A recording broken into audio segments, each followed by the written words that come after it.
but the brothers have the home team advantage. They can smell the resident male's pungent odor. For years, the brothers have laid their scent along their boundary. The maneless three are not intimidated and mark themselves.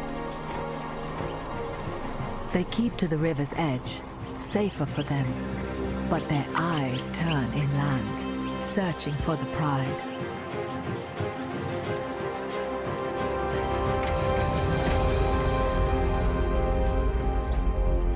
Half a mile away, the Nsefu lions are resting, oblivious to the approaching threat. But there seems to be a new tension. The cubs' little teeth are sharp, and the two mothers become increasingly short-tempered. The gang of 6 is a real handful. They want to feed together, but with only 4 teats on offer, that's impossible.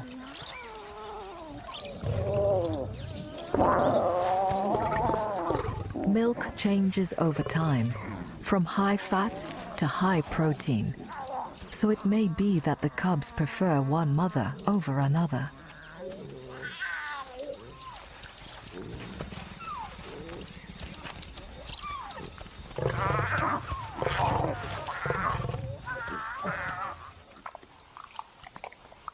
The young lioness has finally come into estrus, and the males are in attendance. For 4 days, she mates 30 times a day, mainly with the elder brother, just to make sure any offspring are his.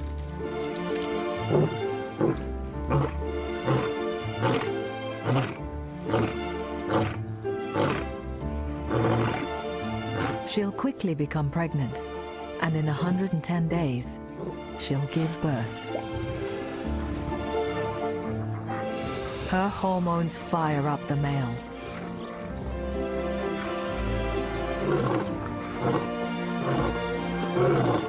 Their roars tell of strength and vitality. Their urine reeks of power and sexual prowess.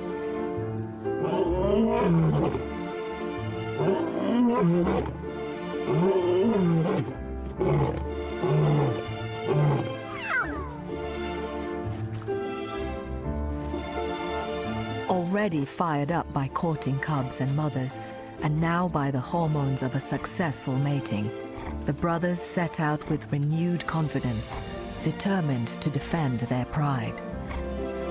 They are 2 champions in their prime, kings of the river.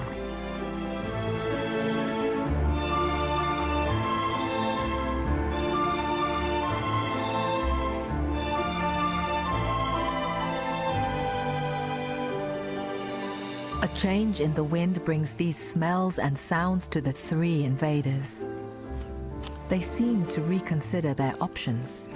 They already have a pride of their own to control on the north bank. And if they become trapped on the wrong side of the river, they could lose everything. Their confidence evaporates. They return north, to their own kingdom, and their own battles at home.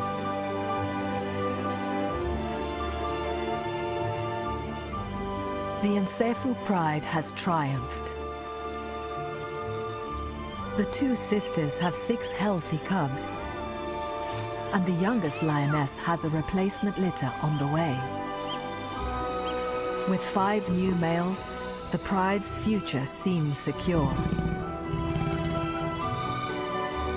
In a few years' time, these young lions may cross the river to rule over new prides of their own.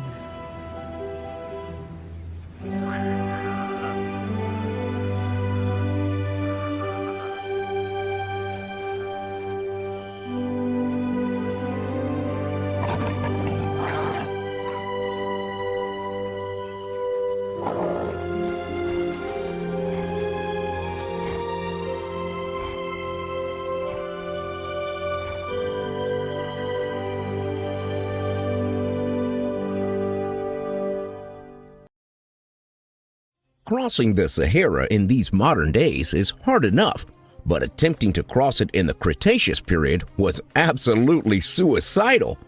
Approximately 115 to 95 million years ago, during the time of Sarcosuchus, North Africa was lush and tropical, and throughout the region it was crisscrossed with large freshwater rivers. This is where the flesh crocodile emperor liked to hunt and hide. Basking in the sun or wading in the water while deciding what its next meal was going to be, this super croc frequented the areas of modern-day Mali, Niger, Algeria, and southern Tunisia.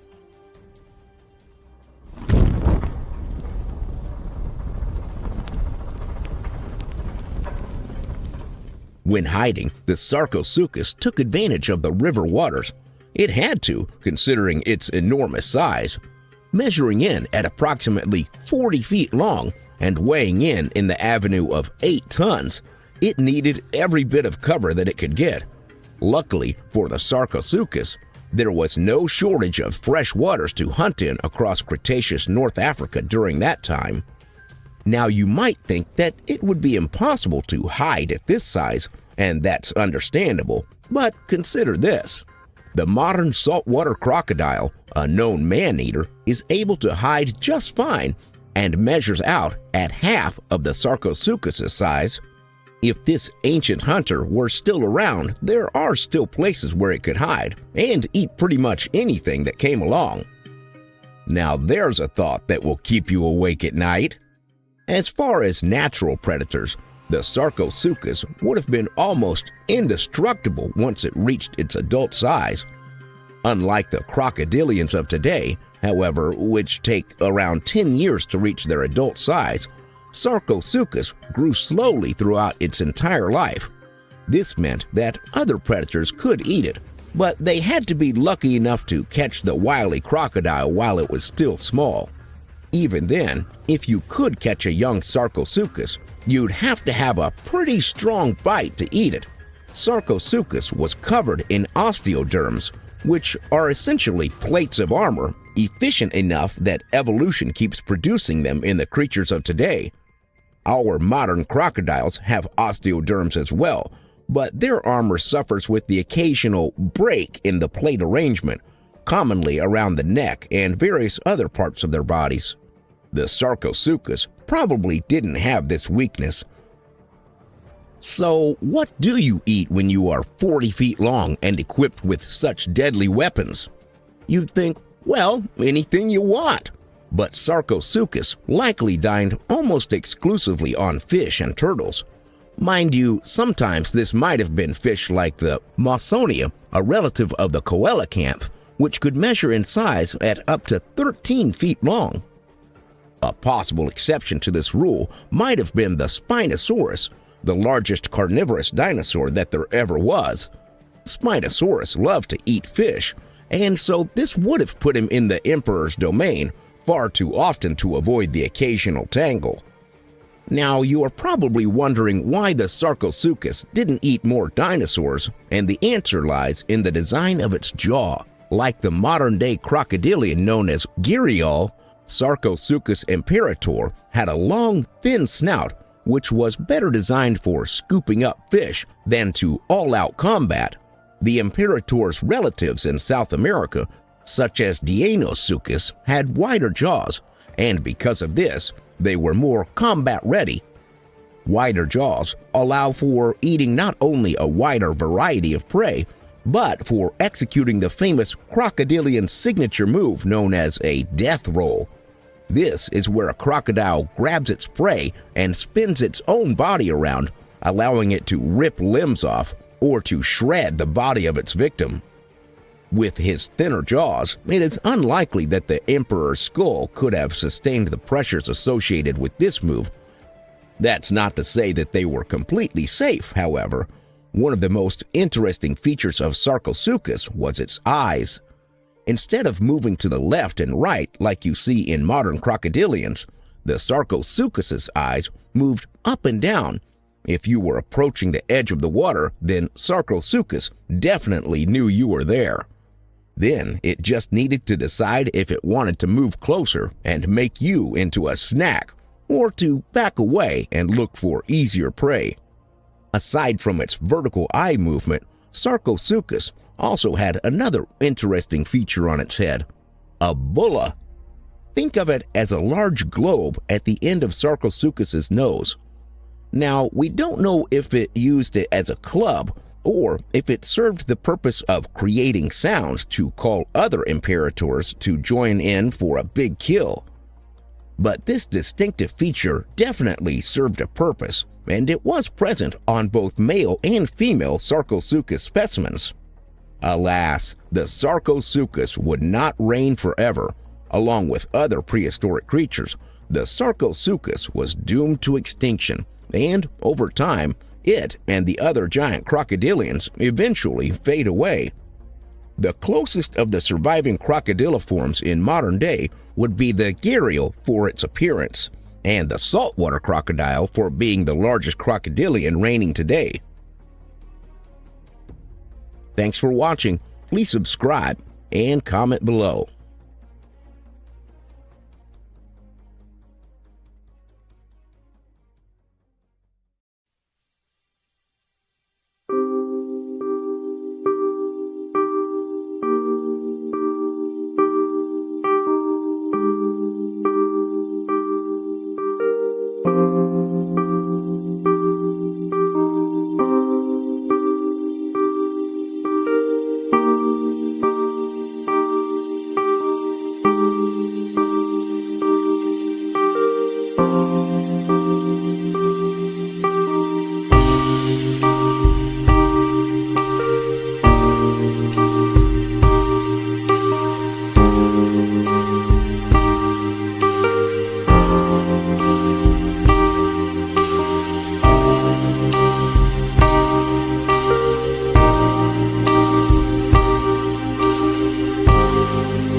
How does a warthog land himself in this position? I mean, they usually are like in these little packs. It doesn't matter how many of them there are. All the leopard has to do is jump on one of them. The others won't help. They will run for their lives. And are all of the meals similar?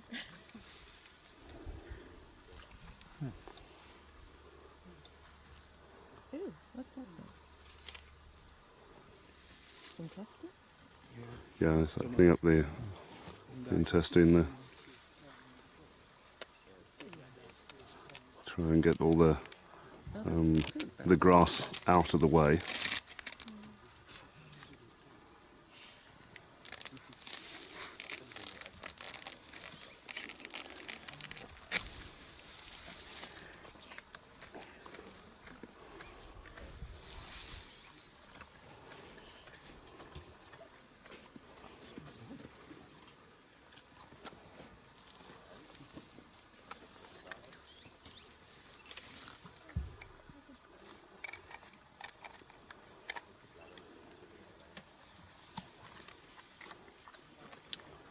A big set of tusks on it.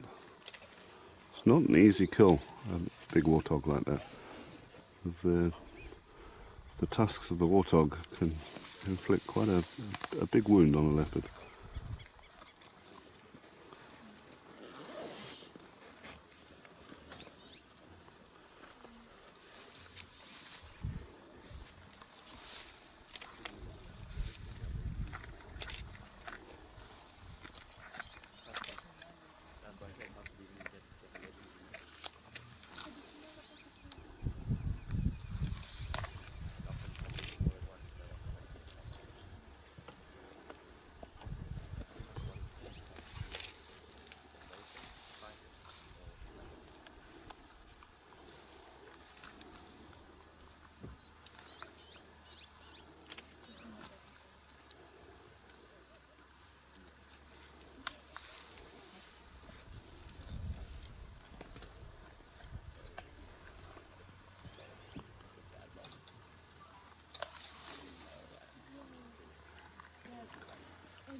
there's all of the intestines he's removed there, the large intestine.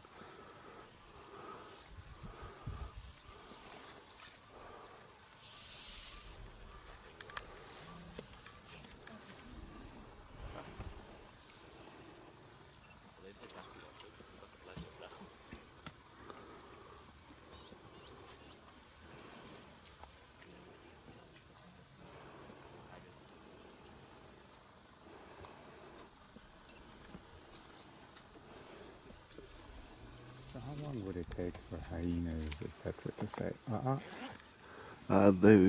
It's still very fresh, so they're not going to find it now. They might come across it by accident while they're wandering around tonight, but it doesn't smell of dead at the moment.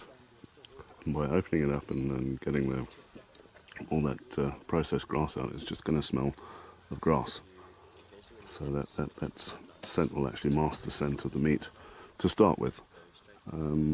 But yeah, give it a bit more time and it will start to smell of dead meat, and that will bring the hyenas in pretty quickly. So if they don't get here tonight, they'll definitely get here tomorrow.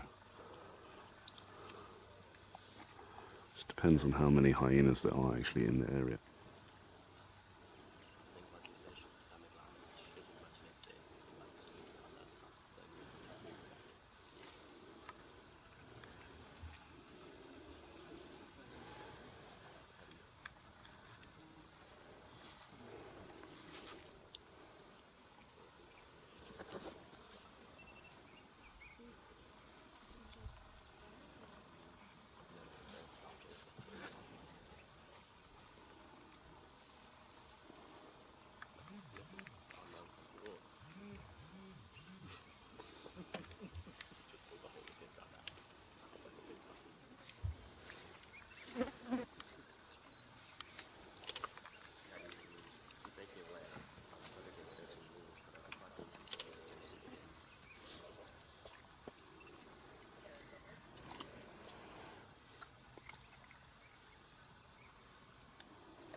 But he's not worried about us being here. No.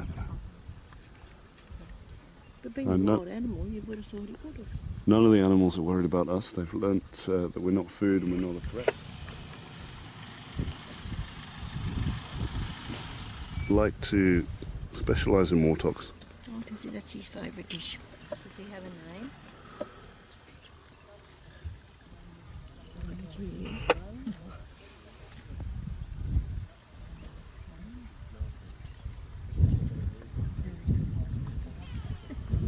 Tree for us. That would be amazing if he does. Oh, really amazing. Absolutely stunning, huh? Amazing. He says, my dinner's up there. I'm going to get up there and get it in a minute. Watch now, watch. Just bounce up the tree. They're always over there.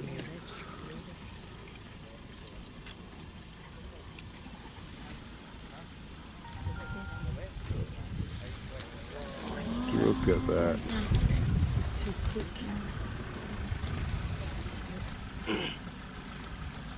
Straight to the meat.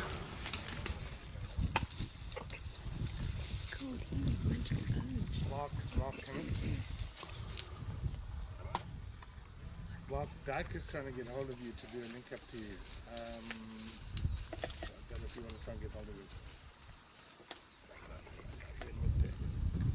Oh, yesterday? Yeah. And so you put it up there last night. So you'll feed off it for the next couple of days. So Well, there's just better bone down there. Incredible. It's obscure there, but there's a bit of branch that's going right across his nose. Jeff should be getting some good shots in there. See how he pulls the front bit, look.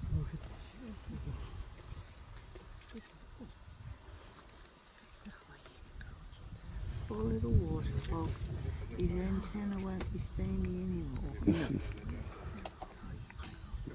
See how he's making it with the side. Just want to sit on Giddy's face.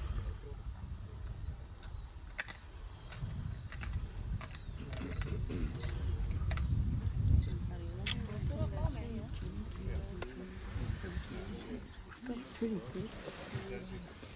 Sometimes it drops out of the tree. It's just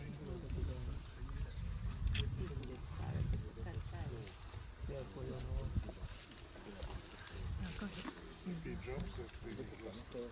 Because he won't fight the hyena. just hit it on the head. Yep. So you'd rather relinquish the kill, not Yeah, he's got his claws right into it there. kill again, rather than Should stop it from falling, but it's going to struggle. Will he drag it back? Will he drag it back? Would he drag it back? He would. Depends how long it took him to get down the tree. He'd try and get it back, definitely. But he wouldn't be able to drag it back from there. From there, oh, you can pull it back into position when he put it there in the first place. But he's not right at the right angle right now. Look at his stomach. He's pretty big boy, isn't he? It's beautiful. What was his name again? Raven's Court. Raven's.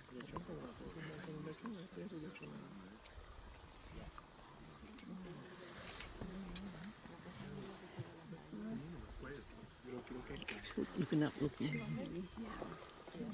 Very precariously balanced now. Yeah. Cool.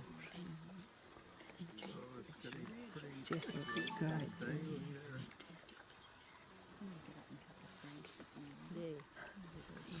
It's right in this way.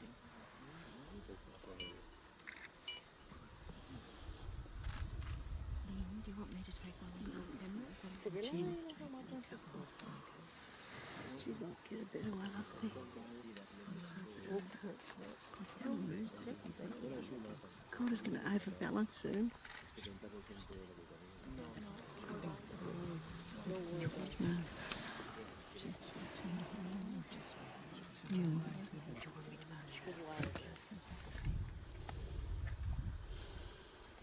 the study that was done in Kenya, Tanzania, hyena, proved that hyena killed 60% of their own prey, whereas lions killed 40% of them. They found that the lions were bigger in scale than the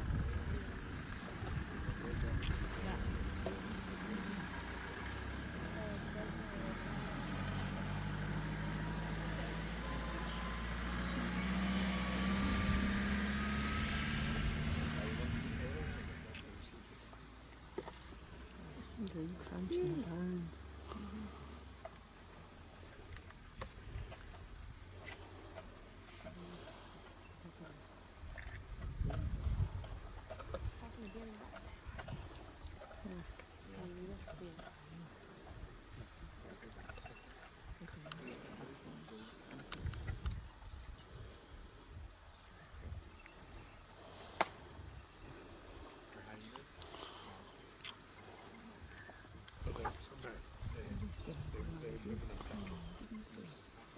But they will go foraging.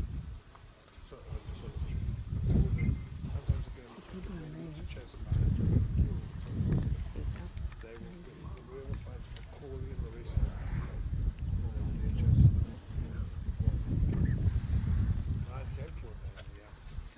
But you know, if you get a whole bunch of hyenas, 10, 12, 15 hyenas, and you've got 2 lionesses on kill, those hyenas will generally chase those lionesses.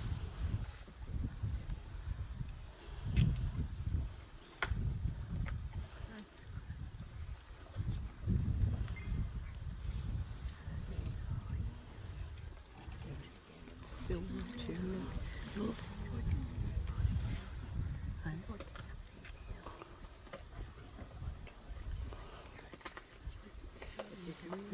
Get closer and closer to throwing it on the ground. Yes.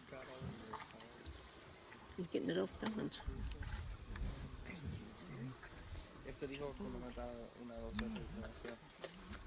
Oh, that's a big chunk of meat.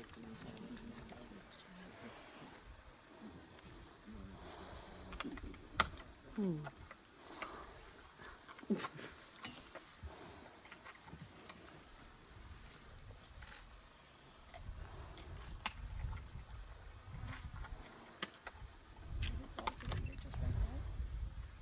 it, sorry? If he falls, he's going to take it away. No, no, you'll put it back on there. Put it back on there if he doesn't drop it. Put it back on there before when he's finished eating. And then he'll go and lie on the tree there for a while.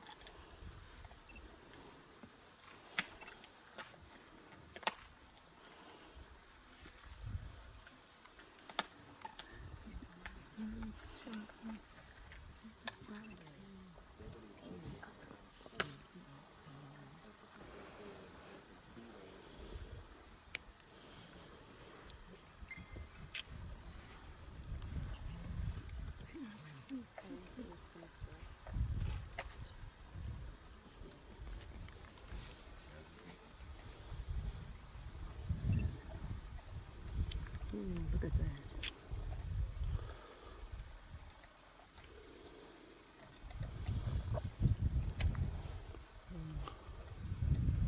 Must be uncomfortable trying it to dinner in the tree. He hasn't got knives and forks to worry about. Really.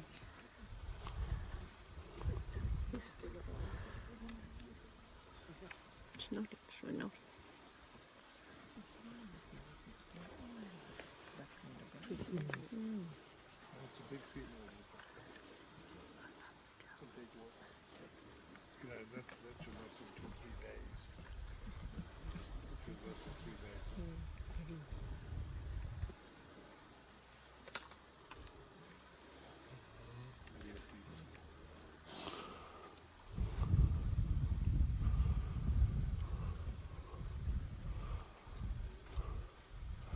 Doesn't look like he's very comfortable in that position, does it? It looks pretty awkward.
Try and put it back up now.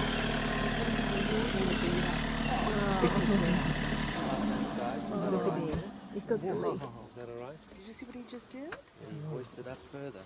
Hi, folks. How are you? Lifted the whole thing back up. Out of luck, hyena. Oh, it stinks. Good for him. Yeah. That was a brilliant move on his part. Juggling at times, showing off. Hyena knows it too. That was the end of that. So you get a little blood as it drips down.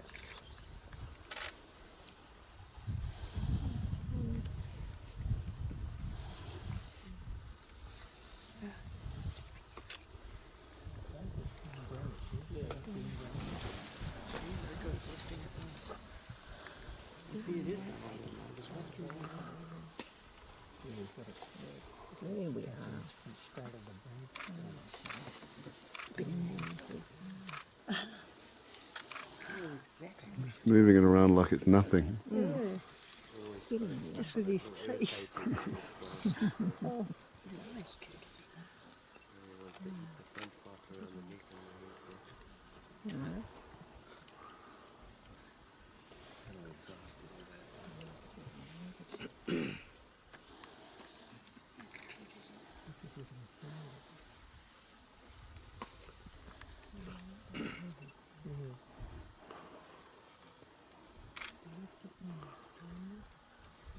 Looks like he's happy with it there now.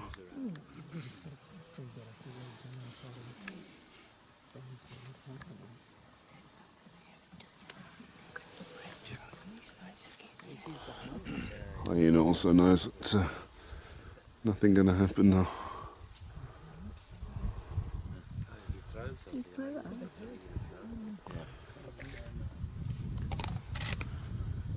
he throw it down to him, Gab? He threw a little piece down to him. There's a bone for you, Kenny.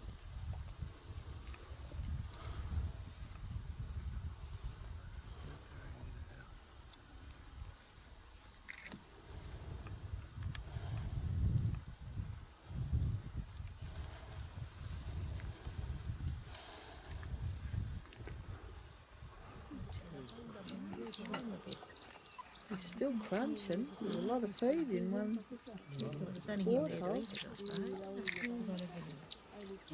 It's not bad. No, I got it okay. Good. Yeah, adjusting the exposure up further.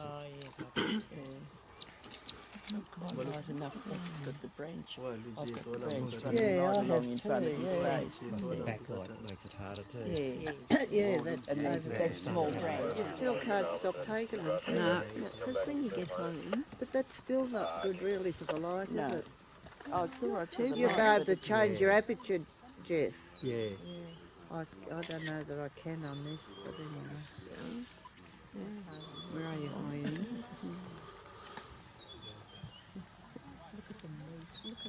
Yeah.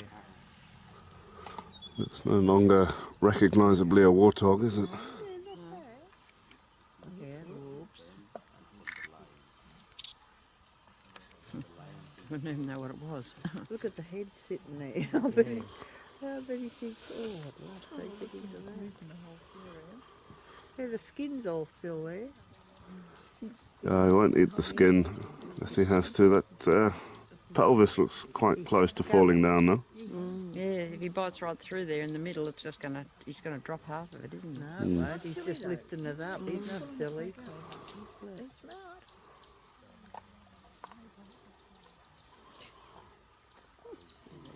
is it a male or a female? Male, is it? The leopard's a male. You can't see from this angle because the branch is in the way. Oh, yeah, that's good.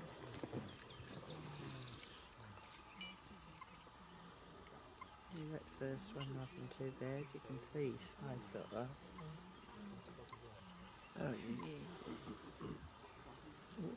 But that was, There. they're not really. And his kill was here, sitting in the tree, quite happily. He just mustn't have been hungry Well. yesterday. Oh, you saw how much he ate the day before. Yeah. Just letting it go down. Making room. But now he's sort of licking it. Licking it.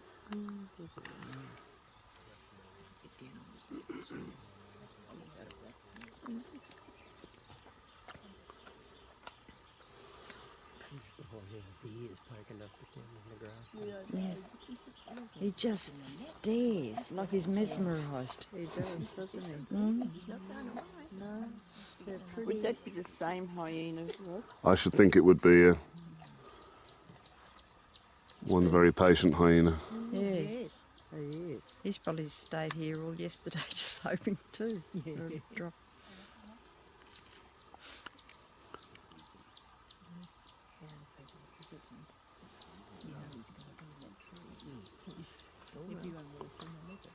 But he wasn't there yesterday. He did walkies yesterday. He had to go shopping. He had to go shopping. It's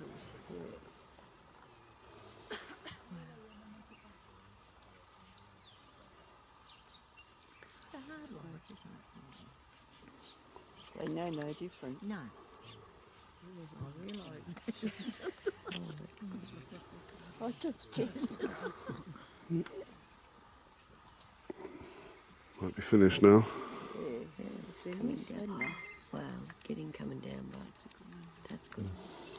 Can't find him now, but he's doing They're going to try and rescue the head. Oh, really? Maybe. Or Maybe he's just going to jump out the tree. Go and sit somewhere away from the hyena. Climb up backwards. Back and back. No, he's coming down back there. I reckon you might be right. He's thinking, now how do I get to that head? Get down away from him. Oh, he said it's an effort. And,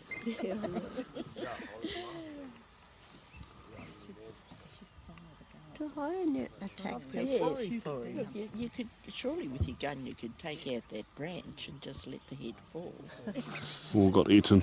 Oh, gosh, I'm sniffing and smelling there, Shane. Yeah, there's a little bit left. That's a big male, is it, or a medium male? Or He's a young male, so he can still grow, but he's still big for his age. His legs hanging out the Oh, it's just skin. He's gonna lick a bit. His tongue's really rough, so the idea is that's why they have such rough tongues. So you'll see like a lion, they'll lick the skin, and it sort of tenderizes it a bit, and then they can slice through. He's going to drop most of it. I think it is going to drop a whole lot of that. Yeah, there really isn't Is that much mostly left. the skin though? It's mostly skin. There's not much left.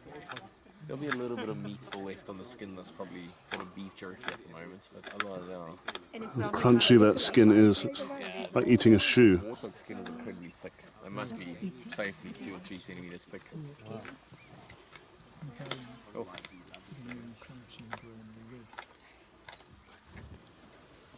Alrighty. Guys, what we're gonna do, are we ready? Shall we head out? Yeah. Sure. Let's go see what we can find. Yep. It was very, very cool. That was very cool. That was amazing. We I like that. timed it perfectly. That was awesome. Warthog shark's not a bad tasting thing. I've had that before. Is this his feeding tree, or he No, has a he number has- of it? He would Any tree will have do? made the kill in the area, and he would have found a suitable tree. We were speaking about how some trees are deciduous and some are evergreen. This is an evergreen tree, so he puts it up the tree to get rid of vultures. So the vultures don't see him. Vultures will attract hyenas, which attract lions, attract all those things. So he would have found a tree with leaves. In summertime, every marula, every tree has a leaf, so you can just kill something. All right, that tree's fine. But in this case, he dragged that meal quite far. Actually, he dragged it. He was lying in, I don't actually know where he was lying, but he was quite far away from here when he. And the guy said he dragged quite a distance to get it to him. Sure. God. Right. Are we ready, guys? Yeah. Let's get out of here.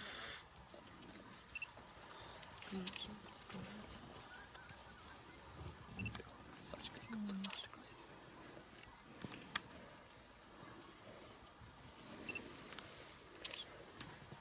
If you actually look on the ground, how much meat there's just all hanging around. No, the hyenas will Yeah.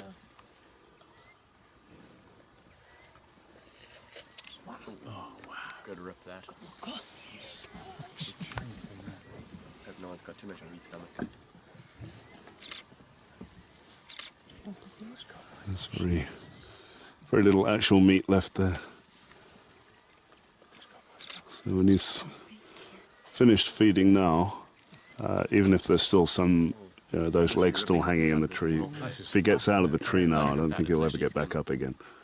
This is pretty much, this is his last meal on this kill. Getting as much out of this as possible. Oh!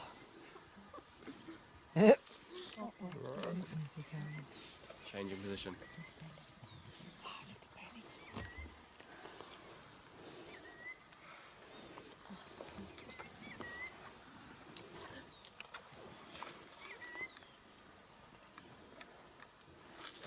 Find a place to settle down away from here because he knows the hyenas are going to be attracted here. Will he do the decent thing and drop that down to the hyenas, or will he leave it there? I don't know. We'll have to see.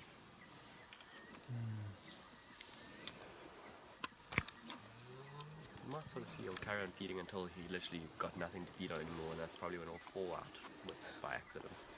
How long will this last him? In a couple of days, you'll probably find. Look, they're opportunistic hunters. If literally he finishes eating, he goes to lie down and has a rest. If something walks past him, he possibly is going to hunt it. Because you don't know when your next meal is going to be. And leopards will happily leave meals up trees for a couple of days before feeding. So he'll... Mouse, I think. not one, but I can share anyway. What? All the rumors I've seen cheetah. No. The entrails or the insides of them? Look at the claws holding on to that bit of skin there. Beautiful photo. Joe. Yeah, look at your face.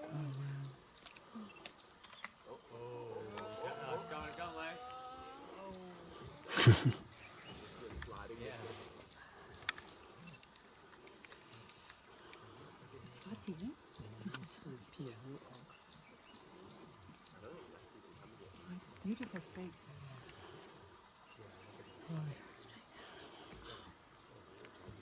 Oh, sorry, I'm on your way. It's just skin, isn't it? It's just coming for you, Christopher. It's like a shiny there. Then next week. Very cool. No, good job.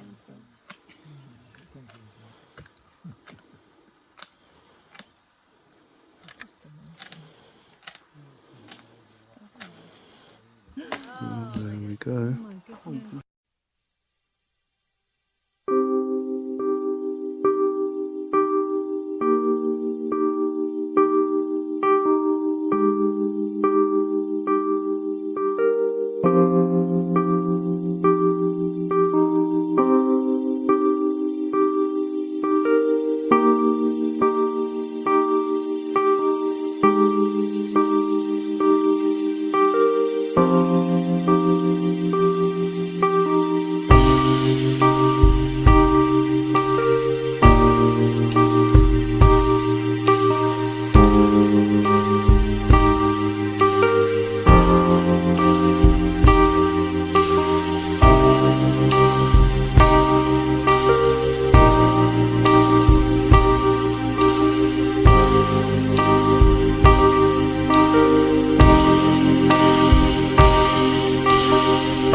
On the grasslands of southern Africa lives a remarkable family.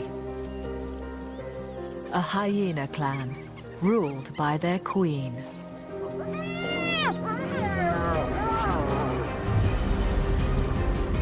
But their home is suffering an intense drought.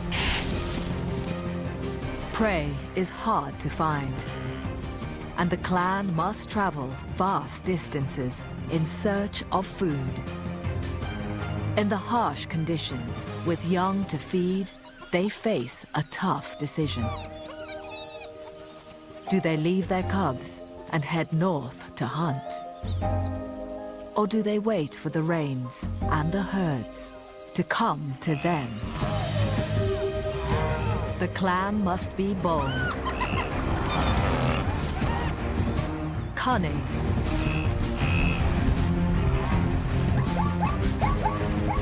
and strong.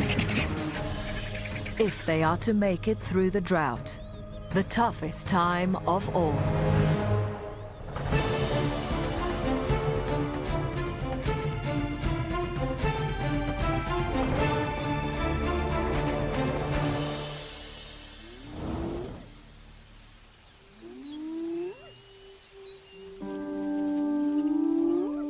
Meet the North Clan, an extended family of 12 spotted hyenas.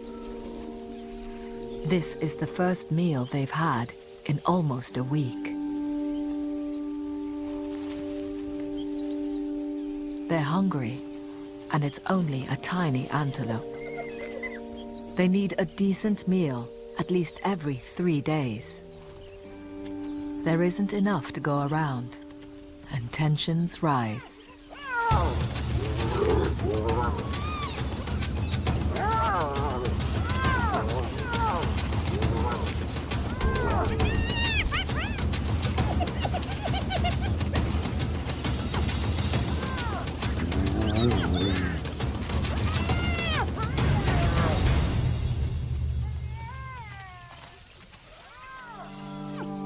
The clan is struggling. Their queen has 2 cubs to feed, a prince and princess, 6 weeks old, and they'll rely almost entirely on her milk for up to a year and a half. Keeping them alive is her top priority.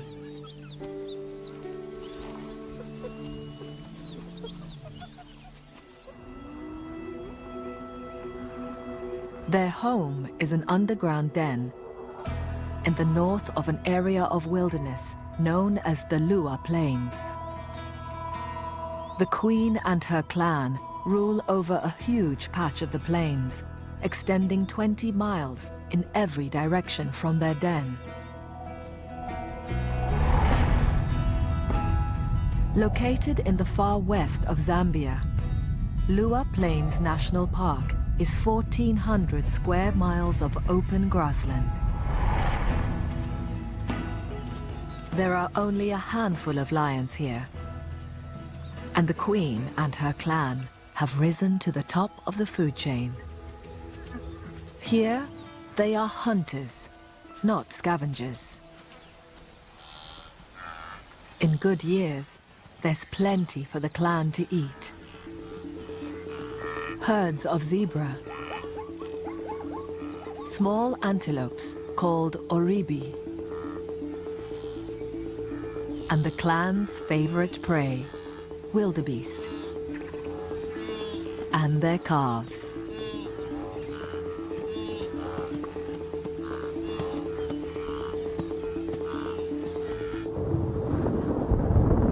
In the rainy season, thousands of wildebeest normally converge on the plains, in the center of the hyenas' territory.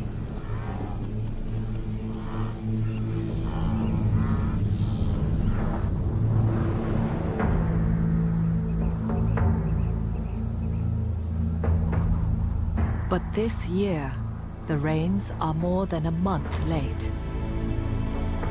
Not a single drop has fallen for more than 6 months.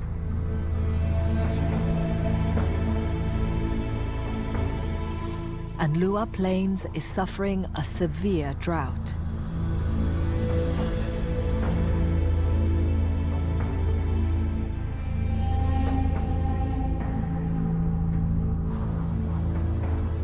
Without fresh green grass to attract them, there are no wildebeest herds anywhere near the North Clan's territory.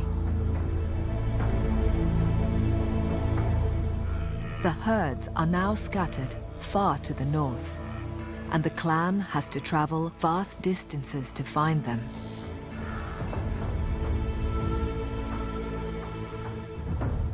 Several weeks ago, a hunting party from the clan went north and never returned, leaving this small yearling an orphan. The clan has a strict hierarchy, and the yearling's been pushed to the bottom of the social pile. Even the two young cubs take turns to boss her around.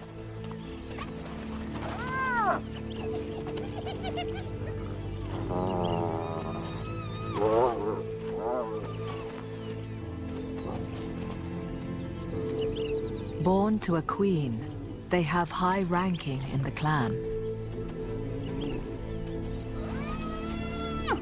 For the orphan, without a mother to protect her and give her status, life is a daily struggle.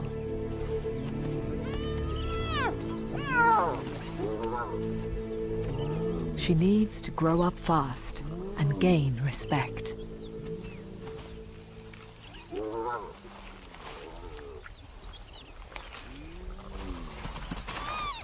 She is barely old enough to eat solid food and has no mother to provide milk.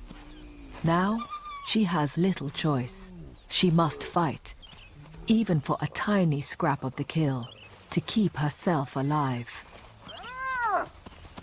And when the clan goes out hunting, she must follow. Otherwise, she won't survive. Like all hyenas, this clan is matriarchal. Females are in charge. They're as big and strong as male hyenas.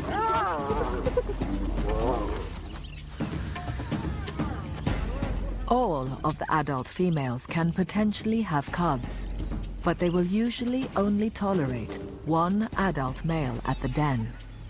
And they use him for one purpose only: mating.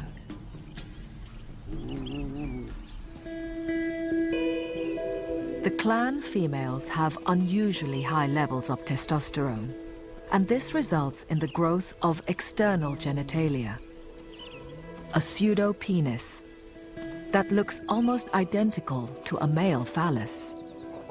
It's very hard to tell them apart. In a few years, when the prince and princess grow up, she'll stay with the clan, but he'll be pushed out of the den to fend for himself. He might become a satellite male, guarding the den from a distance. Or he will leave his home and travel far to find a new clan.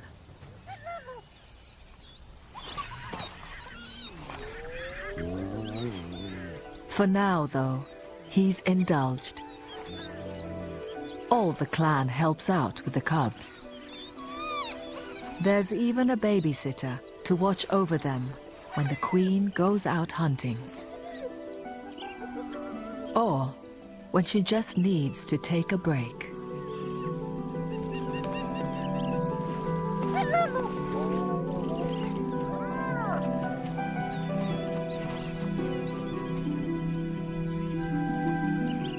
When the cubs are around 18 months old, they will start to eat solid food. But for now, their mother's milk gives them everything they need. Hyena milk is some of the richest in the animal kingdom, with the highest level of protein and fat of any African carnivore.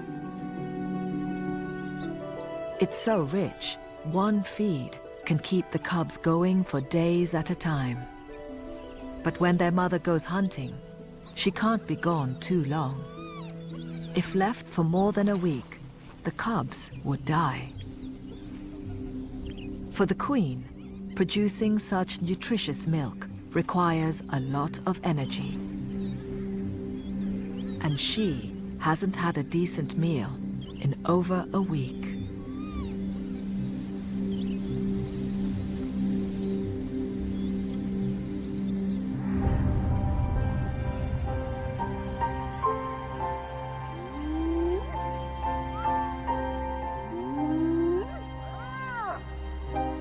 The clan begins to stir in anticipation of the cool of the night.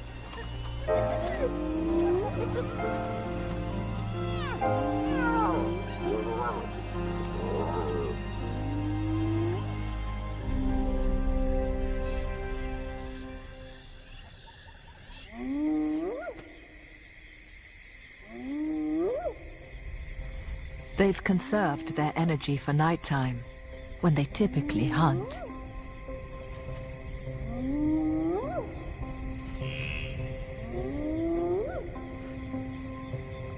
Hyenas can hear sounds up to 7 miles away and have excellent night vision.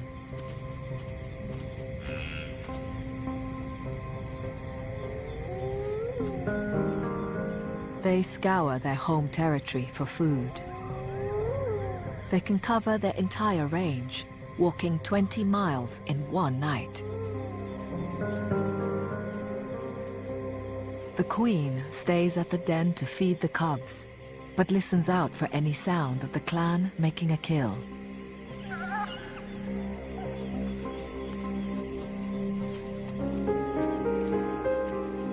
But even highly adapted senses are no help when there's so little to be found. A lone African wildcat is the only creature they see.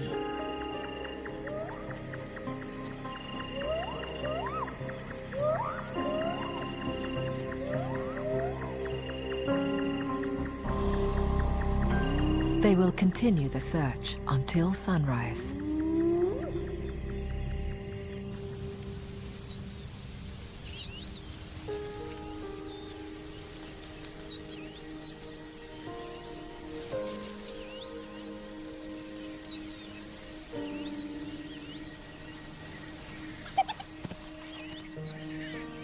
Despite their nocturnal efforts, the clan's hunters return to the den empty-handed.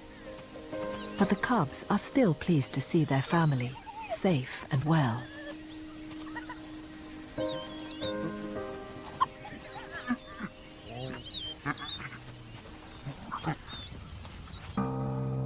It's one of the worst droughts in decades. By now, the rains should have come, and the clan would have thousands of wildebeest to hunt all around them.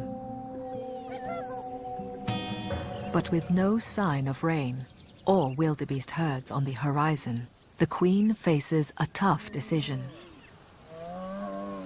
Does she take a risk and lead another hunting party north?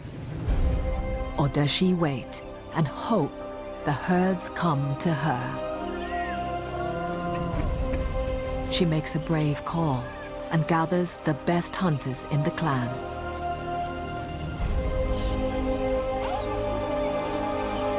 They could be gone for days, so a babysitter stays behind to guard the cubs. The lowly orphan has no option. She must join the hunters.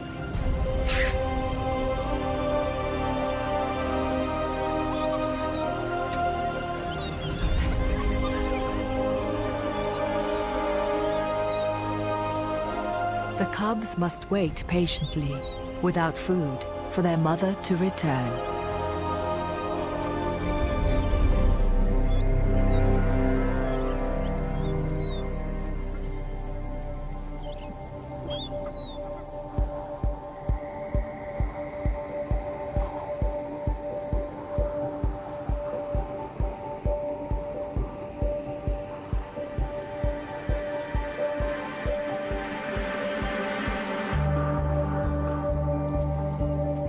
After a few hours, the hunting party is already 15 miles from the den.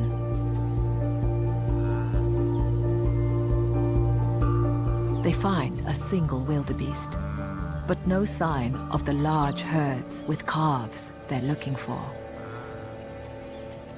Lone male wildebeest hold territories in this part of the plains year-round. When the rains return, bringing the big herds with females, they'll be in prime position to breed.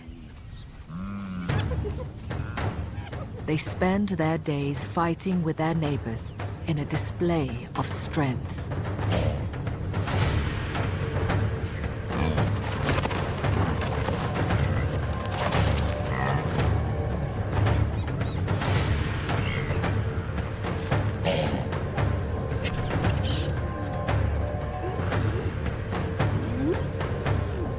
For the clan, attempting to bring down one of these aggressive beasts is not worth the risk.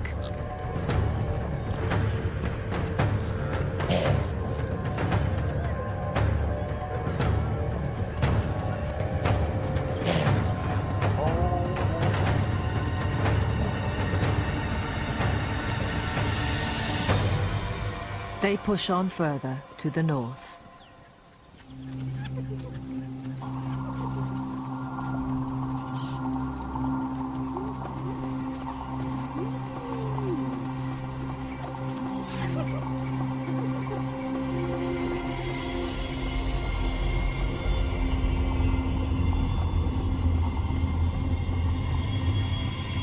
Another hour on, and the temperature climbs to 100 degrees.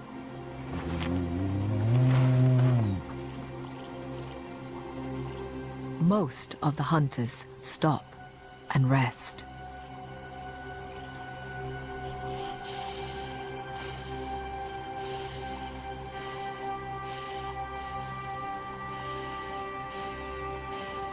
So far, the orphan has managed to keep up. It's been a tough trial, and she's exhausted.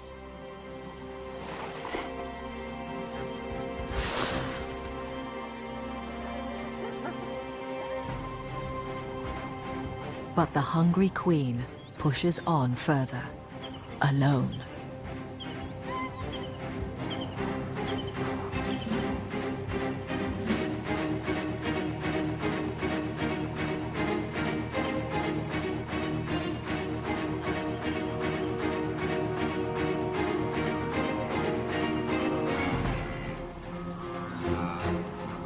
She eventually finds what she's looking for, a small herd of wildebeest.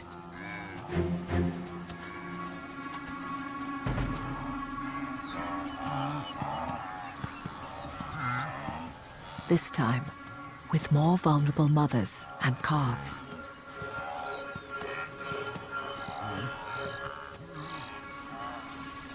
Tired, thirsty, hungry, and alone. Her odds of making a kill are next to none.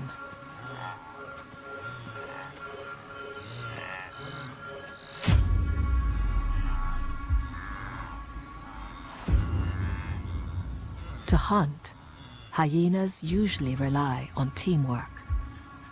But the hyena queen has no option. She takes them on, single-handed.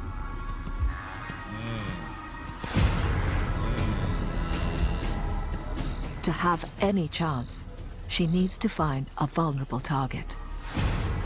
The old, the young, the weak, or the injured.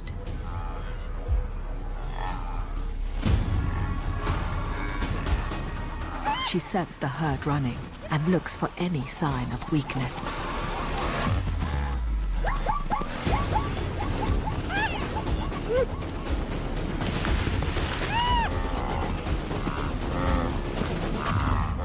But a lone hunter presents no danger to these massive beasts.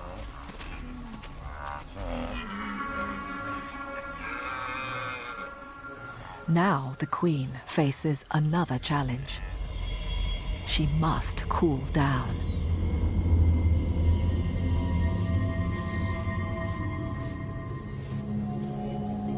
There's not a single tree in sight. With no shade, in the middle of the afternoon, the temperature is a baking 110 degrees. Salivating and wetting her forelegs helps reduce her body temperature. As the liquid evaporates, blood in the veins just below the skin cools down. It's an ingenious system of thermoregulation, but a sign of desperation.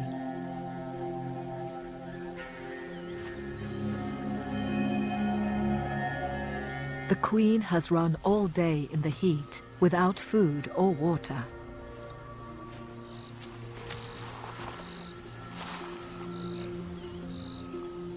Lowering her temperature could mean the difference between life and death. Separated from the rest of the hunting party, her day has gone from bad to worse.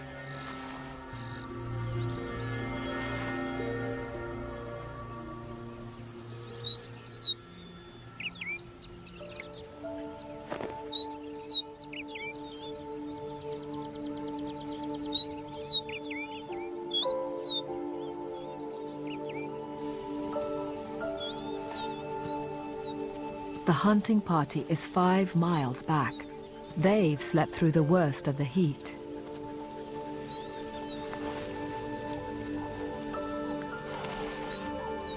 Now rested, they turn their attention to finding water.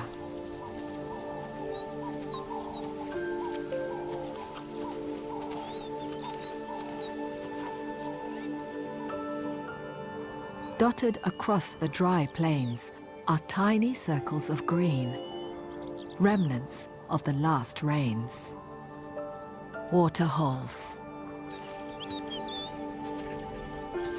The orphan is the first to find water and leads the hunters to drink.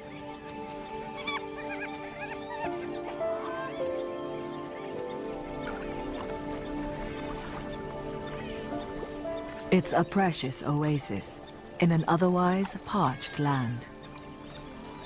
This is the only water source for miles around and is a magnet for all life.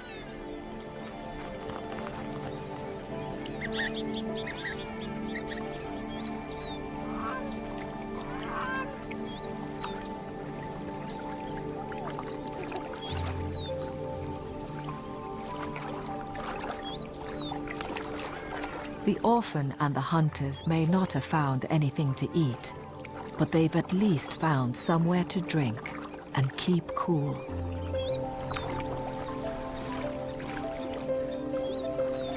It's welcome relief.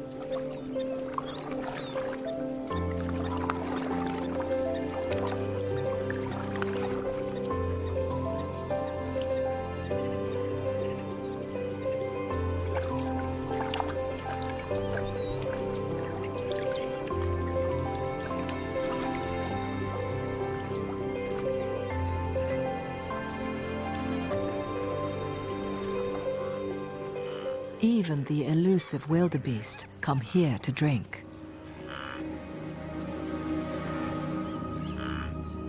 Drawing the attention of the hunting party.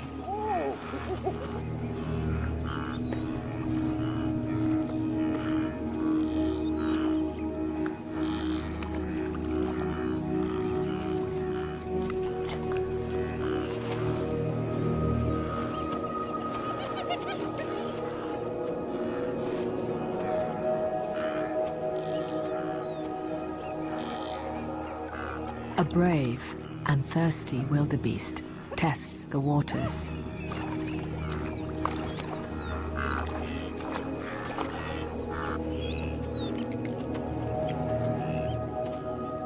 It's understandably nervous.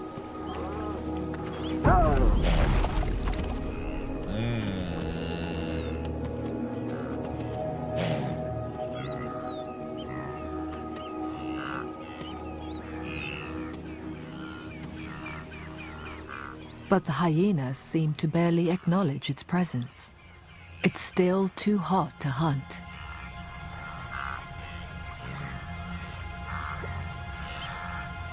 They'll take their chances after dark.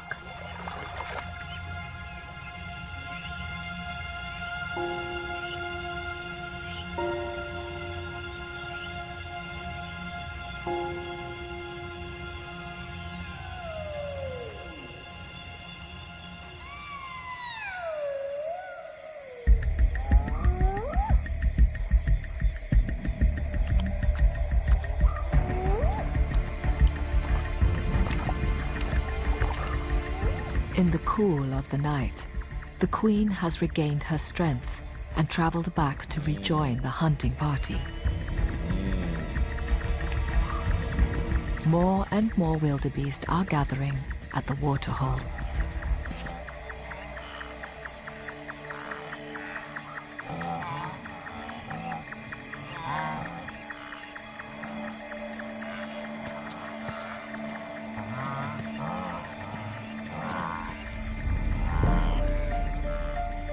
But they aren't easy prey.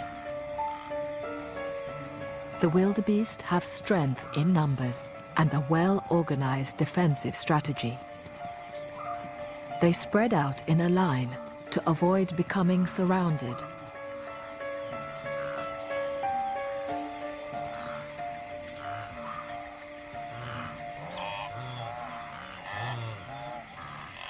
But any stragglers are vulnerable.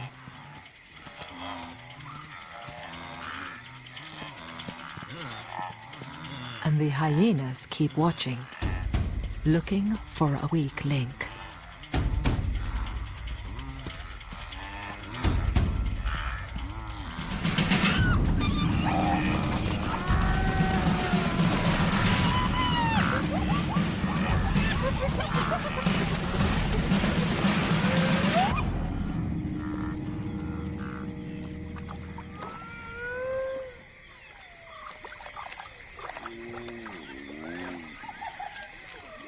The clan makes a successful kill.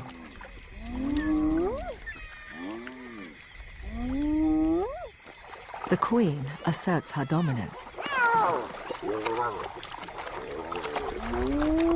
and has her choice of the meat.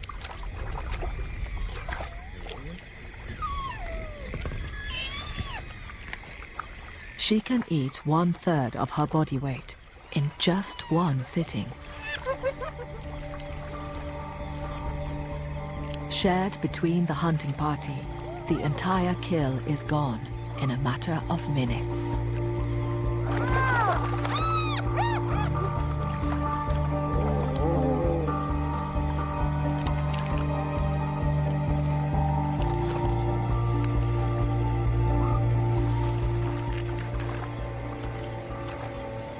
Finally, their bellies are full.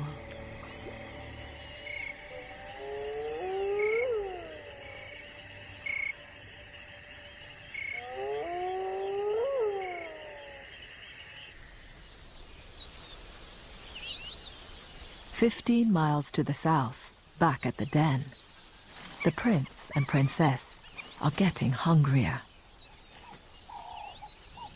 But there'll be no relief until their mother returns to feed them.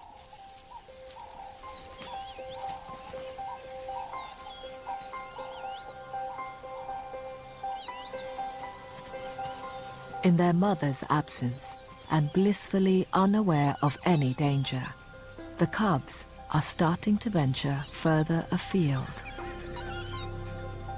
Exploring their world is a vital part of growing up, so there's no rest for the babysitter. Every day left alone, they are becoming bolder.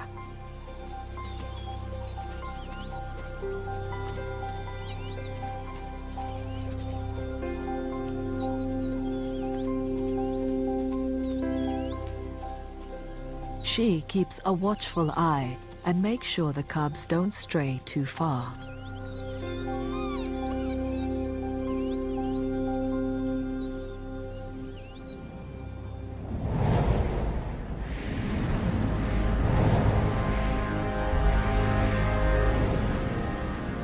Far to the north, clouds build on the horizon. the hunting party begins its long journey home. The queen needs to get back to her cubs. But progress is slow. One of the clan was injured in last night's hunt and will have a tough time making it back to the den.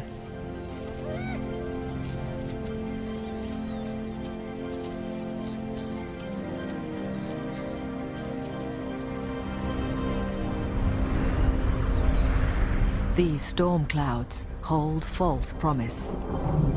They bring only thunder and lightning, but none of the rains that are so desperately needed. With the plains tinder dry, it's the perfect conditions for a deadly force of nature.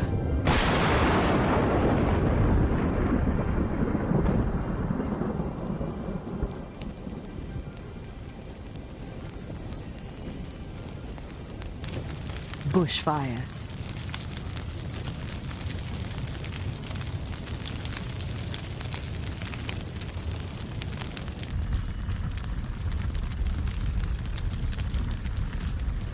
In a strong wind, flames can sweep across the plains at 50 miles per hour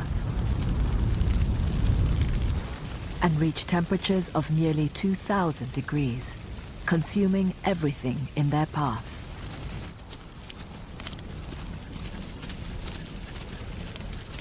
The fires are between the hunters and the den.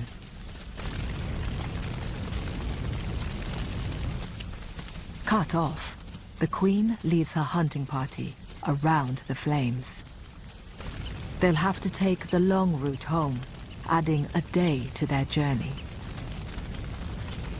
Bad news for them, but a bonanza for others.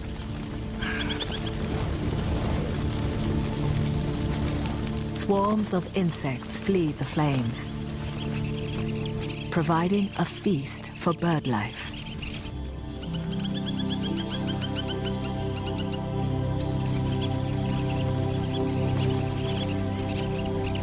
Pratincoles have flown 5,000 miles, all the way from Russia, to feed on these plains.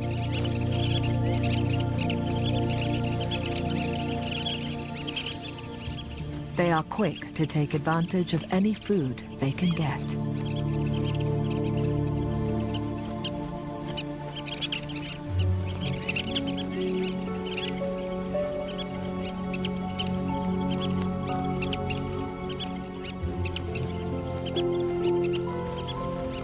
The fires look destructive,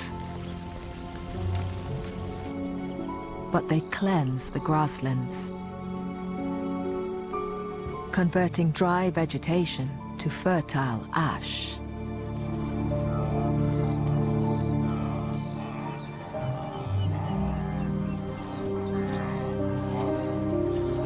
All the land needs now is rain.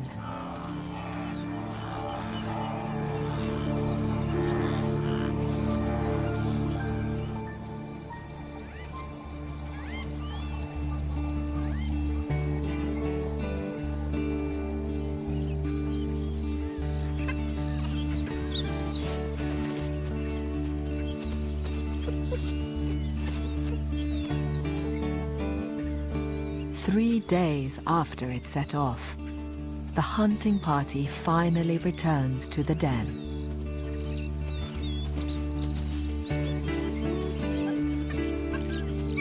The pups greet their mother and the hunters. Each time clan members reunite, they perform rituals, nuzzling each other's genitals and scent marking.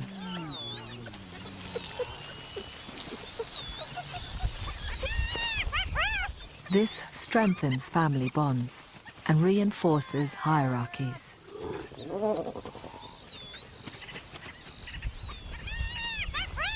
As a low-status member of the clan, the babysitter initiates a greeting.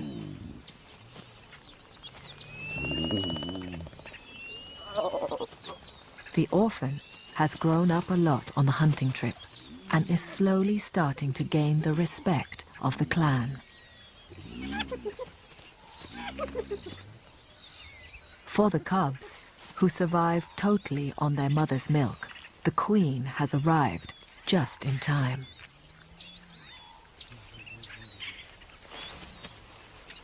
And there is another welcome arrival for the clan.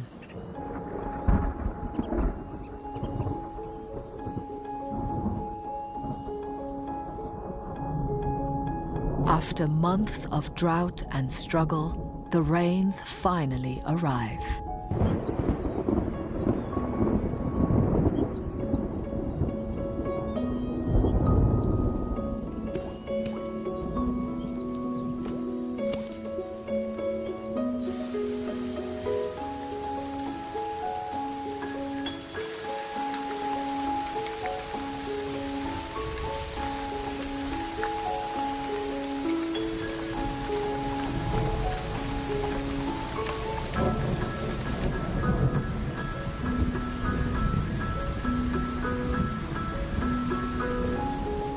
In just a few hours, over 1 billion gallons of water flood the land.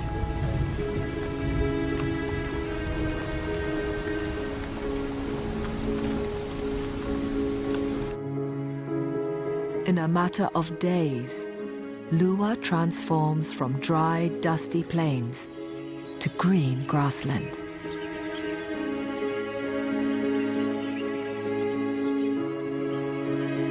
Dry waterholes begin to fill, and some areas become a wetland paradise.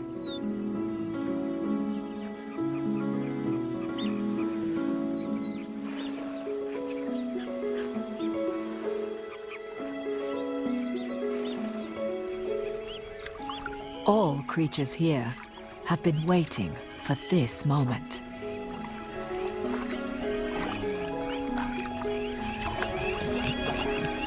From the biggest to the smallest.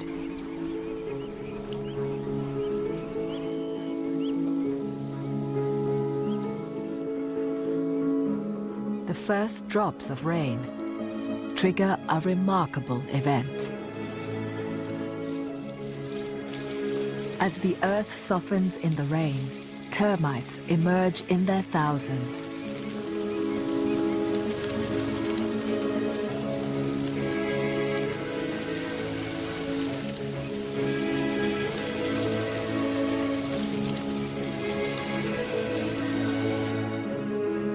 Filling the sky in a beautiful but brief breeding display. It's the termites' once-in-a-year chance to reproduce. Winged queens and males fly out to establish new colonies.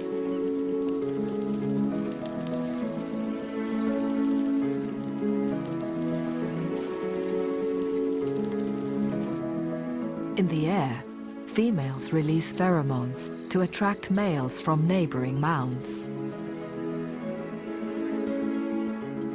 Pairs mate on the wing, then land to burrow underground and begin a new colony, only a few feet from where they started.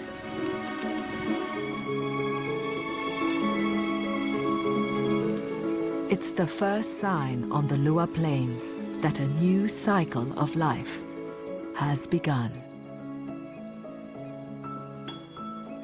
And the new green grass prompts the long-awaited return of the great herds of wildebeest. The herds know exactly where to go.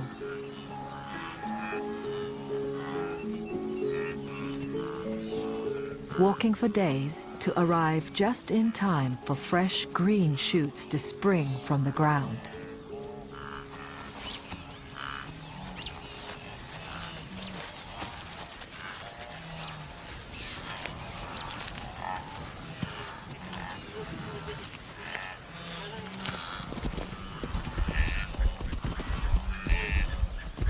And traveling with them are their young calves.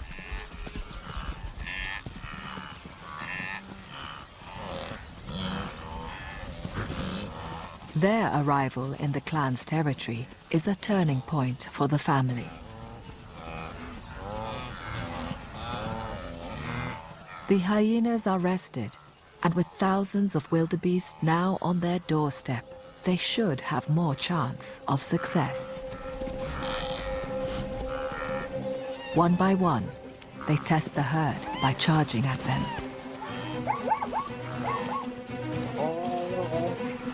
Hyenas are slower than wildebeest over short distances.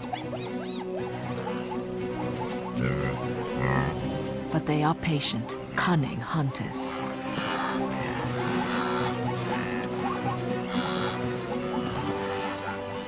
They appear to give up the chase, but this is a deliberate ploy.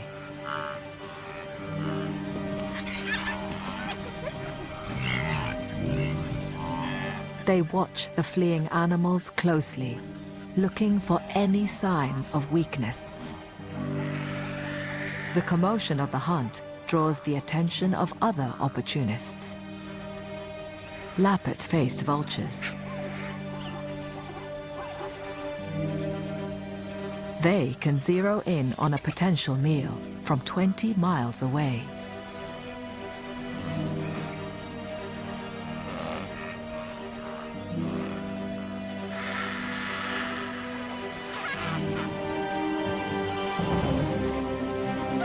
The clan sets the wildebeest and zebra running, again and again.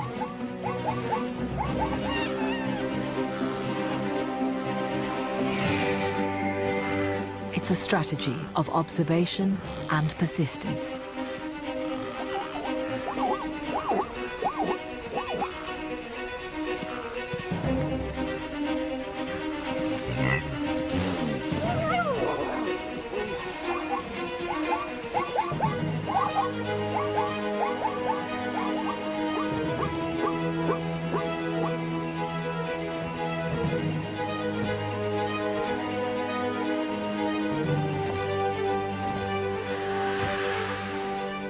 Success at last.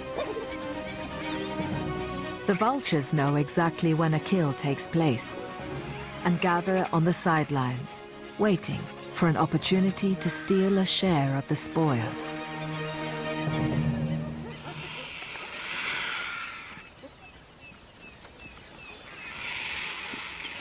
It's a welcome meal for the queen and her hunters.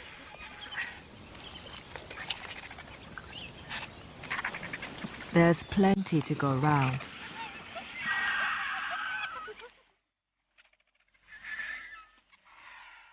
But they still have to fend off the vultures.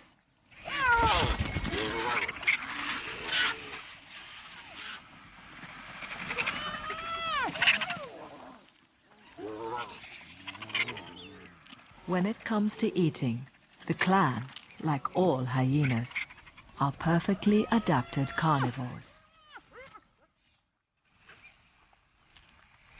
They have an extraordinary anatomy and physiology.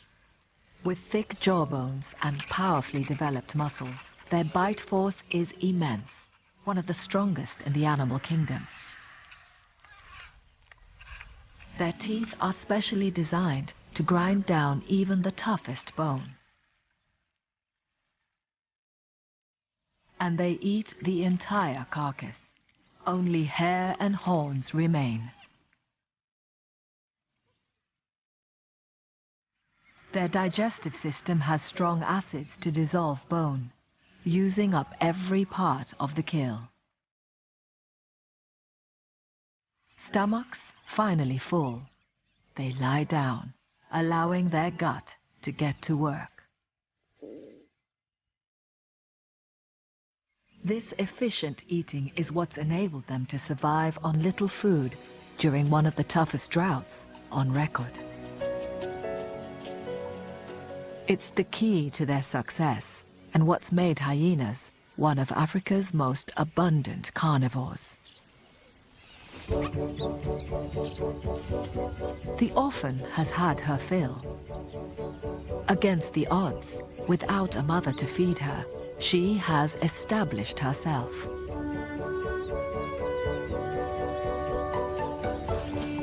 It's a huge achievement for a hyena just over a year old. She's now proven herself to be a valuable member of the clan and is growing in confidence.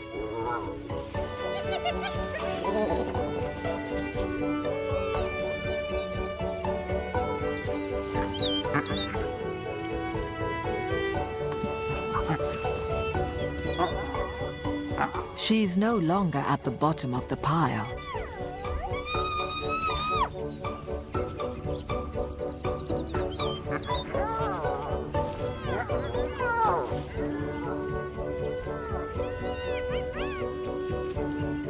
The prince and princess are growing up fast.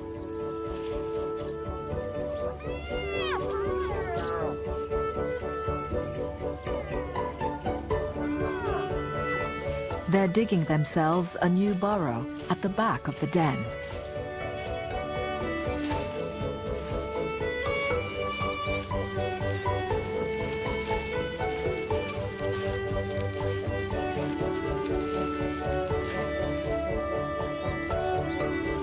An expansion is needed to make space for the newest member of the family.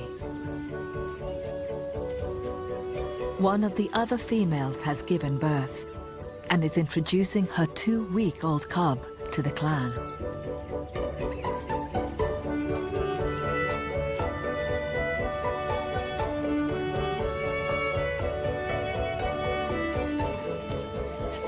Together, the hyenas have got through the toughest of droughts.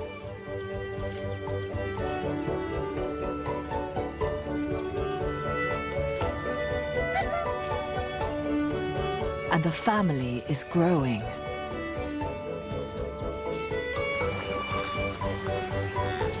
With wildebeest streaming down from the north, there are good times ahead for these survivors of the plains.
Dan and I have decided to drive south along the river, and we heard some baboons barking, and we are just looping around to their position to investigate what they are alarming at. We found these baboons. They've stopped alarming.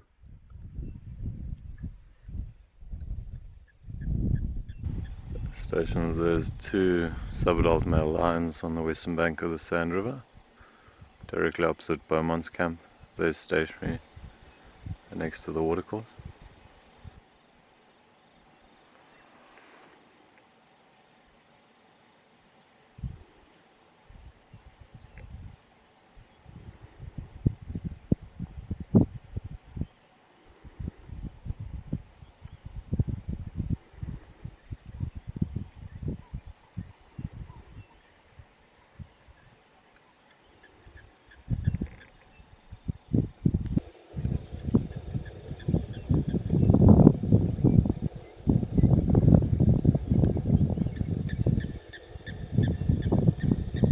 Quite alert, eh?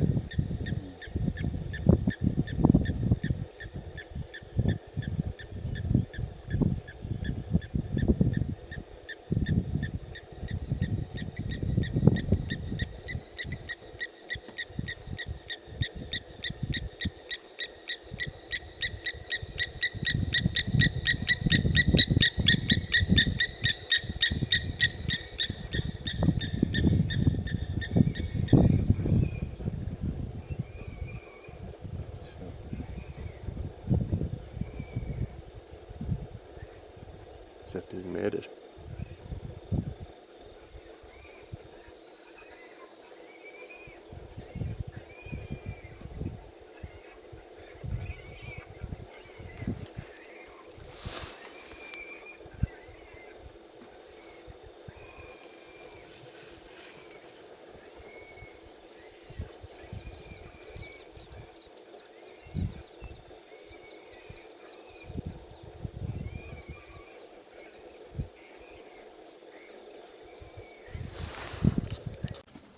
So we were busy filming these two young lions, and we can hear what sounds like a warthog being killed. And the two young males have now just gone to investigate, and so are we. It's going to be interesting to see what's going on there. Hopefully we can locate them quickly. Unfortunately we have to loop around. Luckily this time of year the river is quite low, so we can cross certain points.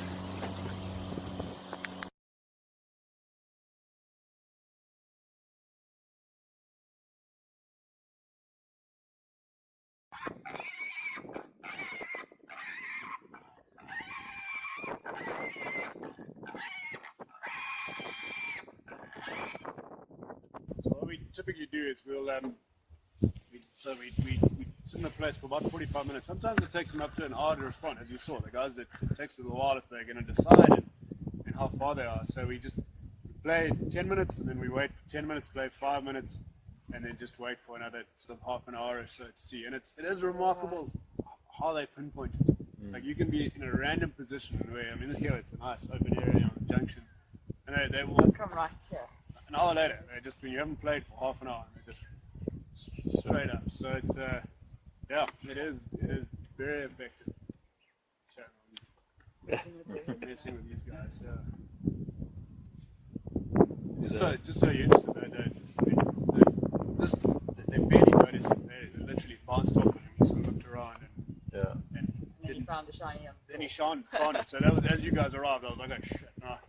Not only we disturbed your line sighting, there's a line walking around with a dart in it. They're beautiful, they really are. Yeah.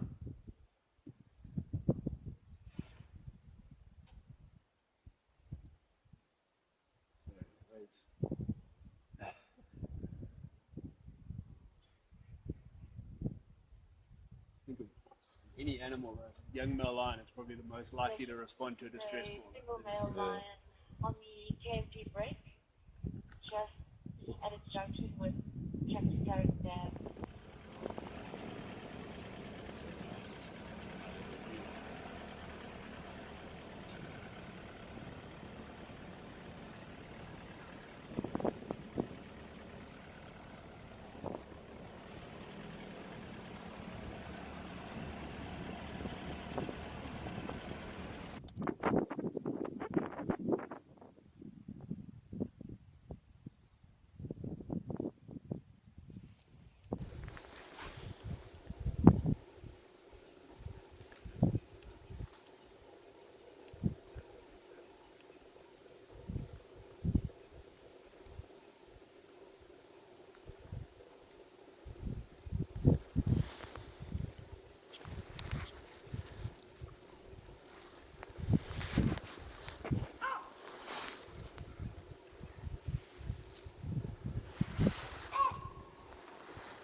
They're hunting something.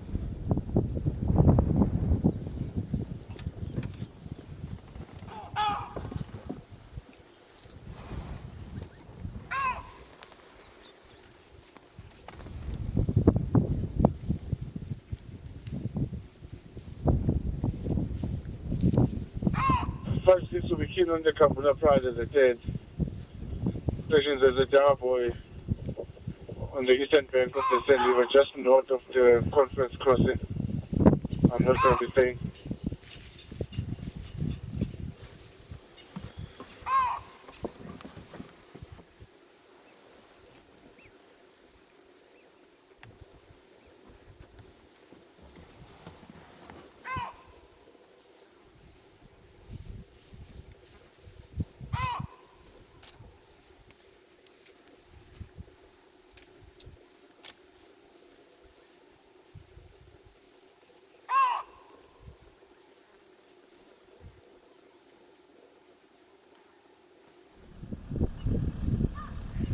So just moments after arriving or finding the Kambula Pride, they've one lioness lifted her head up and started walking quite intently southwards along the river.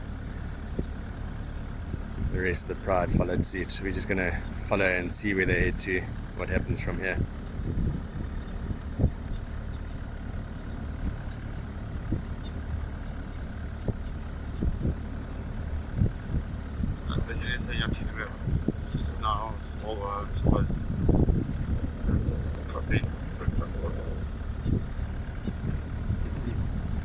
Notice how these lions like to walk in the tracks of the vehicle. The sand is a bit more compressed in those vehicle tracks, so it's a bit easier to walk through than the soft sand to the sides of those tracks.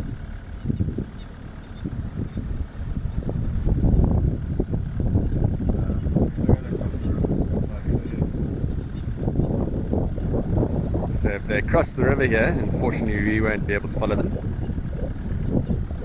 Dan suspects that may be the case.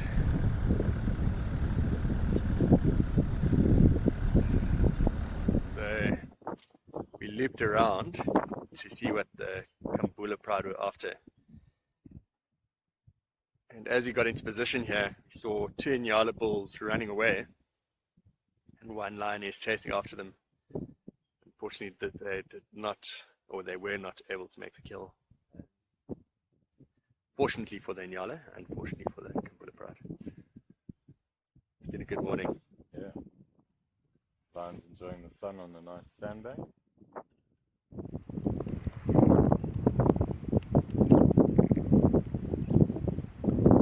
I got the others crossing the river.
This morning we got led astray with these two young males, Sand River,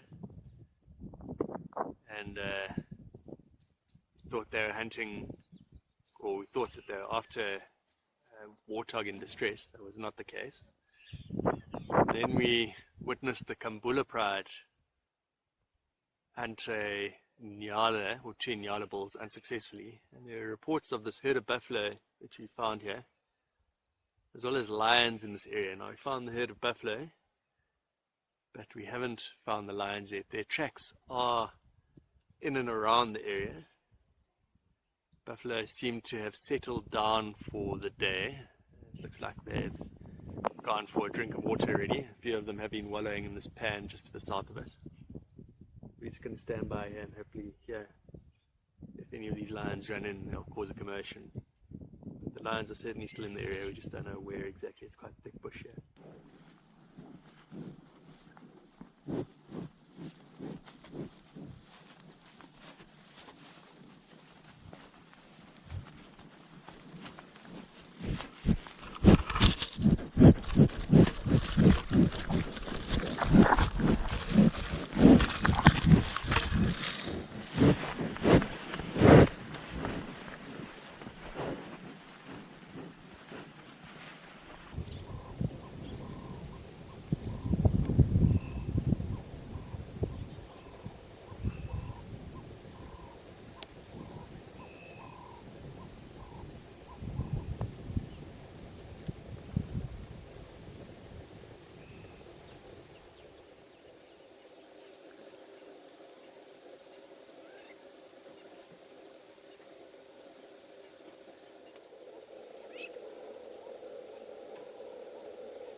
this mysterious Pacific island.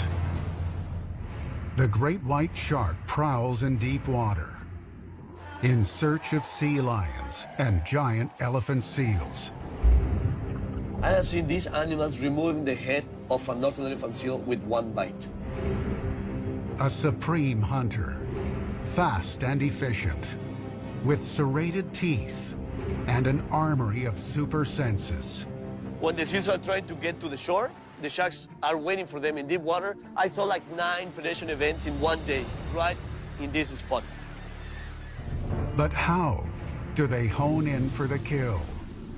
Using state-of-the-art technology. It's coming. Oh, boy. Shark researchers will attempt to decode the hunting techniques of one of the most fearsome predators on the planet. It's coming directly. Oh, they're both going for it. To see for the first time what the great white shark sees as it swims, hunts, and ultimately strikes its prey, even if it means getting too close for comfort.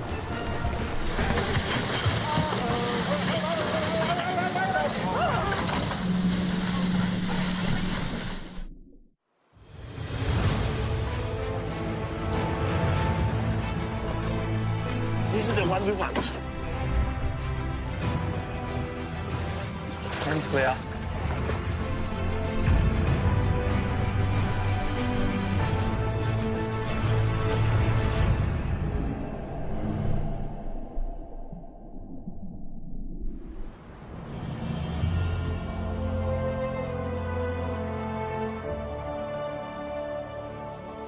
Guadalupe, a remote and rugged volcanic island, more than 250 miles southwest of San Diego, in the Mexican Pacific. It's a harsh and barren environment, with a forbidding rocky coastline, no fresh water, and little vegetation.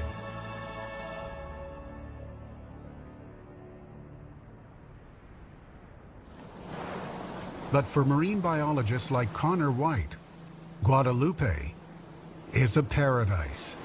This is it, Guadalupe Island. We just traveled 16 hours overnight to wake up to see this big mountain popping out of the blue ocean. Mexico is home to some of the ocean's top predators. Mighty bull sharks in the Sea of Cortez, marauding reef sharks at the Socorro Islands, and at Guadalupe, the animal that awakens primal fear like no other, the great white shark.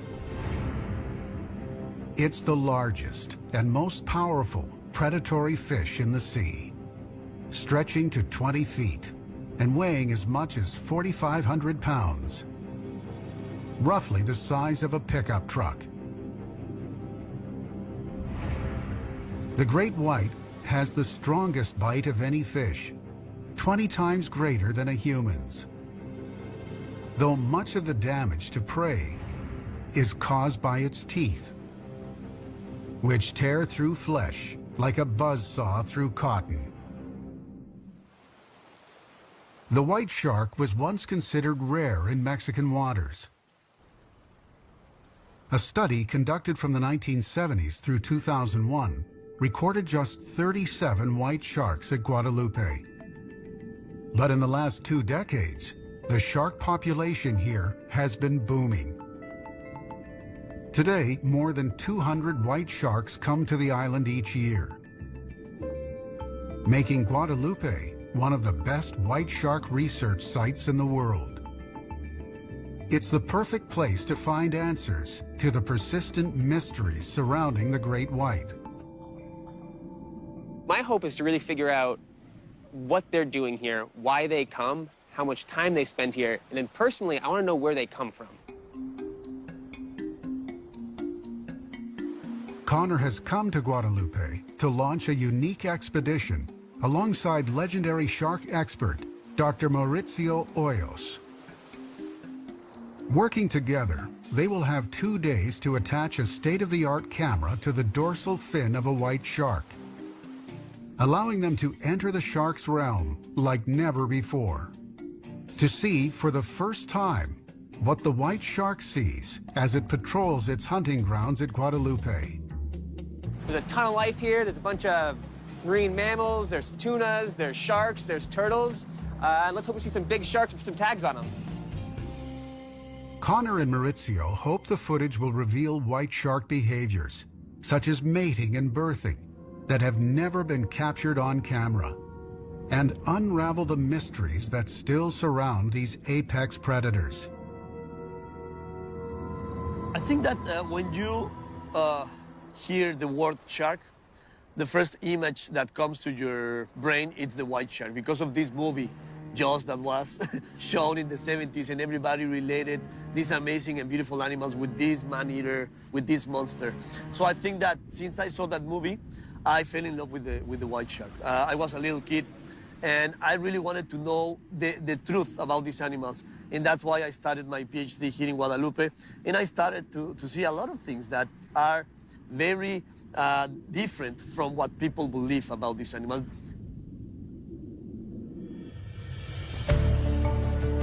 Guadalupe Island lies along the southeast stretch of the Great White Highway, a migration route that begins along Mexico's Baja coast and points west, halfway to Hawaii, and an area in the Central Pacific that researchers call the White Shark Cafe. Sharks gather there from April to July, before heading to Guadalupe from August through February. The island itself is comprised of volcanic mountains that rise more than 4,000 feet above the sea. Water gnaws at the rocky bluffs, which are composed of basalt and the volcanic rock, trachyte, to create a rusty glow. A handful of fishermen are the only people found here. But that doesn't mean the island is deserted.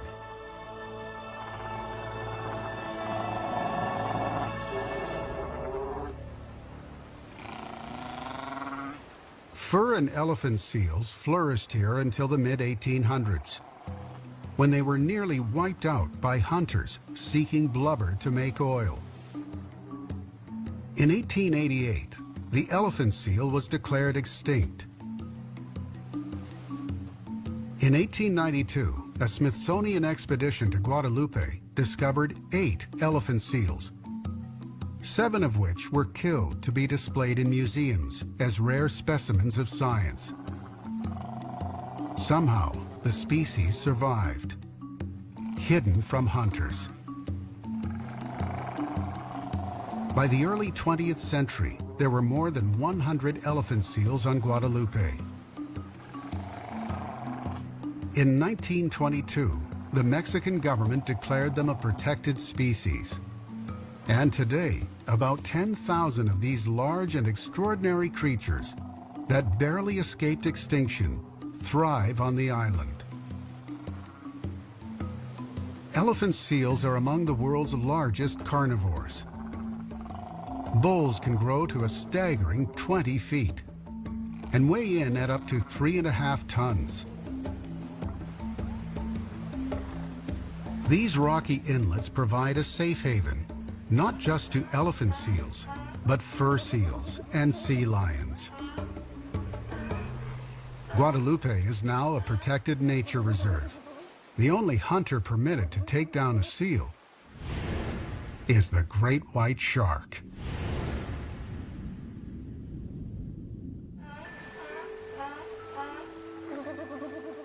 Marine mammals such as seals and sea lions are high in fat, which contains twice the caloric value of protein. White sharks are migratory fish and require fat to fuel their long-haul trips. A female white shark, tagged with a satellite transmitter, journeyed from South Africa to Australia and back. A targeted transoceanic migration of 14,000 miles. Great white sharks eat more than a ton of food each year. At Guadalupe, large adult sharks rarely bother with the yellowfin tuna and yellowtail jacks that cross their paths. They save their energy to fatten up on their favorite meal, seals.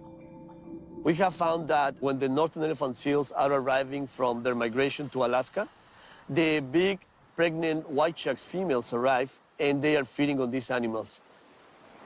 An elephant seal is the perfect meal for a shark traveling the Great White Highway. What baffles scientists is the way sharks feed at Guadalupe.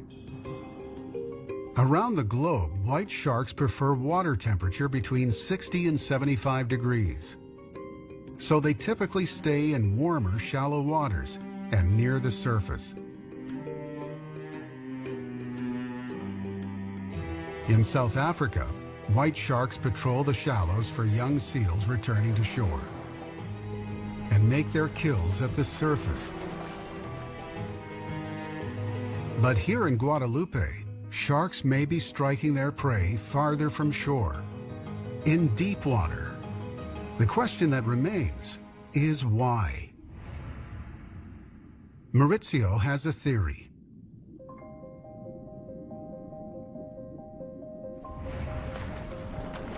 White sharks are visual predators. In places like Cape Cod, where underwater visibility is poor, they rely on keen eyesight and sudden bursts of speed to surprise fast-swimming seals. But in the crystal-clear bays of Guadalupe, underwater visibility extends to more than 100 feet. In such clear water, seals and sea lions can easily detect sharks swimming near the surface. So sharks descend into the unseen depths, beyond the reach of light.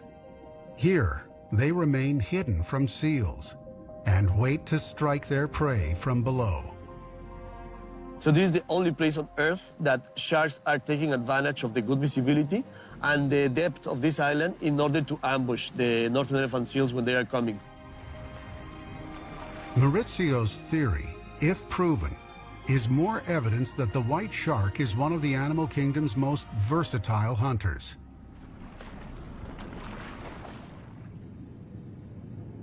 White sharks at Guadalupe are expert at crippling their prey.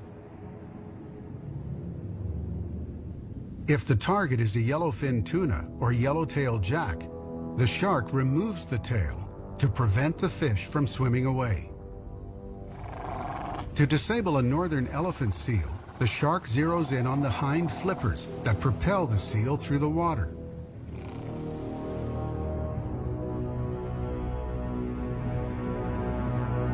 The carcass then floats to the surface, and a bloody feast begins. Maurizio is one of the few people who has seen evidence of white sharks hunting elephant seals here. All he needs to prove his theory is underwater footage of a deep-water kill. So if we could get that event, I think that it's going to be amazing because it would be the first proof that the sharks are really disabling the northern elephant seals in deep waters. Because now we are inferring. We do not have the real proof that they are disabling the animals in deep waters. Maurizio has successfully tagged more than 70 white sharks at Guadalupe. He spends at least 6 months each year on the island in a makeshift campsite, forgoing all creature comforts to study the sharks. He hopes his research will challenge the popular myth of the white shark as aggressive, thirsting for human blood. There's a lot of myths about sharks, specifically about the white shark. People believe that if you see a white shark, they are going to eat you. I have underwater stations on this island. They are at about 30 meters, and I have them to record the presence of the sharks with transmitters.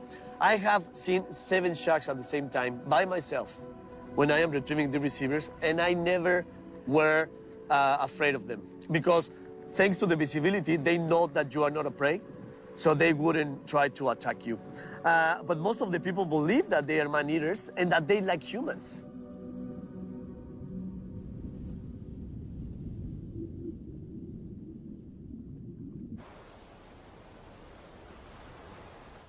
For the research team, the newly designed Shark Cam is a game changer that can help them solve the mystery of what sharks at Guadalupe are doing when they go deep, below the detection zone.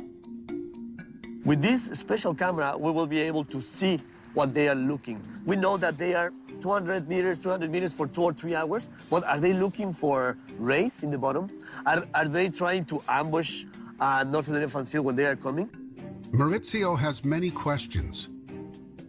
If the sharks are ambushing seals here, how are they doing it? Are they taking advantage of good visibility? Are they hitting seals from below or from above? Are the sharks interacting with each other? Questions he hopes Shark Cam can help him answer. But these discoveries will have to wait. Connor has received bad news that could sink the expedition. Mauricio actually just radioed into us and told us he broke his boat yesterday, so it's out of commission right now. But he's already ordered a new part, and it should be coming in tomorrow, so hopefully we can get it fixed and get out there and tag some sharks. In the meantime, we're here at Guadalupe Island, so might as well get in the cage and see some sharks up close and personal. They've come to the Northeast Bay, one of the island's great white hotspots. Depths here range from 160 to 260 feet. There should be sharks, especially once they smell lunch. Getting the bait ready. We're chopping up this tuna. Usually the fish that we use is the bloodiest one, so easier to attract the sharks with it. These ones are 30, 40 kilos each. They're normal food that they eat, usually especially juveniles with the yellowfin and bluefin tuna, so that's why main reason we use it. Connor joins underwater videographer Kay Byrne Lim on the dive. Protected by the steel bars, they want to lure the sharks in as close as possible. Connor hopes to study how sharks interact with each other and display dominant behavior. Shark! It's not long before the first great white appears. It's a large female, a 12-footer.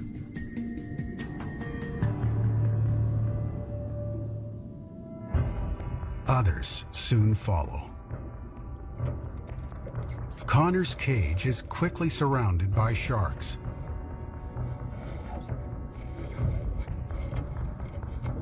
With Guadalupe's stunning underwater visibility, he's able to get a detailed look at each shark.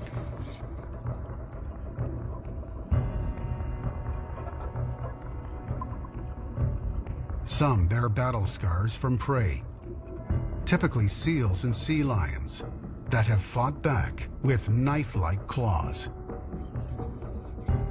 Sometimes, sharks will fight each other for food. In the shark hierarchy, females dominate males, and large sharks dominate small sharks.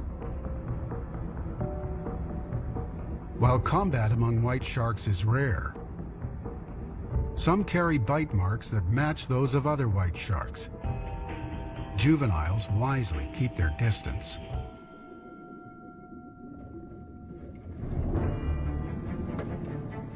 The sharks come within inches of the cage. One large male gets so close, Kay and Connor could stick their hands into his mouth. Very rarely do sharks get closer to divers than expected. Today is one of those exceptions. A juvenile male shark chases a piece of bait near another cage and smashes through the bars. Oh my God. The great white shark is inside the cage. So is a diver. It's in the cage.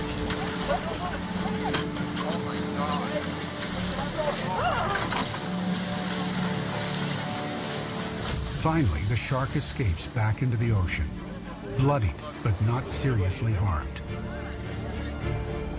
But what about the diver inside the cage? Miraculously, he emerges, also unharmed.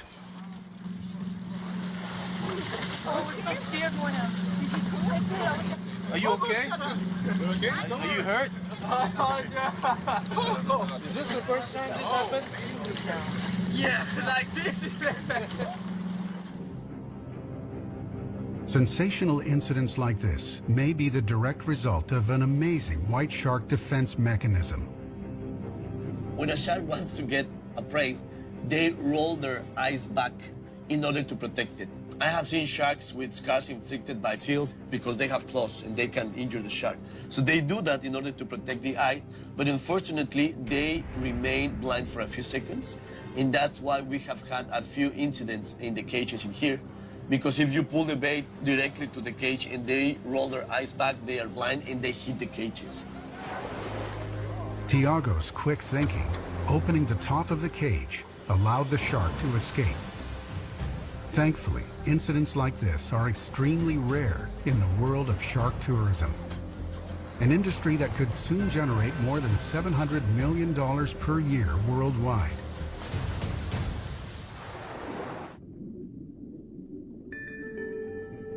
A study conducted in the tiny island nation of Palau in 2012 found that a live shark can earn 1,000 times more in tourism dollars than a dead shark sold illegally at port. At isolated spots like Guadalupe, far from the Coast Guard and Navy, dive boats keep a watchful eye out for illegal fishing. So shark tourism has added benefits. It was a good day for white shark sightings. But high winds and rough currents make filming difficult. It was extremely rough today. We were bouncing around, being knocked around in the cage. So we have to grab parts of the cage and hang on tight while filming. So it's pretty tough.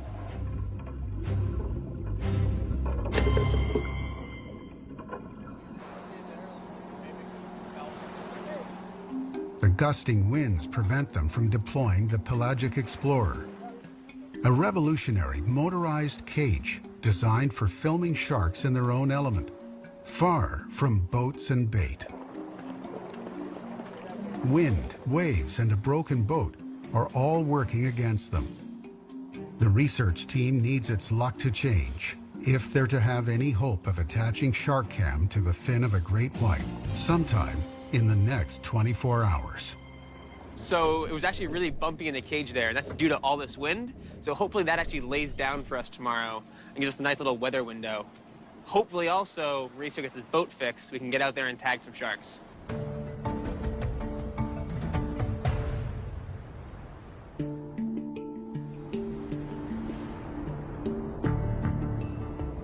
The next morning, the weather has improved, slightly.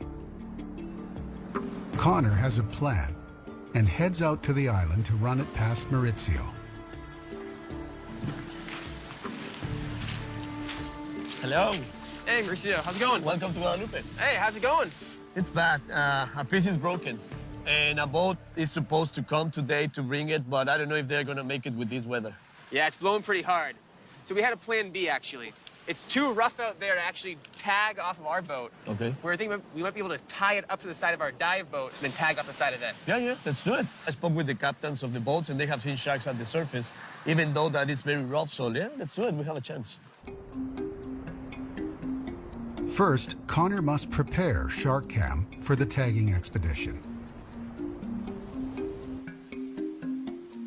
So this is the tag we're talking about. This is the cat's cam.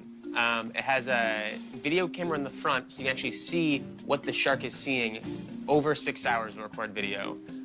This is basically a Fitbit for sharks, which basically allows you to see every single fine-scale movement the shark makes. And using that, you can figure out energy expenditure as well as behaviors like hunting, resting, etc. It also has a depth and temperature sensor, so you can see what temperature the shark is in and how deep it is at any one point in time. So it's basically recording all the movements of the shark makes, so it's really recording the day in the life of a shark. Connor programs the tag to detach from the shark after 24 hours. It will then float to the surface and emit a high-frequency signal. He and Maurizio will retrieve the tag, download the footage, and hopefully see, for the first time, what the shark sees when it descends into the hidden depths. But clamping a camera onto the dorsal fin of a great white shark is not always straightforward. Putting this float package on a shark can be either really easy or really hard. Depending how enthusiastic and active the shark is, it might come up, fin right next to the panga, right next to the boat. We can easily put this clamp on. If the sharks are a little more cautious, a little more hesitant, they might not get as close to the panga. It all really depends on the shark. And then all you really need is one good pass of the shark with its fin out of the water and go in the right direction. You can clamp it on, and then you're good to go.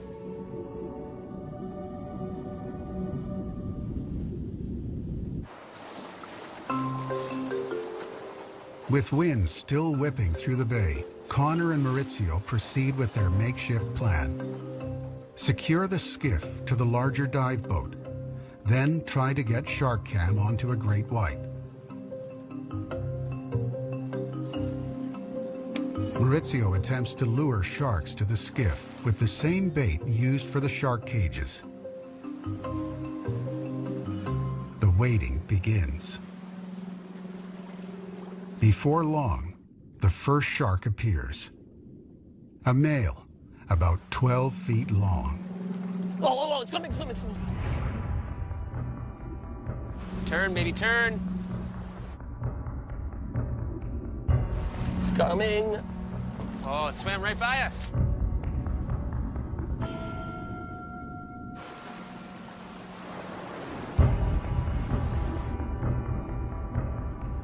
The good news is the sharks are coming close to the boat. The bad news, strong winds are still causing problems. Whoa! Rocking and rolling. The current is carrying the bait under the larger dive boat and out of Maurizio's view. They decide to untether the skiff and take their chances on the open water. Meanwhile, on the dive boat, some welcome news for the team. The captain is given the green light to deploy the Pelagic Explorer, the most sophisticated shark cage on the planet. Propelled by twin motors, it will allow the research team to follow the sharks into deep water, where they hope to capture never-before-seen hunting behavior. Basically, it's like being in their own environment, in their own realm. Just being in the water with great whites all over the place. They come and check you out. There is no way that without it you can swim next to a great white for a long distance. With the Pelagic Explorer, you have the capability to swim right next to a great white for up to 10 minutes, or longer if the great white decides that way. I'm literally huddled like a ball in there. I have to direct the pilot because I'm blocking his view. He can look to the left, to the right. He's got rear view mirrors so he can look behind. But yeah, I'll have to tell him if I need to go faster, slower, turn left, turn right, or if I see a shark. Kay and Eric need to be alert. They're about to enter the world of a 2-ton apex predator, capable of explosive bursts of speed that reach 35 miles an hour. It seems that they're just hanging out, just cruising around in kind of like in a slow motion, super relaxed.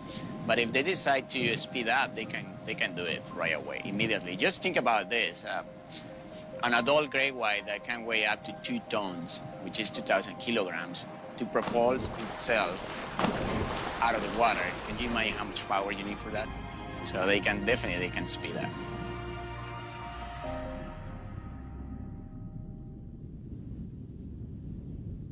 Close to shore, they encounter not a shark, but a colony of curious California sea lions. They show no fear and inspect the explorer at close range. In these shallow coastal waters, sea lions forage for fish, squid, and shellfish. Farther from shore, they can dive as deep as 1,200 feet and hold their breath for up to 20 minutes. Thick layers of blubber fend off the chill of marine waters and provide the white sharks of Guadalupe with their favorite meal. A great white can cover 150 feet in just 3 seconds. All it takes is one moment at the surface for a quick breath, and the sea lion becomes an easy target for a shark lurking in the unseen depths below. The sea lion would never know what hit it. But here in the shallows, a shark has little chance of ambushing a sea lion. The explorer heads out into open water. And within minutes, the first shark appears.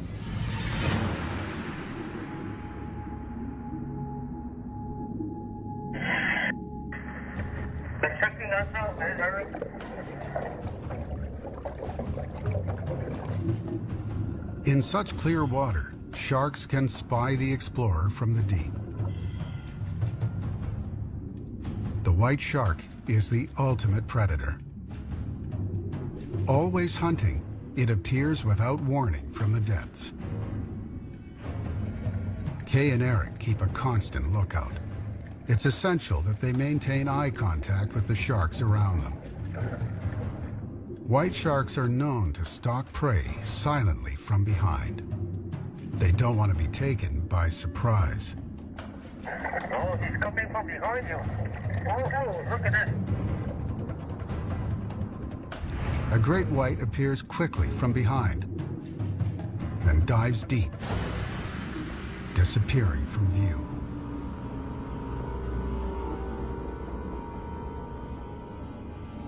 Suddenly, another shark appears from below. Kay and Eric decide to follow it.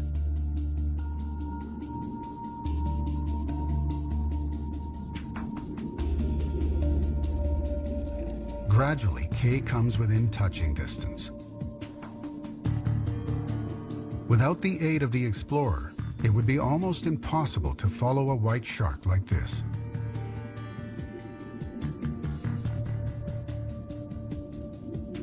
The face-to-face filming helps dispel a myth about the shark's anatomy.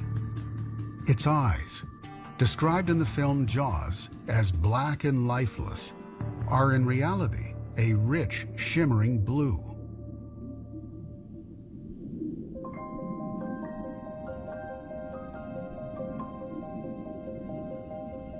The explorer is now within feet of the shark, close enough for it to turn and lunge at the crew. Jaws thrusting forward. But it keeps a watchful distance. The shark shows no aggression.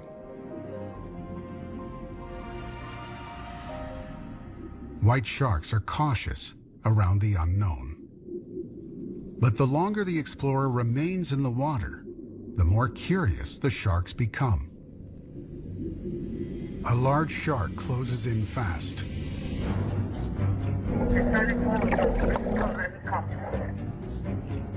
At the last second, the great fish swerves away with a lash of its powerful tail.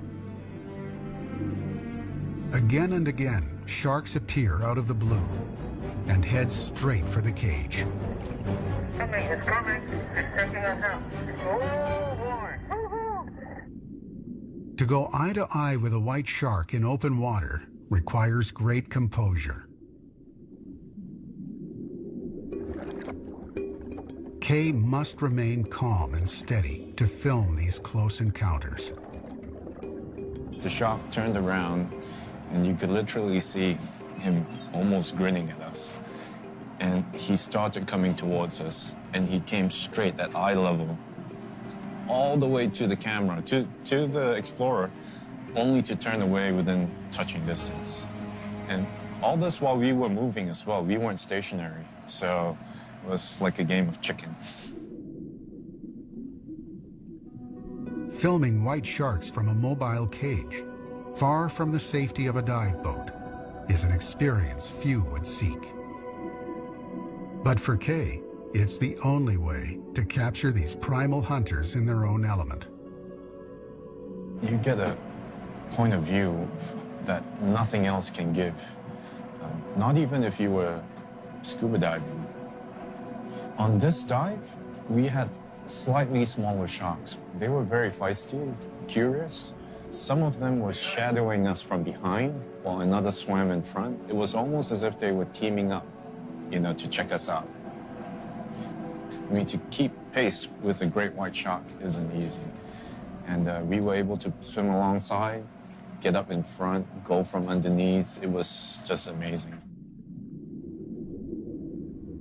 The shark footage collected in the Explorer is valuable to Maurizio. But he's still missing a crucial piece to the puzzle: footage of a white shark hunting in deep water. For that, he'll need shark cam attached to the dorsal fin of a white shark. But time is running out. When you are tagging sharks from a small boat, you have to be very accurate and you have to be very fast because the sharks learn how to get the bait. These animals are I think that they are very smart. When you come here and when you throw the bait, they never get the bait at the first moment. They always look around, they are very inquisitive, they come closer until they are very sure that it's a food item. It's when they get close and they get it. But also they are all different. They have different personalities. They do not come very close easy, but some of them do that.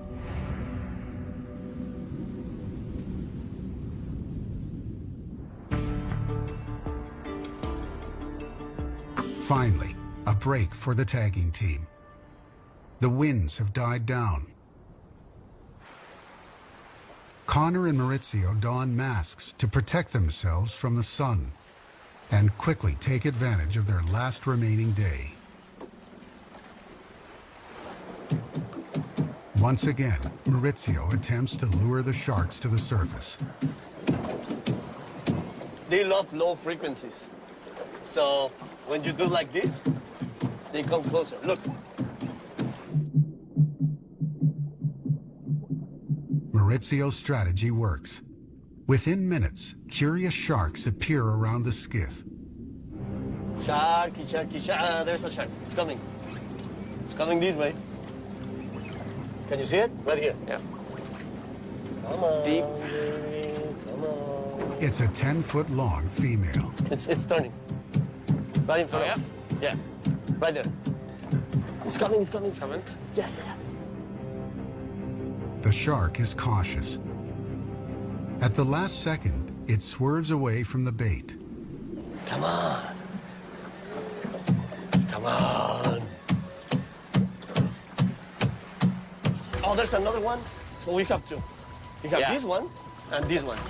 It's coming. So now we're gonna have some action because they will. Look. It's coming. Whoa! Come on. This is the one. This is the one. Pin. Almost.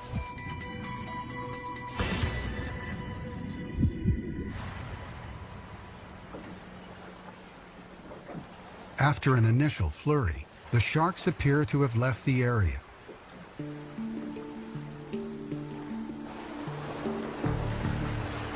Maurizio decides to explore a different location. One where he believes white sharks stalk prey deep beneath the surface. We are in Twin Canyons. This is to the south of the Northeast Bay. We have seen a lot of predation events in December right here. It's very deep, and that's the second biggest northern elephant seal colony in this area. When I have tracked the sharks, they come to this place. They remain very close to the shore.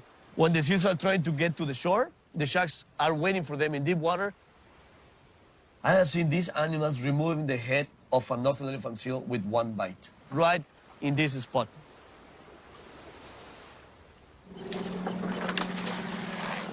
Let's get a shark now. Okay, let's work now. Sharky. Maurizio's instinct is spot on. Twin Canyons is a busy hunting ground for white sharks. It's right here, underneath the boat, coming to the surface. Coming fast.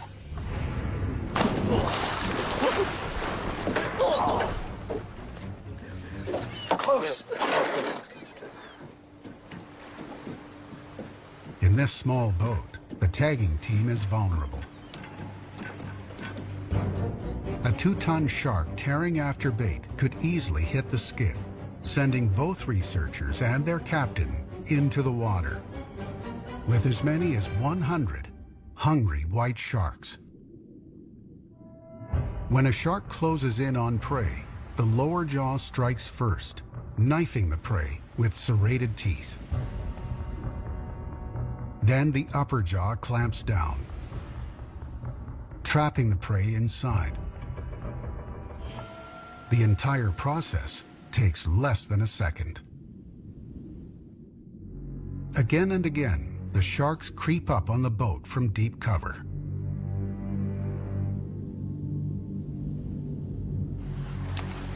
All right, this one's turning under the boat. Okay. I can see the... It went away. Oh, right there. 1, 2, 3. Come on. You want it. Come. Almost. He's gonna come. This is the player. This is the one we want. It was so close. A little bit. Like this way, 1 feet. 3 inches is all I needed. Oh, come in. Oh. This is one. This is. Look. It's coming back. Oh, you get another shark too. We have 2? Yep. Okay. Maybe this is gonna go away. Yeah, it's a juvenile. Look, it's going away. This one's coming right at it. Maybe this is bigger. That's why it's coming. It's the one with the scratch. It's coming directly. Oh, they're both going for it. Oh.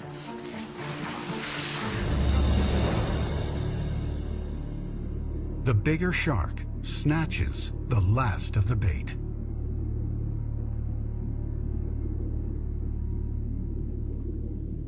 Well, we tried. Yeah. We were very close. Yep, really close. As the sun retreats behind the island, the research team heads back to the dive boat. It's been a frustrating day on the water, and time has run out on the expedition. Today's tagging was good and bad. The sharks were so close, they were inches away. I only needed about 2 more inches probably, and I could have got this tag out, or another second to reposition myself, but everything's happened just so fast and so quick. Close. The day draws to a close. Maurizio is still no closer to filming a shark hunting in deep water.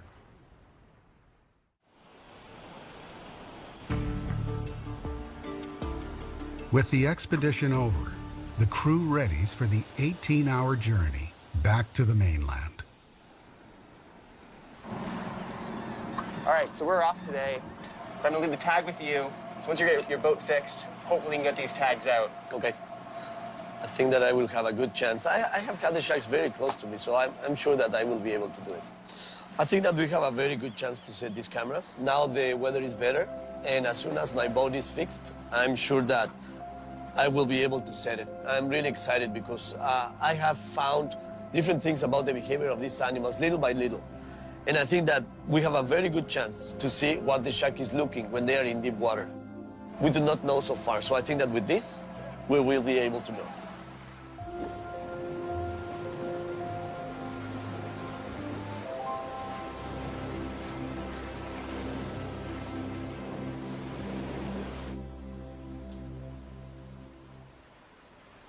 Days after the expedition, Maurizio does receive shark cam footage, recorded by another research team at Guadalupe. For the first time, he is able to see exactly what the shark sees. While they did not capture a predation event, the hours of footage confirm Maurizio's theory that the sharks at Guadalupe descend to great depths, where they are nearly invisible to the seals above. For now, exactly how white sharks hunt seals at Guadalupe remains a mystery. But the investigation will continue. The more researchers learn about the white shark and its habits, the better they can protect an animal threatened by overzealous fishing. I'm very hopeful about the survival of this species. We have a lot of very good scientists working in the US helping us, and now we are sharing information. So I think that we really need to gather as much information as possible because sharks do not respect human boundaries. They move all over the world, and we really need to protect them internationally. So if a scientist from California are tagging the sharks, I can know if they come to Guadalupe or to the Mexican mainland because we are using the same technology. And we are sharing this information. So I'm hopeful that we will get enough information to give our governments enough information to protect these amazing animals.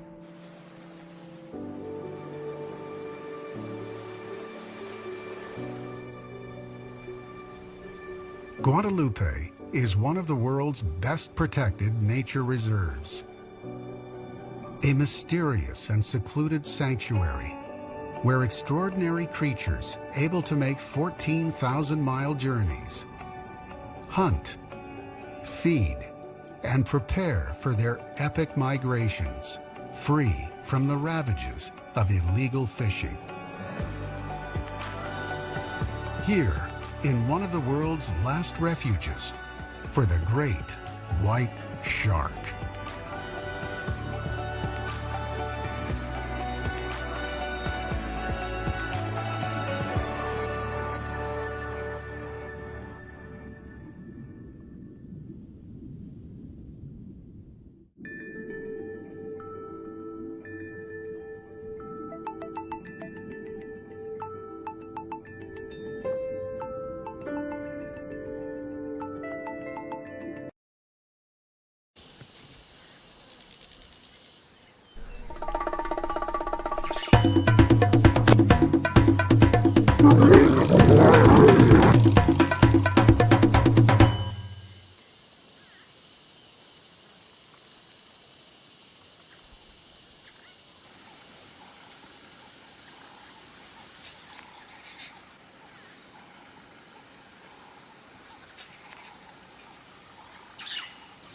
I'm back with the Kambula Pride.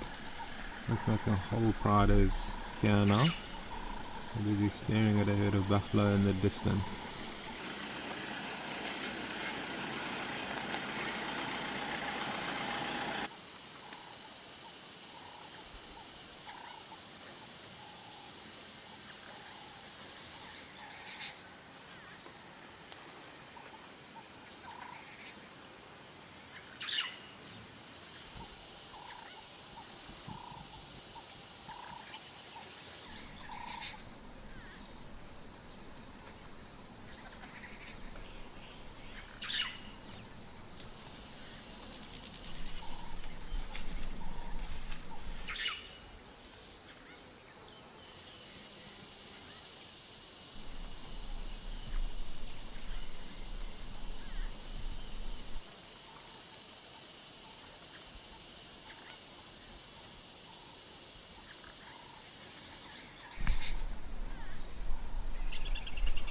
We found these lions following obviously their tracks on top of the tracks of the herd of buffalo.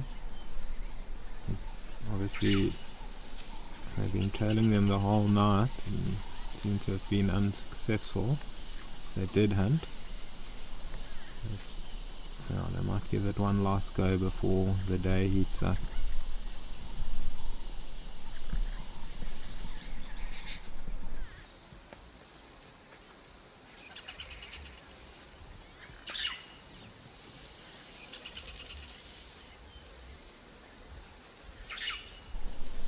You see all the young lions just trailing along behind the adults here. Even at 2 years old, and very intimidating. You can just see in the distance there the herd of buffalo on the opposite slope. The lions heading towards them. There's an elephant that's making the lions have to do a little detour, as well as myself. But I don't think he'll interfere too much.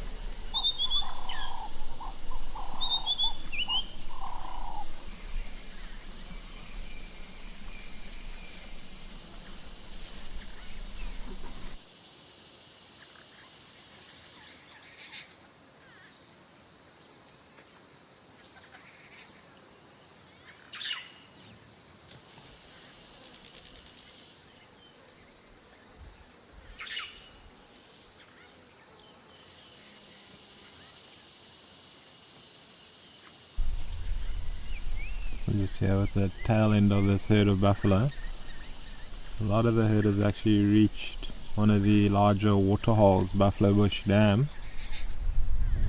on their way there to drink. And the lions are just going to keep tabs on them, more or less slowly follow them till they see an opportunity.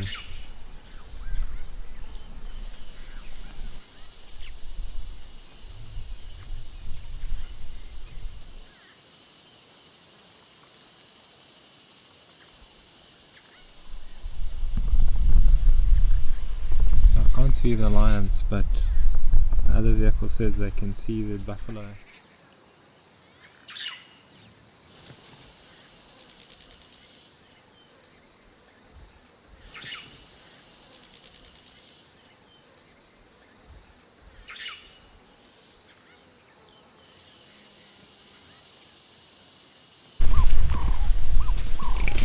There's the lions running there. Lions running in.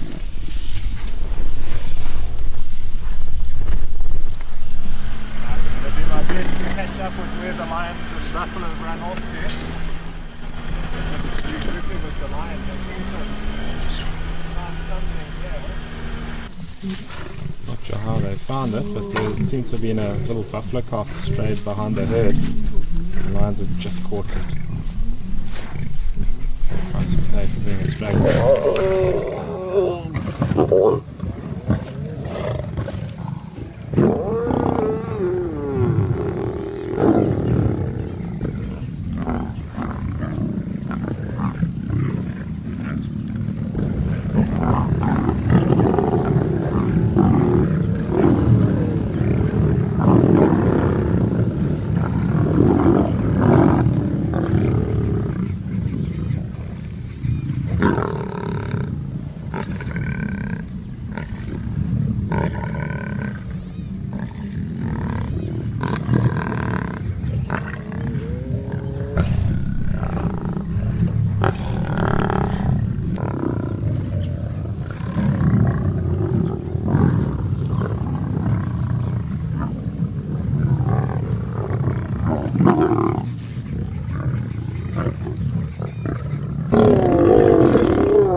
This lioness at the back here is just happy she got invited, it looks like.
seems things are just simmering down now while they finish off the last of the scraps.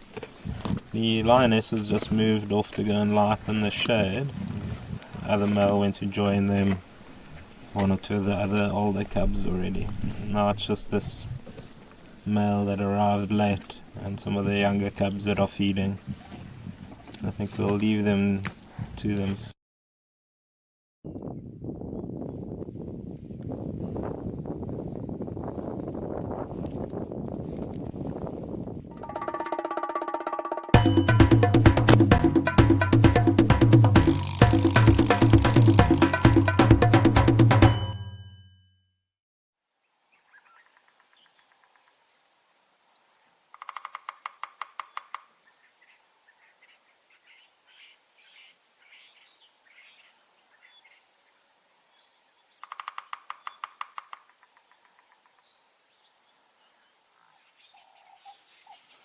Right, folks, so we've left just before the sunrise this morning and come across a herd of buffalo, sort of just opposite our main camp. Having buffalo around is always exciting because the lions follow very soon afterward.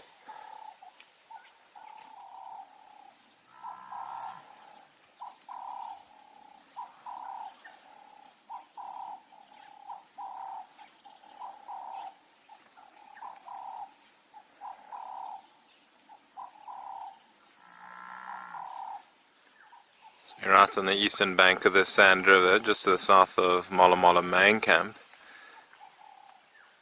These buffalo, it seems, came down to drink opposite our camp last night, moved off a little bit and then settled down for the rest of the evening. And they seem to be just in the process of waking up now, perhaps getting ready to move around and feed. What they normally do is loop to and from the river, as buffalo need to drink every day.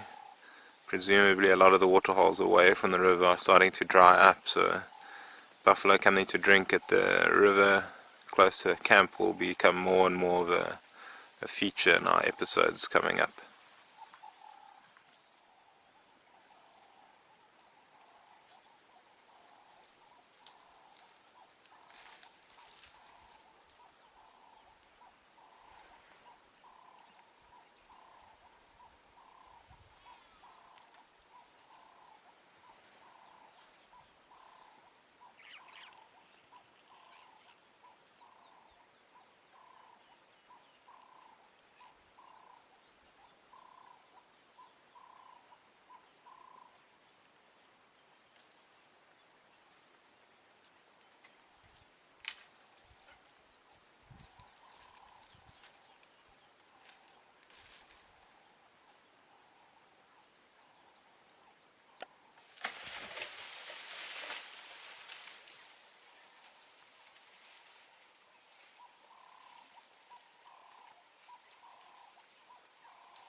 Seen a rhino running towards the open area from the south. It's just running to the Kapin River, but we can't see it. It hasn't emerged yet if you want to. Okay, cool. Thanks, man.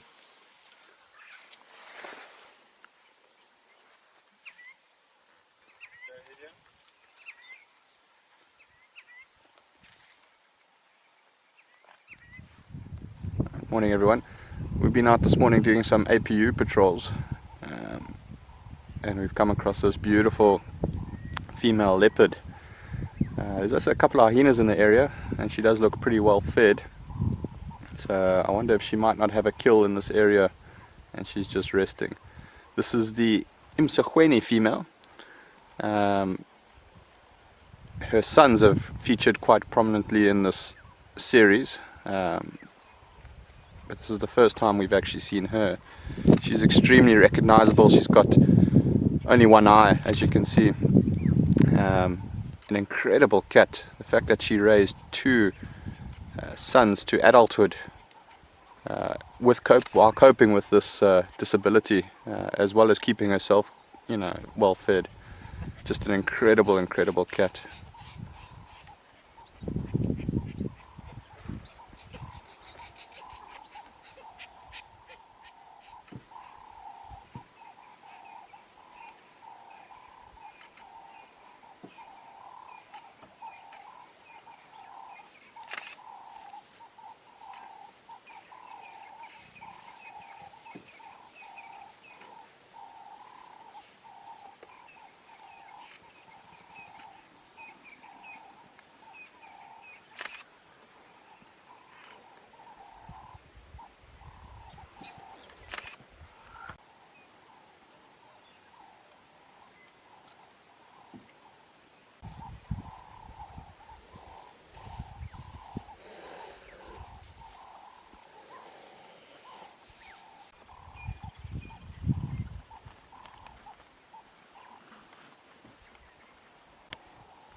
Yeah, man.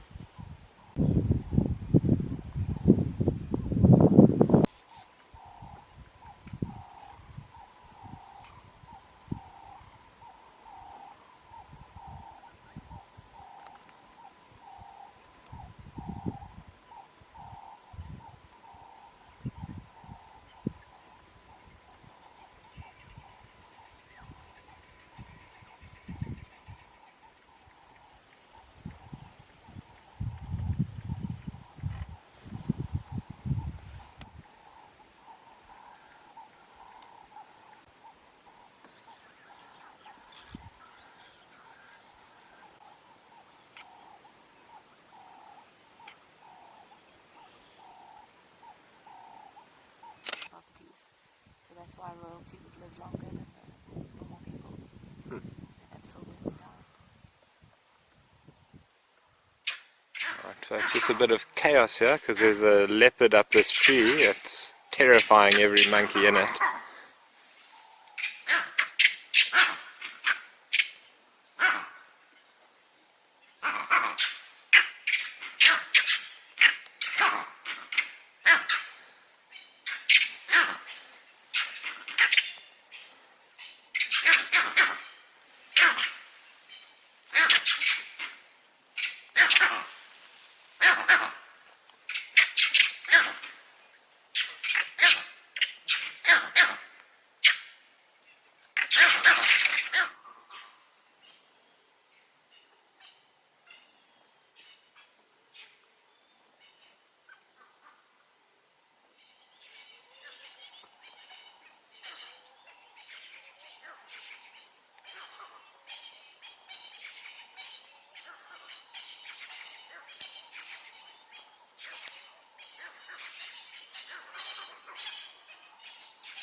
So this is a young female leopard. We're not entirely sure which one it is.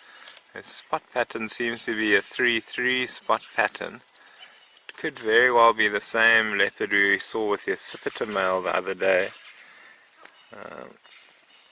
Now that we can see a little bit better, we might get some identification on her and check with our neighbors if they know this leopard at all. Just from how relaxed she is with the vehicles, we can only assume she grew up on one of the reserves.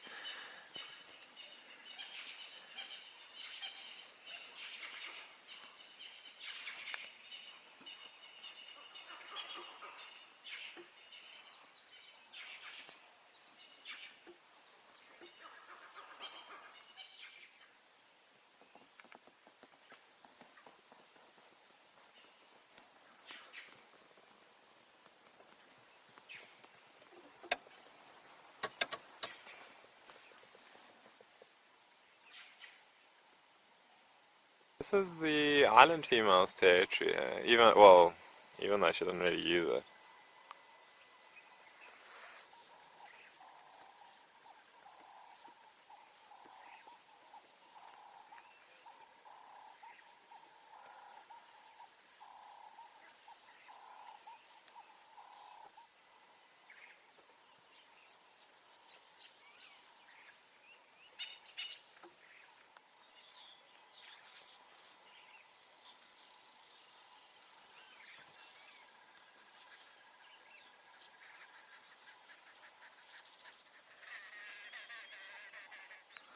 Right, I just managed to see her tail flicking around in the grass there. There's her head popping out. So the river here is fairly wide. Not sure if she'll be able to get across it. She could also be looking for animals to hunt in these reeds, like little bushbuck and some of the water birds, and then we get another large rodent called a cane rat. Not too many of them around, but where she is a type of place that you would find them.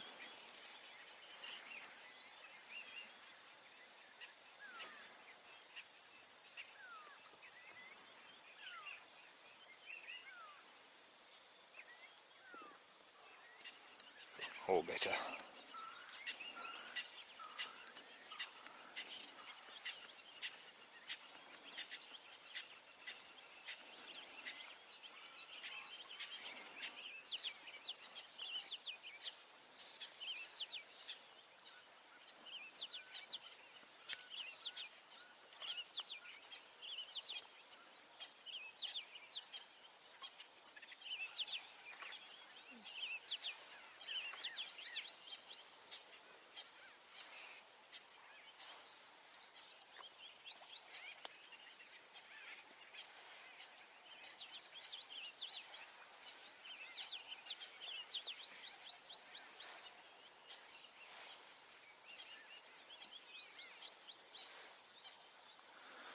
I'm not sure if she's seen something or not, but she's pretty much walked out of the island female's territory and is now in the territory of the Nkaveni female.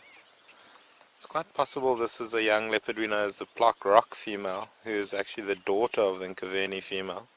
We can confirm that once we're back in camp, perhaps.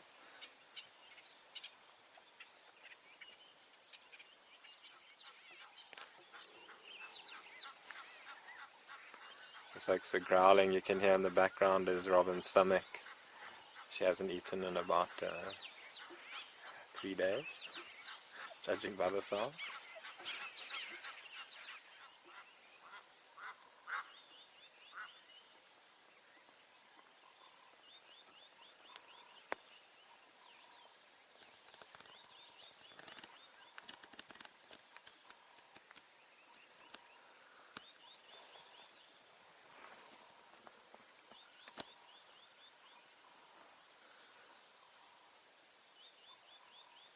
This afternoon, Liam and I have found ourselves in a vehicle together, and just outside of camp we had to stop for a bull elephant in our path, and we could hear some impalas alarm calling quite a ways off. So we made our way up to Piccadilly Pans which is a pretty productive area, and we found the herd of impala that were grouped quite close together. And that can be indicative of a sign that a predator's been in the area, namely a leopard, where the animals will group together. Normally they'll all alarm call at the leopard, and generally what the leopard will do is, if it's been seen, will move away as quickly as possible. But unfortunately for the impala, one of them didn't make it out alive. So what we actually did, because we didn't see the leopard, we were going to just look around the area a little bit more, and because they weren't alarm calling, we couldn't really get a distance or a direction where the leopard was. So we're just going to look at the sort of the bush line next to the pans, and that's when we found or saw the Piccadilly female, and she was dragging one of the impalas towards a shady spot.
The Nsefu pride is the perfect lion family. New cubs with 2 devoted mothers. 2 loyal fathers to guard them. But they've got teenagers, and that spells trouble. Turning from cubs into killers isn't easy. They must learn how to hunt and how to find their independence while staying loyal to their family. Teenage mistakes can have terrible consequences. They face betrayal, isolation, and death.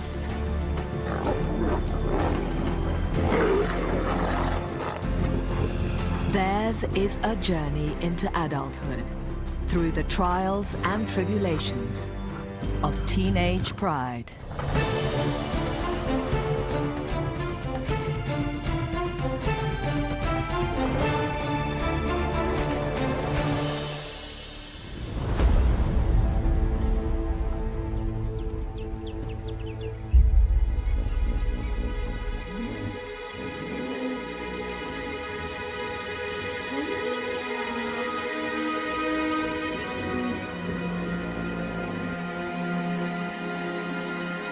It's dawn, and the Nsefu pride relaxes after a busy night's hunting.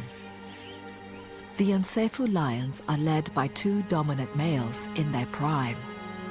At the heart of the pride are 5 adult females, and 6 new cubs born to 2 litters. Everyone dotes on the new arrivals. Everyone except the teenagers. They have their own problems. There are 7 of them, ranging from 1 to 3 years old, mostly sub-adult males. Like all teenagers, they face the difficult transition to maturity.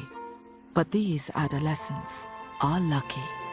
Their 25 square mile territory is on the Luangwa River, the best lion real estate in the area.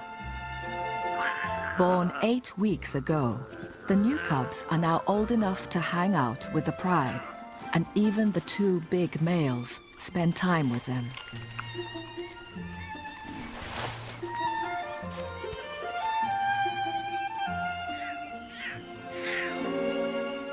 The previous year's young are all ignored, so they formed a gang. These adolescents are, in human terms, of school age. They have their own teacher, an older sister. Though already adult size, she's still young and playful.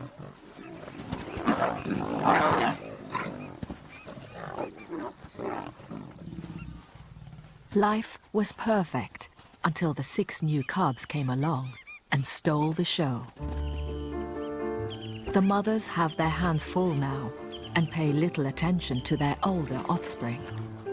Aunts and a grandmother are increasingly losing patience. Of the 7 teenagers, 4 are male, now with the first sign of manes. 3 of these are brothers. In their few years left with the pride, they have a lot to learn.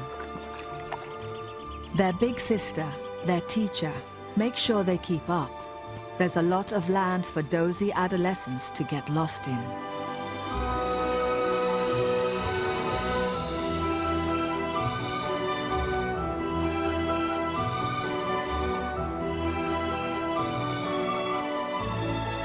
Now it's time to join the pride for breakfast. The hungry teenagers are allowed at meals as long as they join the back of the queue.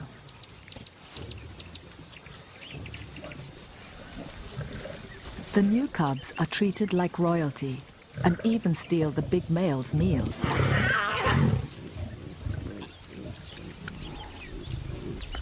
The mothers need extra food to make milk for the cubs.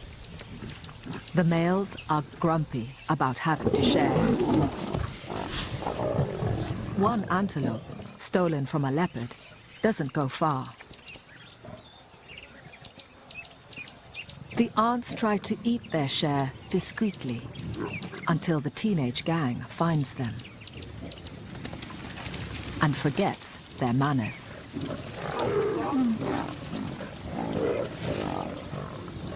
The hungry youngsters often break the rules of the pride.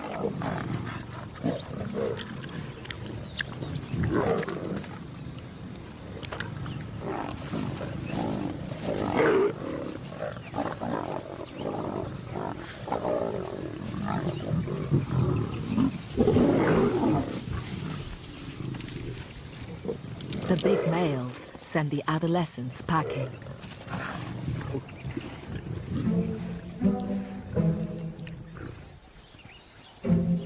The most important survival skill the youngsters can learn is to hunt, and it's time for class.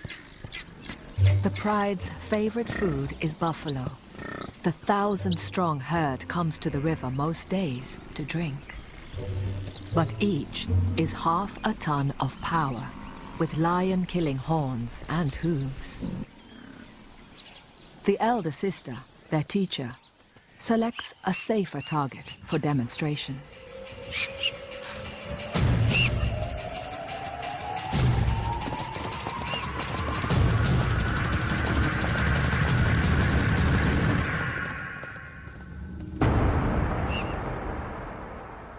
Hunting needs more work. The 3 brothers are 18 months old and will be allowed to stay with the pride for maybe 2 years more. But then, they'll be on their own. Hippos retreat to the river by day, but come on land at night to graze.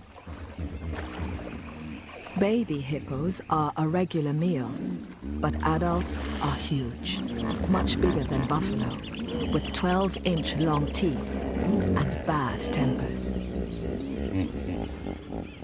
This morning, the teenage gang has one trapped and is blocking its route back to the river.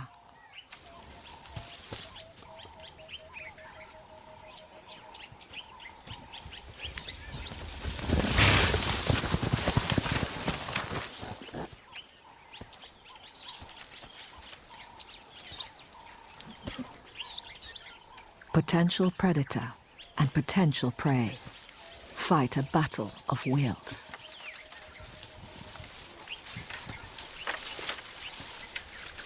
The young lions try intimidation, while the hippo slinks off round the back.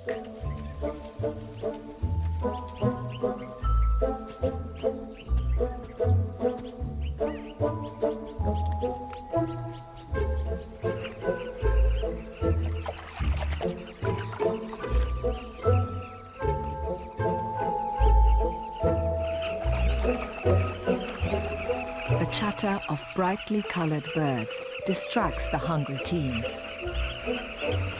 A colony of carmine bee-eaters nests in the riverbank.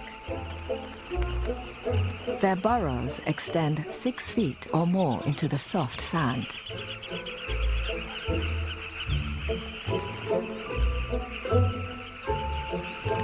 Lions aren't born knowing what's best to eat and whether these birds might make a meal. The years spent learning how to be a lion may be the most difficult and least understood of a lion's life.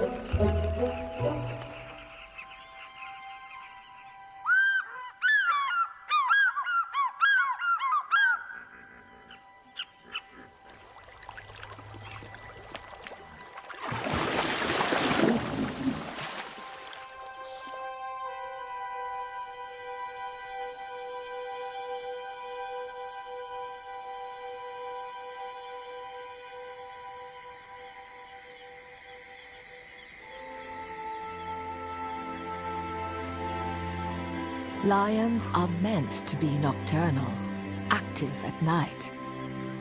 But they're teenagers.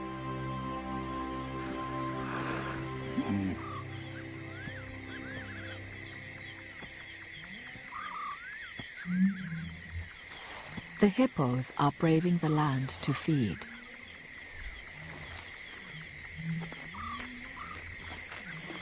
They graze and eat fallen fruit through the night.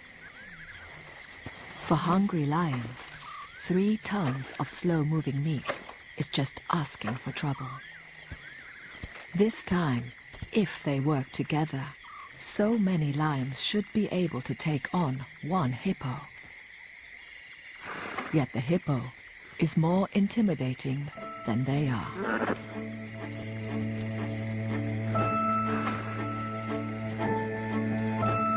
The hippo's sheer bulk is their protection, as are their massive teeth, trampling feet, and belligerent courage. Teenage lions have attitude too, and they spar with the hippos like matadors with bulls. For the lions, it's part game and part lesson. Experienced lions rarely hunt adult hippos. They're too dangerous, but the teenagers keep trying.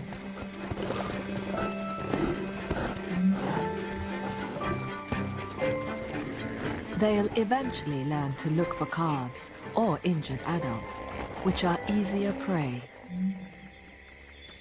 After taunting the hippos, the big sister leads the class inland. Hunting antelope requires specialist teamwork, and they practice most nights. They spread out. The idea is to drive an impala or a puku into an ambush. Antelope are faster than lions, and they work together too, alarm calling.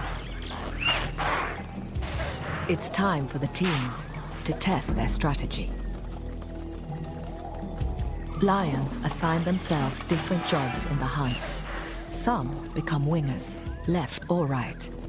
Others, part of the charge or the ambush. Once a lion learns its job, it'll eventually fulfill that role in each hunt for the rest of its life.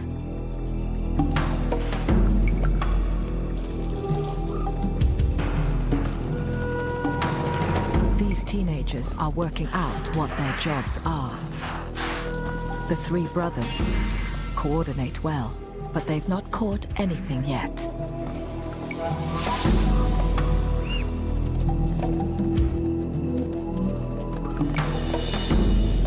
The elder sister drives a puku straight towards them.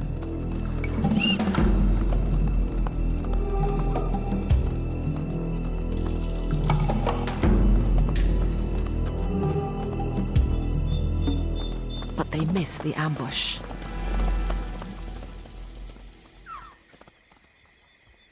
Behind the younger brother, there's one of the cubs, lost and alone.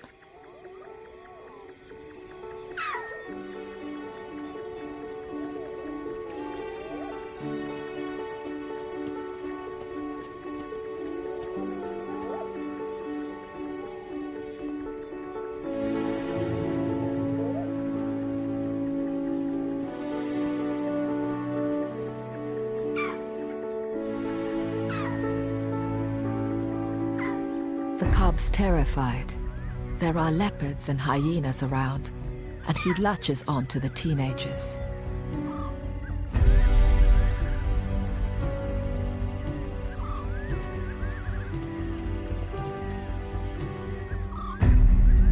They stop hunting. The rest of the pride can't be far away.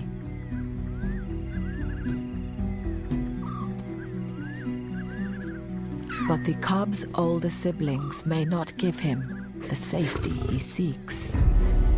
Teenagers play rough. There's still resentment towards the cubs. Jealousies within a family are normal. Before the cubs came along, life was better. And now they wait at the back of the queue. Adolescents have many conflicting instincts. They recognize their little brother. He's one of the family. But lion males are cub killers, an instinct needed for when they take over a pride.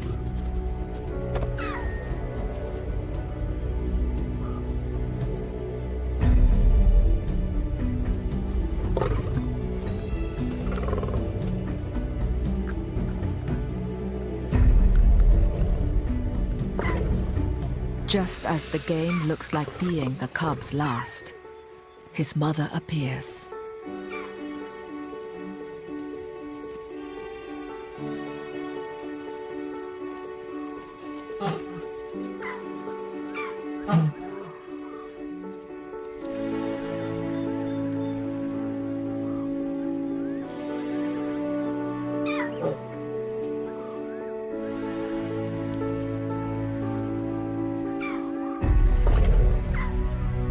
The teenagers want their plaything back.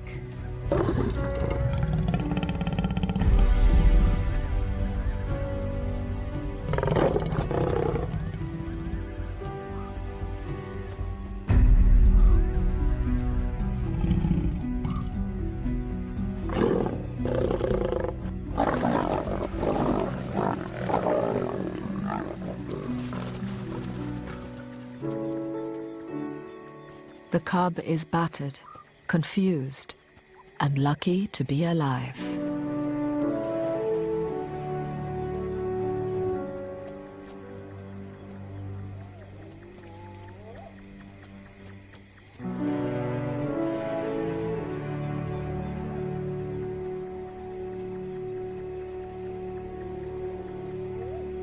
Reprimanded, the adolescent gang heads back to the pride. There's a rumbling, like distant thunder. stampeding buffalo. The professional hunters, the lionesses, are at work.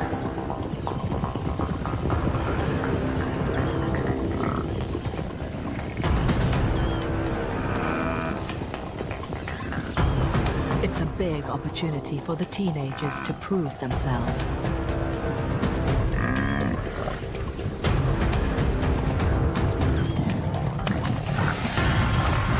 The strategy for hunting buffalo is different to antelope.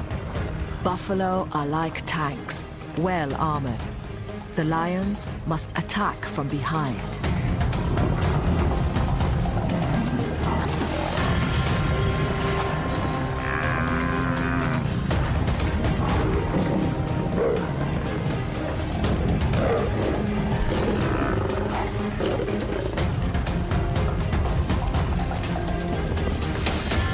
Buffalo is strong and can wheel around, slashing with his horns, lashing out with his hooves.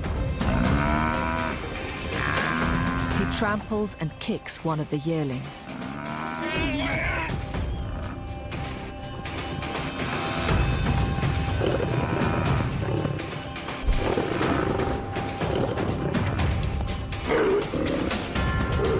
The pride closes in, but the teenagers aren't strong enough. A horn catches the elder sister in the groin. The lion's desperate attempts to hang on to the buffalo become increasingly dangerous and futile.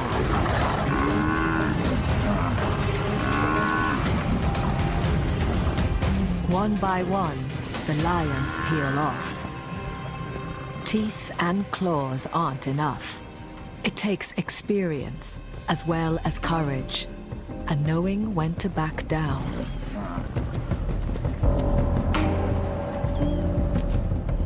Rumps bleeding, but heads held high. The buffalo head back to their herd. Following them, unwilling to give up, are the three brothers.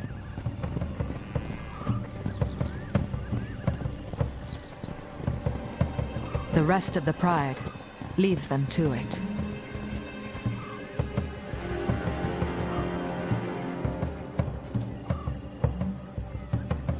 The three brothers follow the buffalo herd all night, out of the pride's territory.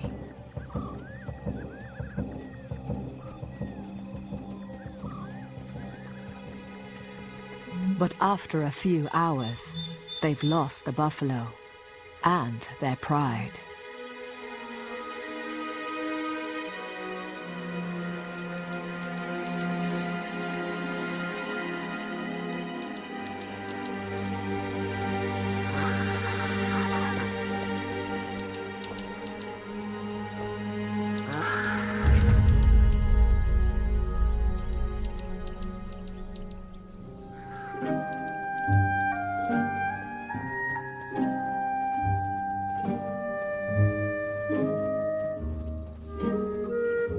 The pride's two dominant males return from defending their kingdom to find their family depleted and injured. The mothers are fine. They backed off early in the hunt. 4 juveniles are missing, 3 brothers and a yearling. One of the other adolescent's leg is bleeding. Injuries are common. One of the adult males has even cut his eye, but that's minor. But his daughter, the teenager's elder sister and teacher, is badly hurt. It's her left hind leg.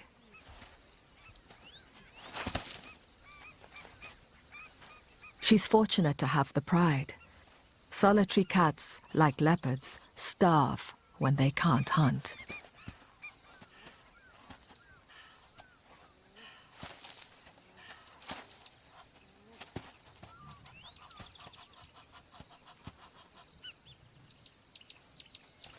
Most wounds heal quickly. There's no blood, and she'll probably recover with a few days' rest.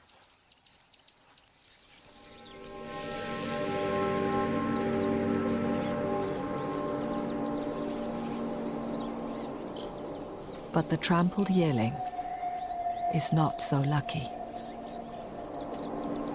A moment of teenage bravado has caused fatal internal injuries.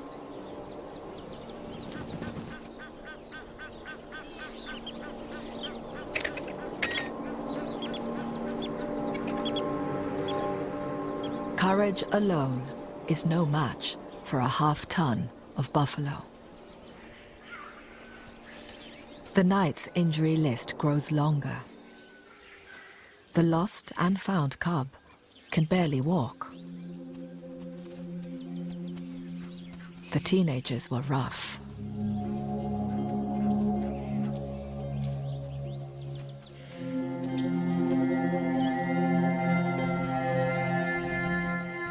He looks for comfort from his mother,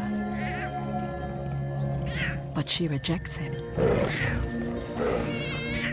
The pride can't look after a cub that isn't able to keep up. Her instinct is harsh, but it's for the sake of the other healthy cubs.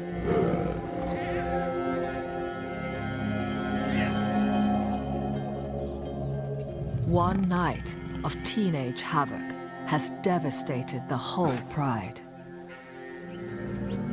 The two adult males don't stick around to help. They often split up to patrol their borders and cover more territory.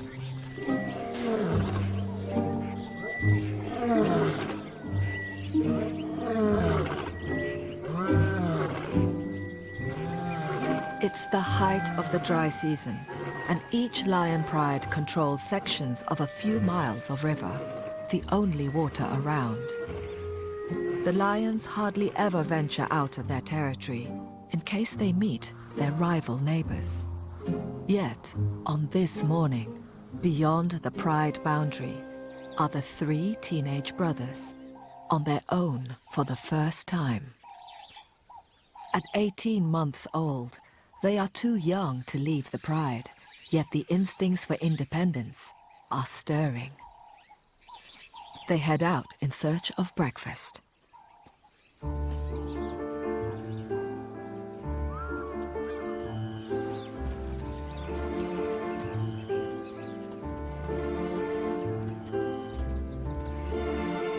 They have a swagger, a confidence. This is the beginning of a great adventure. One is the born leader, and he keeps an eye on the other two. He waits for them.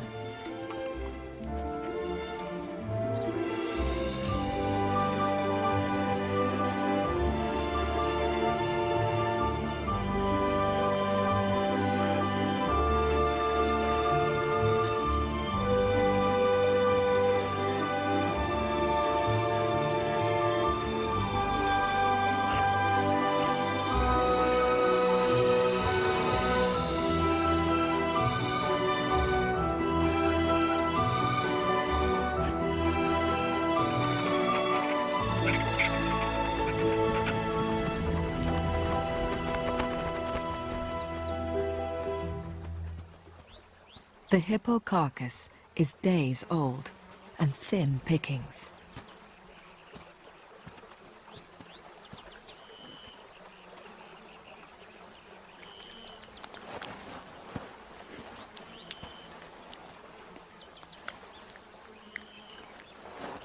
The leader lets the younger two find what they can. A foot doesn't have much meat, just skin and gristle. They should be careful. Their stomachs aren't accustomed to rotting carcasses. But it's something they may need to get used to.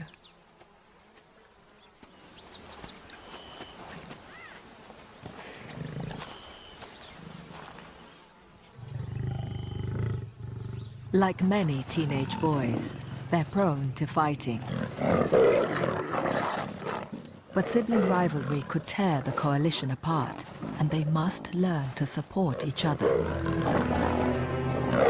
Their survival is at stake.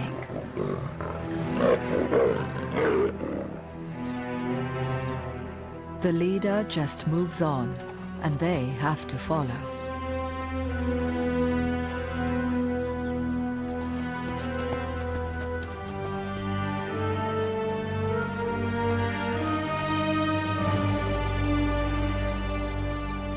It's October, and South Luangwa National Park is waiting for the rains. These 3,000 square miles of wilderness have been eaten bare. The grass has gone. This is now a land of hunger. All life is concentrated along the banks of the dwindling Luangwa River.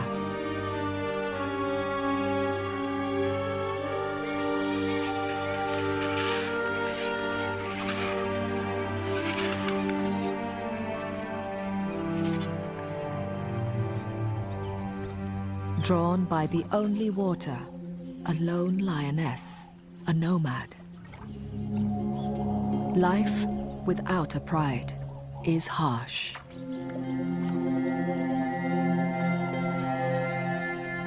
Single lions can scrape by for years, eking out an existence, hiding and starving.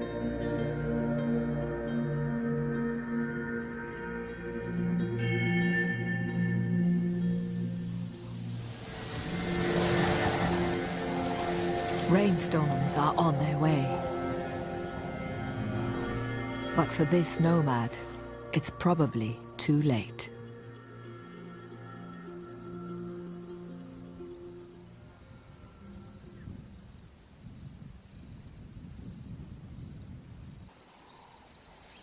The three brothers are tense, staring intently.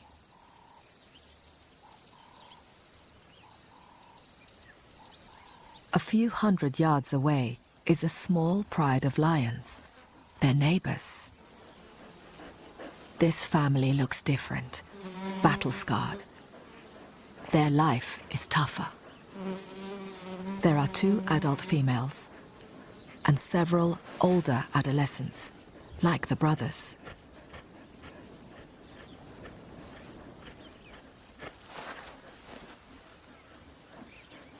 This is a hardened pride from the wrong end of town.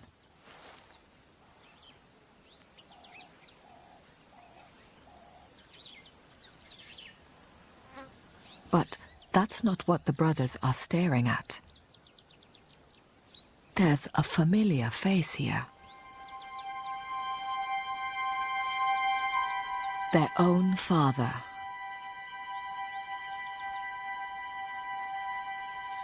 One of the 2 Nsefu Pride males has a second family across the tracks. It's unusual, but here the park has a shortage of adult males due to trophy hunting outside the reserve.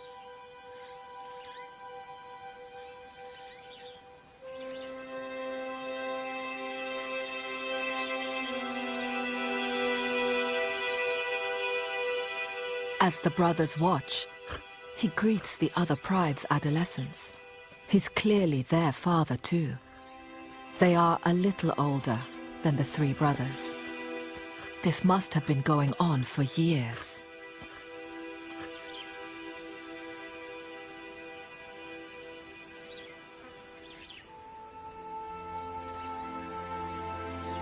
Cuts and scars tell of a hard life. Small prides do less well, pushed into lower grade areas.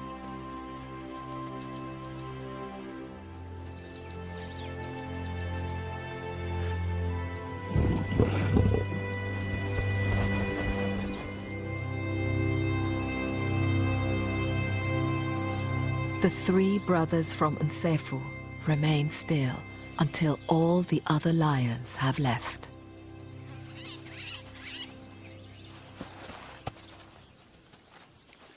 Confused, their confidence gone, they nuzzle for reassurance.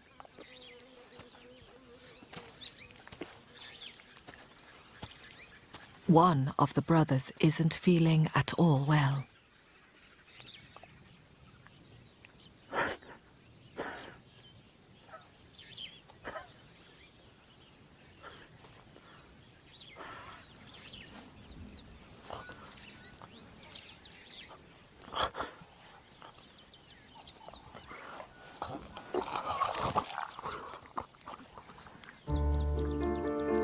Maybe it's the effect of the rotten hippo.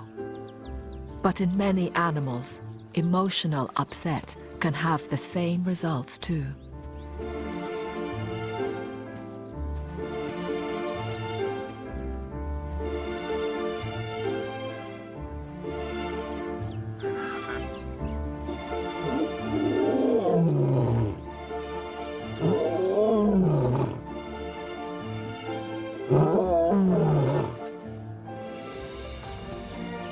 Juveniles rarely roar, but when they do, it's often full of meaning about their pride, their alliances, and strengths. It's about who they are.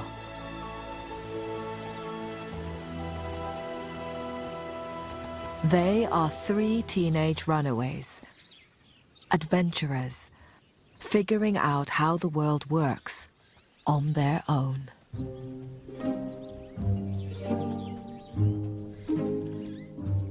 A few days later, the big male returns to the Nsefu Pride, as if nothing's wrong. This is his main family. We can't know what he thinks and feels, nor understand a lion's guilty secrets. But scientists say that many animals deceive each other and hide the truth from their rivals or mates. It's a very ancient betrayal. The cubs are all there, including the one that was rejected. He's fine now, just a bit smaller than the rest. His mother finally relented.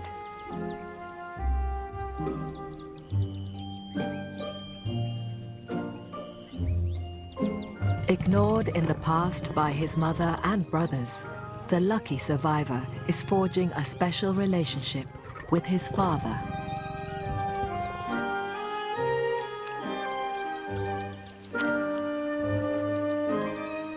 Five of the cubs are male and could form a formidable team in 2 or 3 years, eventually becoming caring fathers themselves.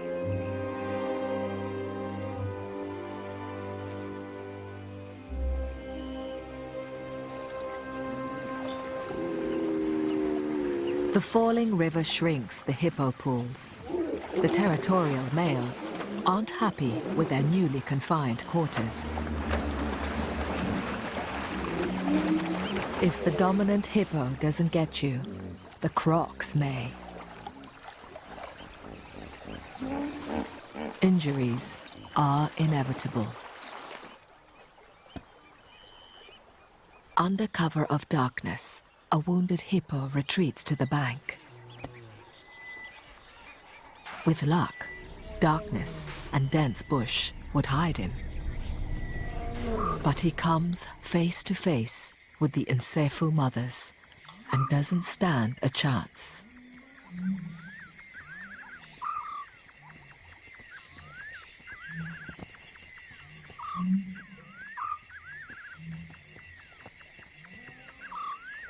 The big male takes charge of the feast.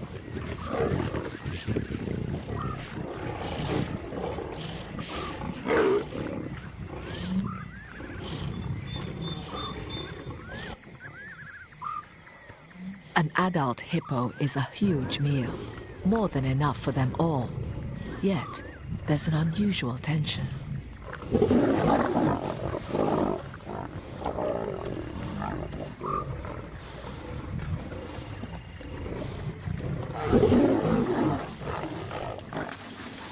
A big croc tries to join them.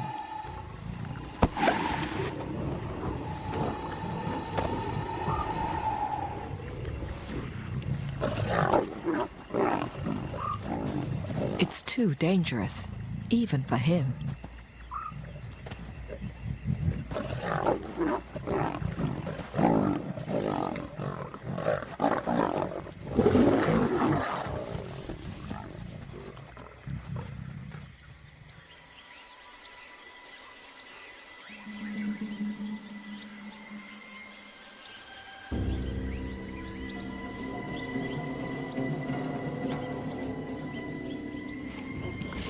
By morning, the cause of the aggression becomes clear. Here, with their father, are two adolescents from the pride next door.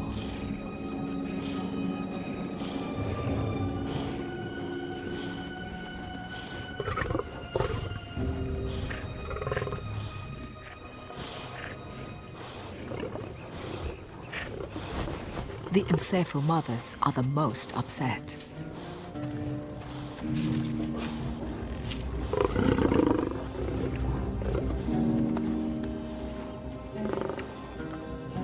The male has turned up with the wrong teenagers. He's brought two illegitimate adolescents instead, expecting them to be fed. It's like the most awkward Thanksgiving dinner. The uninvited guests are tough, with no manners. They don't know teenagers should join the back of the queue and not talk back.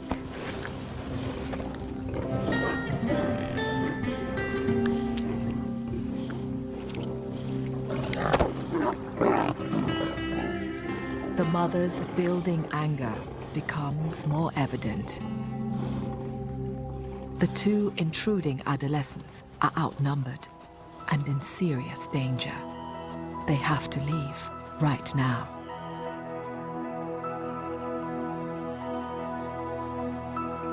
The Nsefu mothers follow, looking intent on revenge. The teenagers turn on a mother.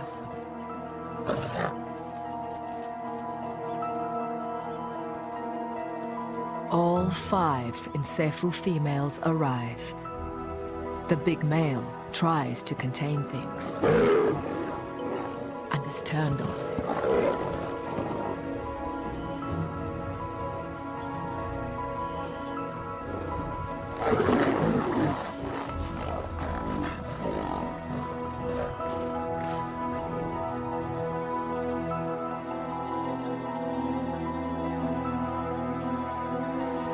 He puts himself between the mothers and the two interlopers.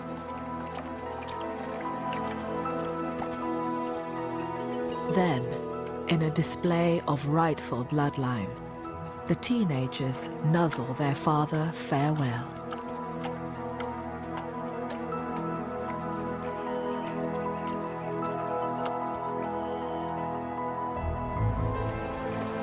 The two exit the only way they can, through the crocodiles. The crossing is the fastest escape route, but it terrifies the teenagers.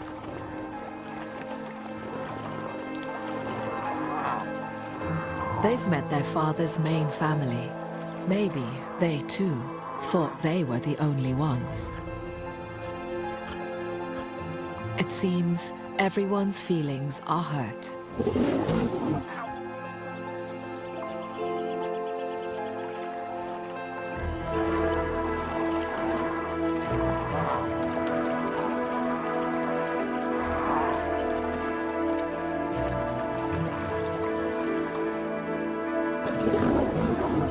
The Nsefu mothers are still spoiling for a fight. The neighboring adolescents return home unharmed and well-fed.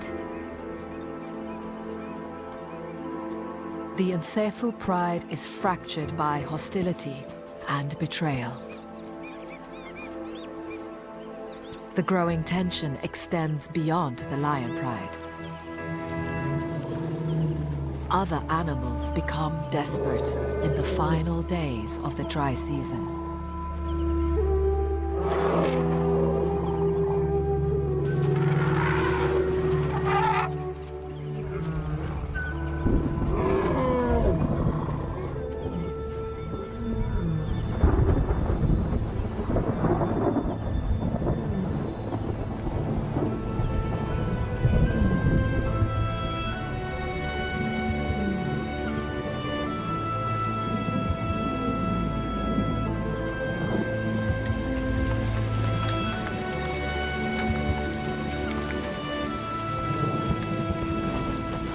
Once the rains come, The antelope can drink anywhere and move away from the river in the hope of better grass.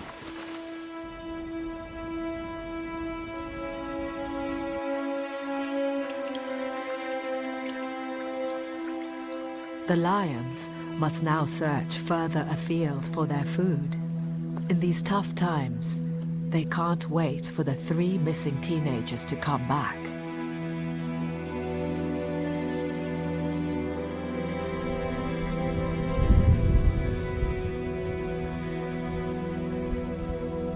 The young cubs have no choice but to try and keep up.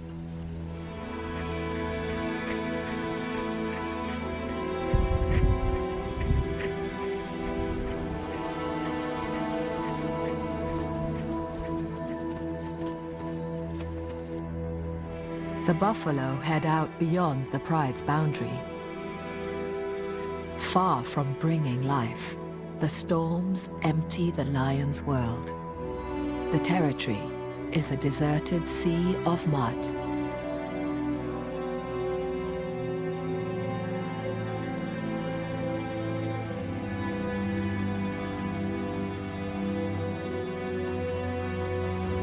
The hippos, at least, are happy.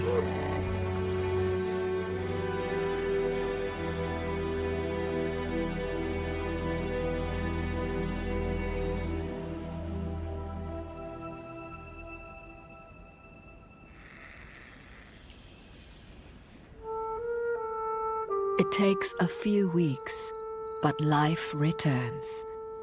Grass grows, and the fresh flush is richest around the river. The antelope return.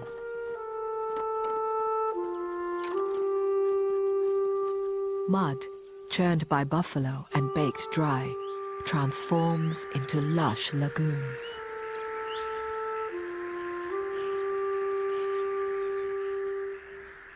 For the cubs, it's a new world.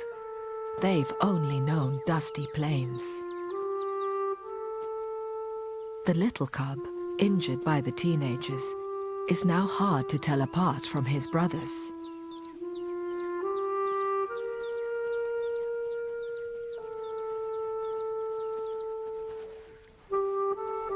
The big males are spending more time protecting their youngest heirs.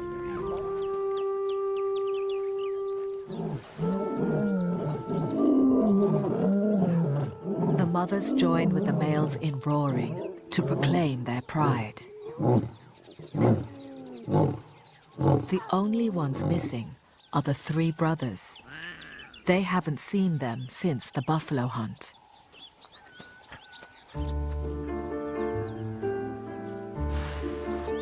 Then, one day, one appears.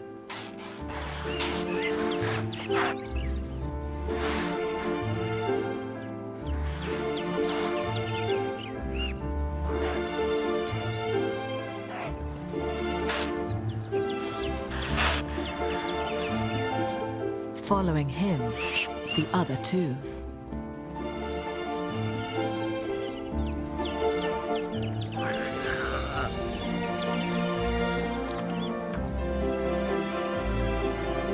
They are back, looking surprisingly well.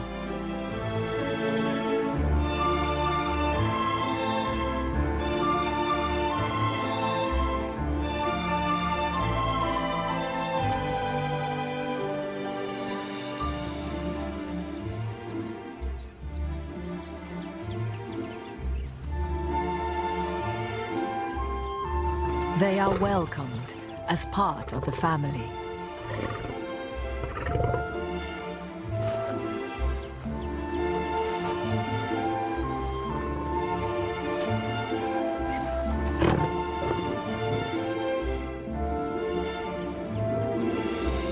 The whole pride is together again. The 3 brothers have learned a lot on their adventure and are ready for their next chapter. It's a new season, a new beginning for all the lions of the Nsefu Pride.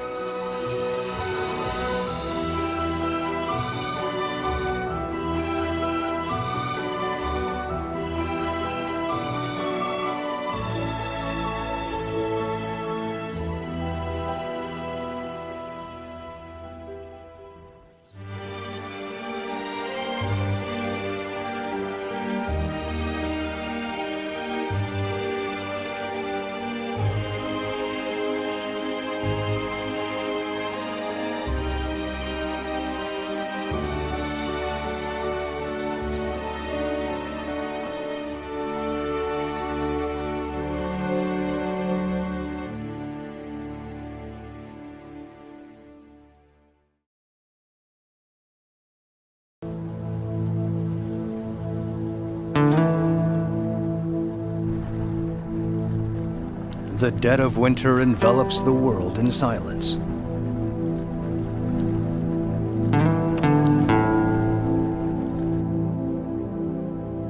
The plover, thought of as a summer bird.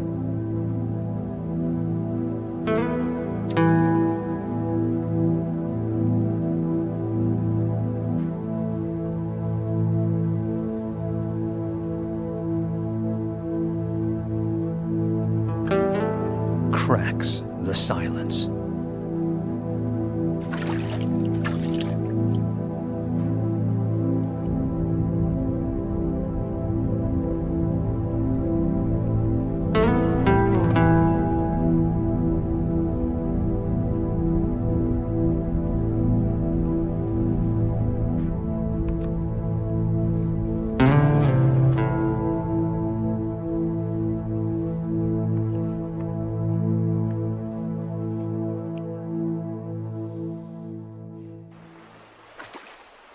Our story begins with this character.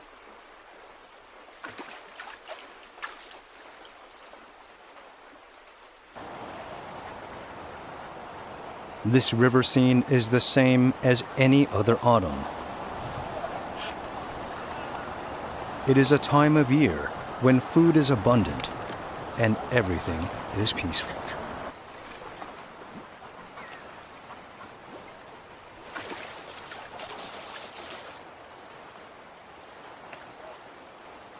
One might think a long neck leaves these birds vulnerable. But when it comes to hunting, it can actually be a tremendous asset. Long legs also aid in hunting. In order to hunt fast-moving fish, the hunter needs resilience and a quick response.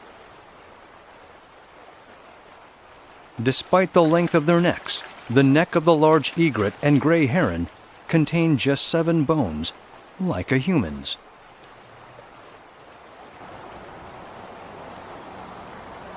The gray heron's sharp bill works like a harpoon, but its piercing function can also create trouble.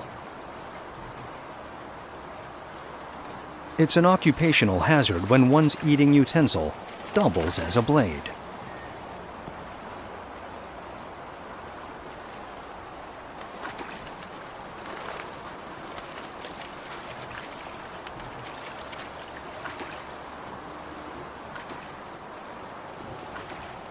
The heron is now a bit more careful.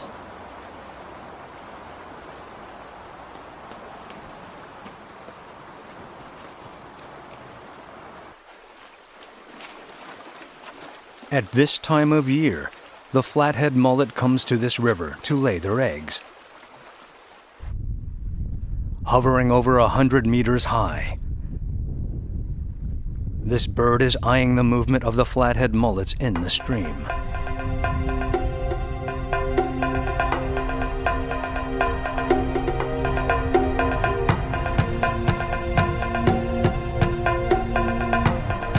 The moment the mullets rise above the surface,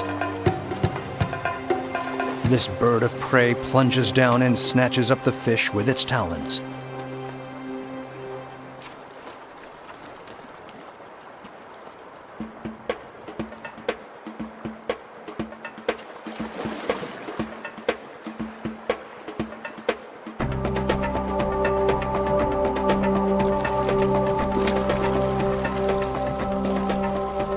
As water bubbles rise to the surface, the fish is plucked up to the sky.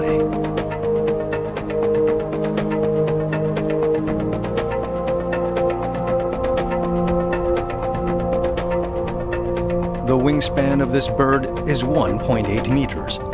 It is the celebrated fish hunter, the osprey. It boasts a huge catch this time. In order to reduce wind resistance, it adjusts its body shape into a straight line from head to tail.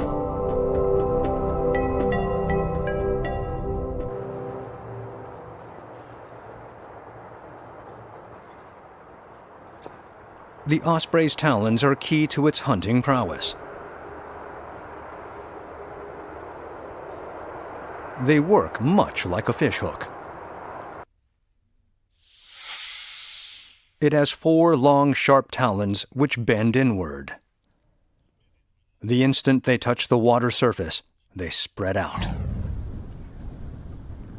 The osprey's talons are shaped much like the lure of a fishing rod. This lure and hook method of catching fish primarily uses a hook without any bait.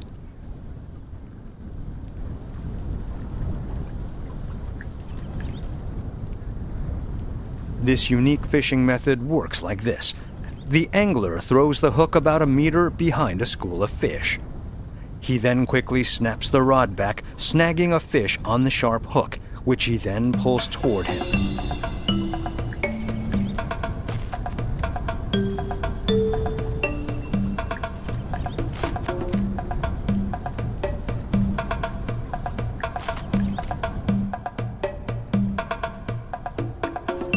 The osprey's similar catch happens in the blink of an eye.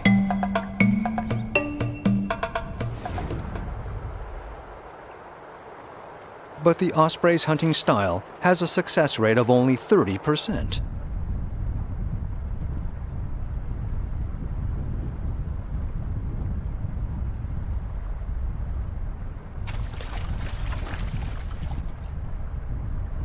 We might imagine a slow predator fails in the hunt, but speed is not the only factor for success.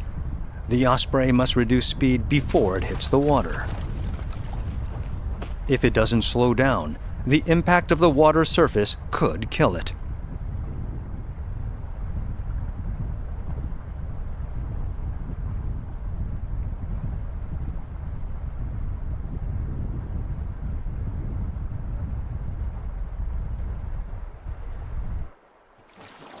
The osprey's ability to control its speed is the key to its success or failure. It repeatedly hovers over the water, passing by again and again, biding its time.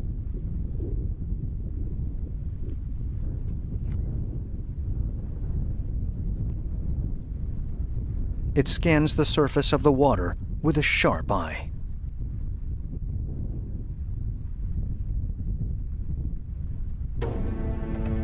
It must try hard even for a 3 out of 10 success rate. The osprey varies its hunting methods depending on the situation. Sometimes it must dive into the water to catch fish that are deep below the surface.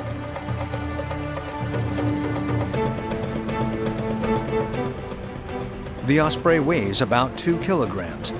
It usually hunts fish weighing about 300 grams, but sometimes it catches fish weighing nearly as much as itself.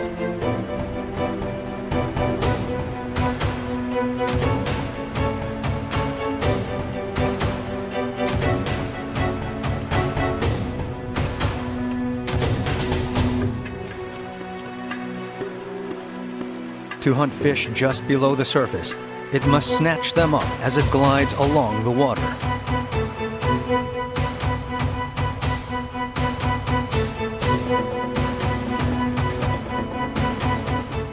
It always seems to be motivated as if this is its last chance to eat.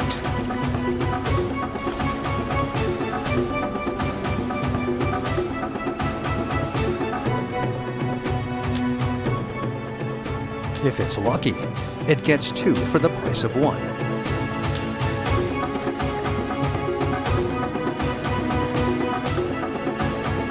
Sometimes, even 3 fish are on the menu.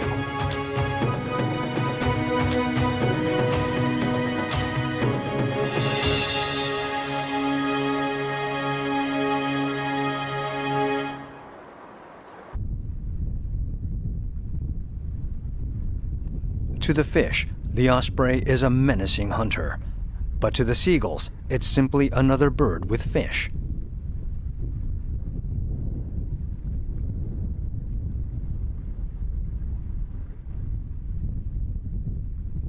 Their target is simply the fish that the osprey has caught.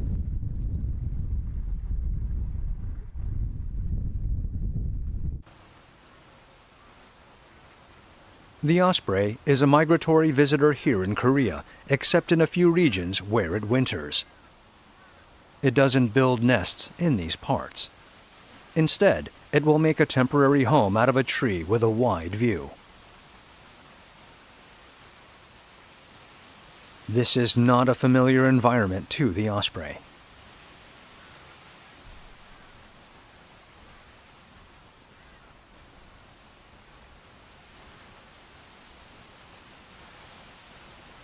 The osprey enjoys a bit of quiet time. But suddenly the peace is shattered. Those annoying magpies have shown up. They are resident here throughout the year.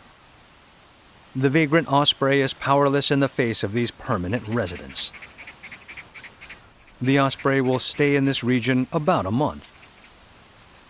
In order to finish the long journey that lies ahead, it must fill its stomach.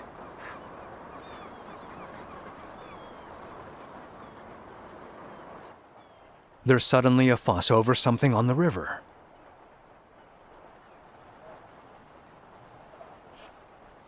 Sometimes the simplest way is the best. Like waiting for an apple to fall, these birds simply wait for the fish.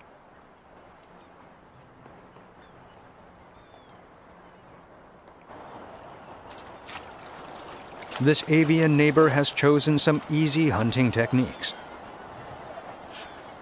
but with less than stellar results.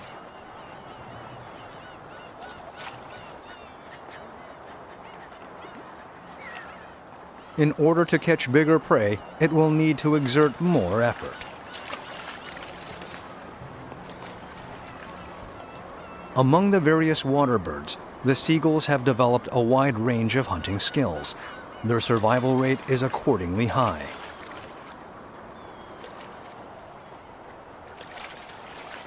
Stealing food from others is one of their survival skills.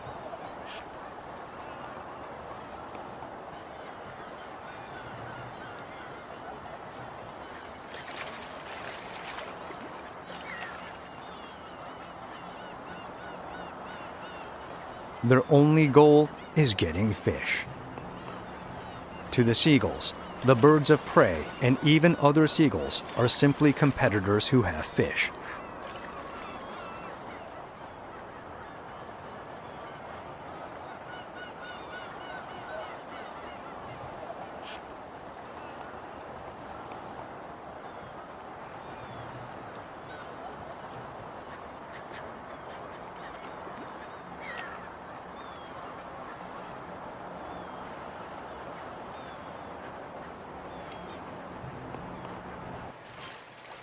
Once you grasp the habits of the fish, hunting becomes easier.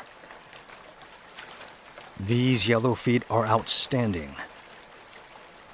By instinct, fish tend to hide themselves beneath water-bound plants. This little egret's hunting strategy stems from this knowledge.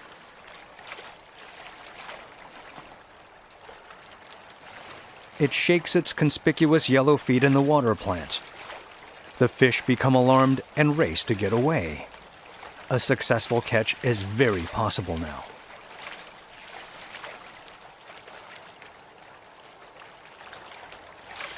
Their feet are shaking, but their eyes stay focused.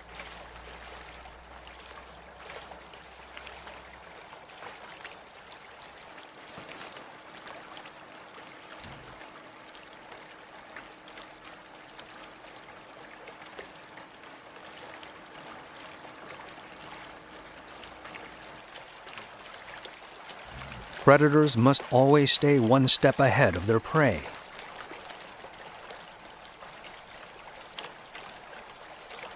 This is the key to successful hunting. The most basic aspect of hunting lies in understanding their prey.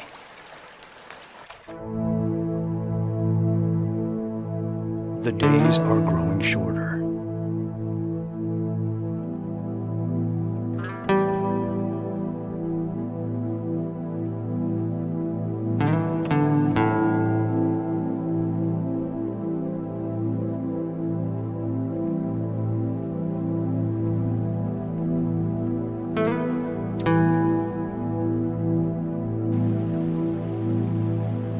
When the wind blows in from the north, the white-tailed sea eagle visits the Korean peninsula to spend the winter.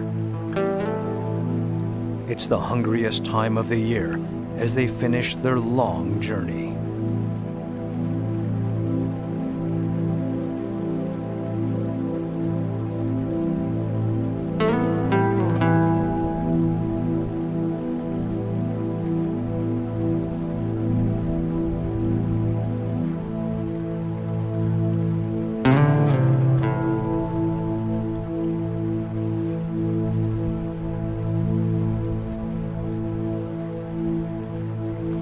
The cold today cuts like a knife. One might think hunting would be impossible today.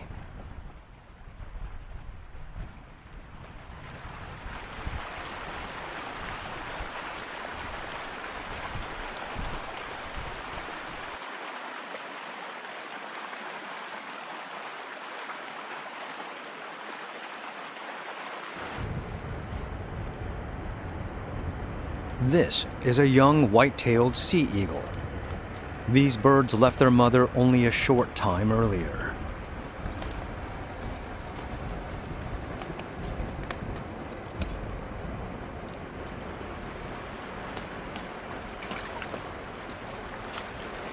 Today is its lucky day.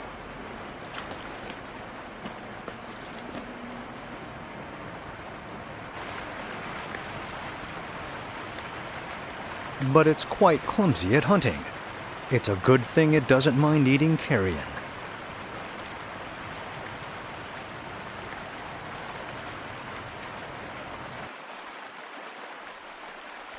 This mallard couple is busy filling their stomachs.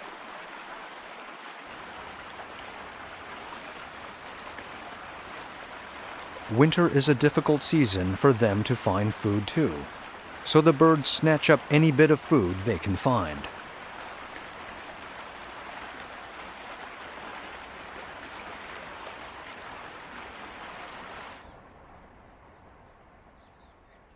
These two adult white-tailed sea eagles are shivering through the cold.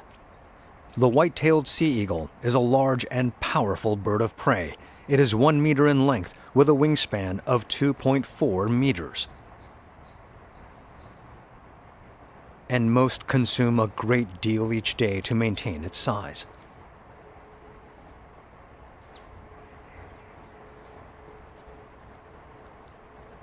It sometimes preys on other birds and mammals, but its usual diet is fish.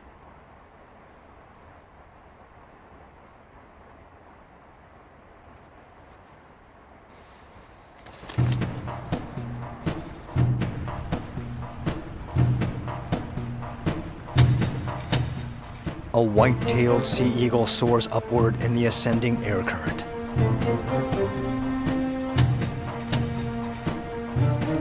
But it is unable to change its direction as fast as other birds of prey do. This is because of its huge size. This is a cornetfish, about 70 centimeters in length.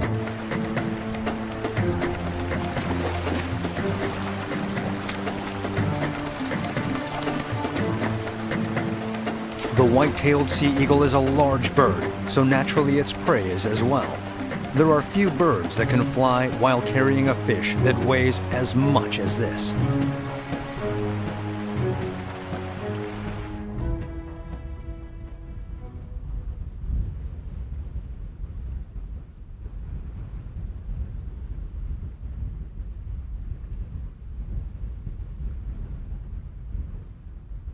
As the winter itself fades into the past, the flapping of the seagull's wings grows serene.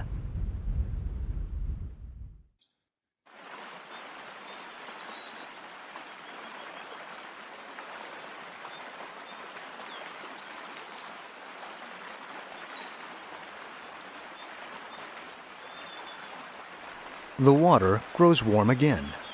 It is a time when those who live on the water again grow active.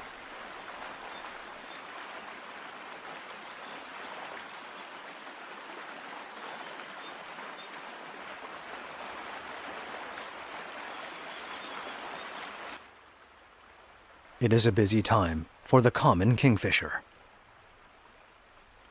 This is a common kingfisher couple. The one on the right with the red down bill is the female. The male gets no peace, what with the bossiness of its mate.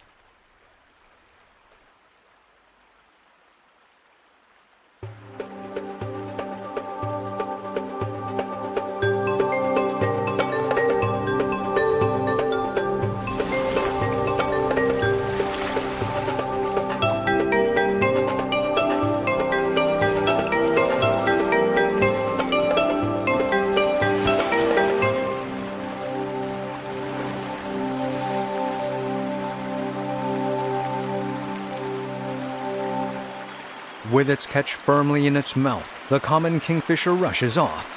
Oops, you dropped something. Don't worry, nobody saw that.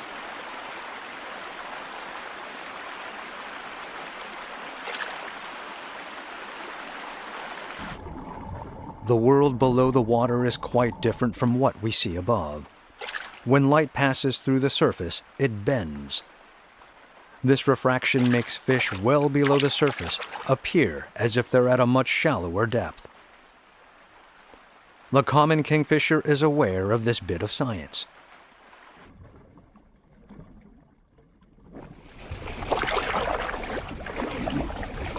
But even this skilled hunter can miss its target by less than an inch.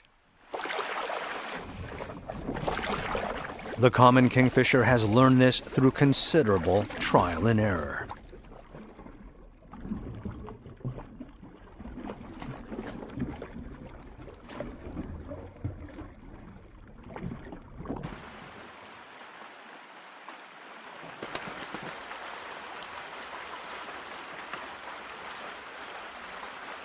This fish is a symbol of courtship by the male.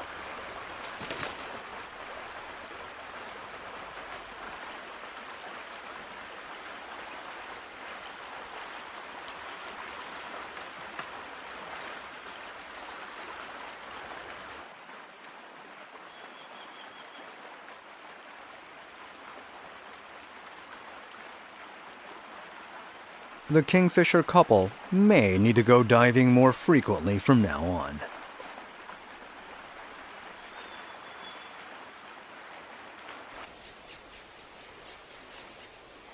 And just what is the first rule of hunting? Don't get caught by your target.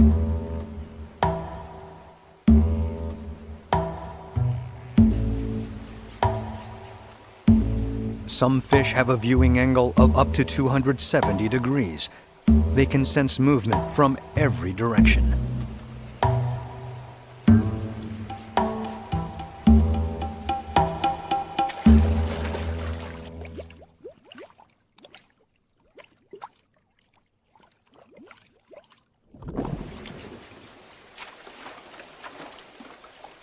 Ambush.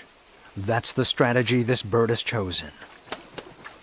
This minnow caught by the green-backed heron must not have noticed his attacker's approach.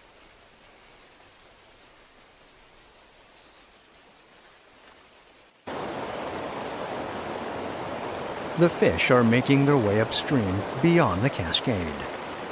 They all know where the food is to be found.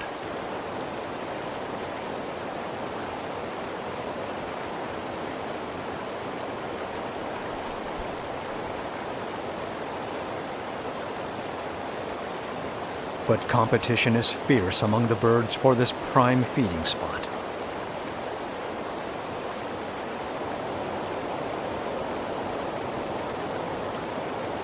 A larger egret with a sizable build has taken the best location.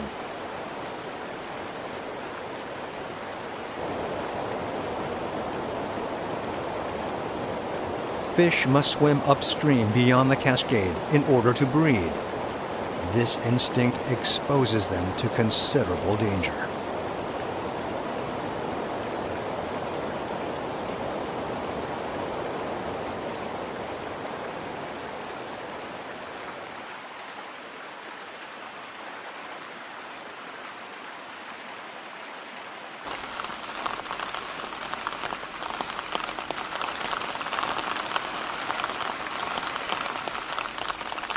It is now monsoon season. No one can predict the sudden changes in the weather. A green-backed heron is holding onto his great hunting spot it found. It looks solemn and serious.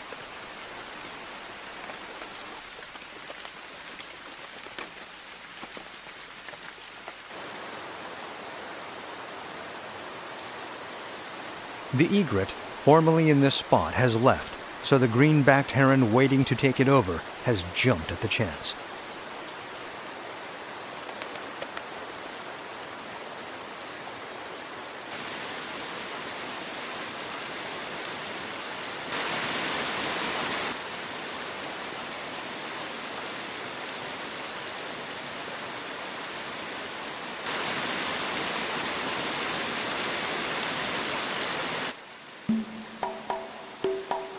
Nobody knows when or where the fish will spring forward.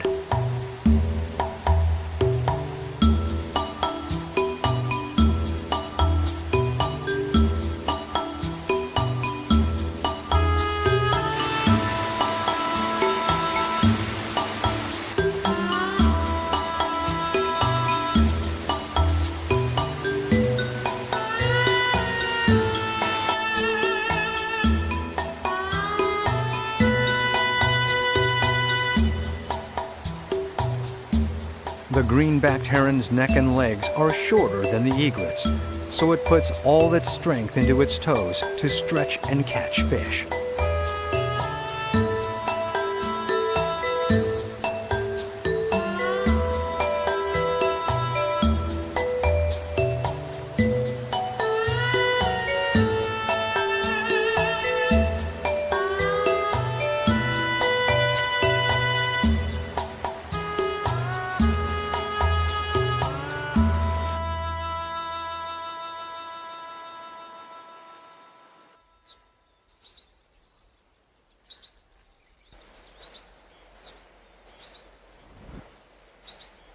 The rain has finally let up.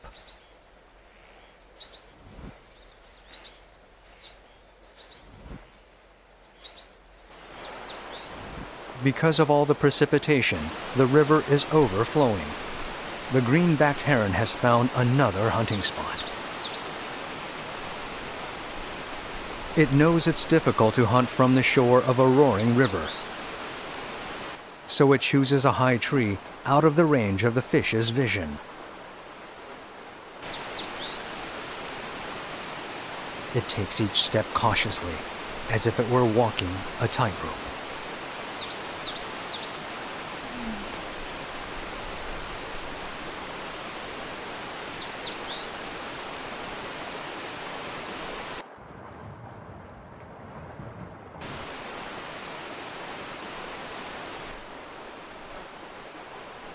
Finding sustenance can be as precarious as a high-wire act.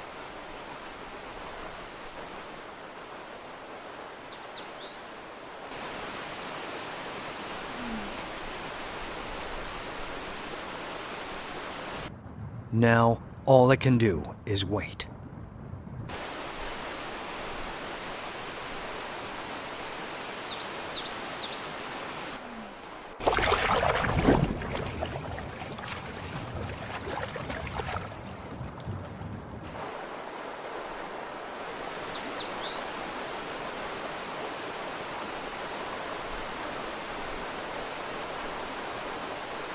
The green-backed heron is a hunter that knows the habits of its prey and how to take advantage of its environment.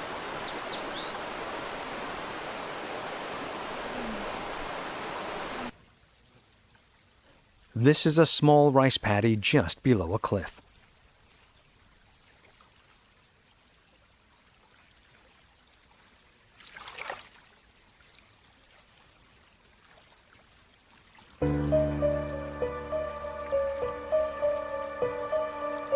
A meadow grasshopper drops onto the water. For a small insect like this, surface tension is more of a threat than gravity. But for pond skaters that know how to use surface tension to their advantage, water is their whole world. The struggle doesn't last long.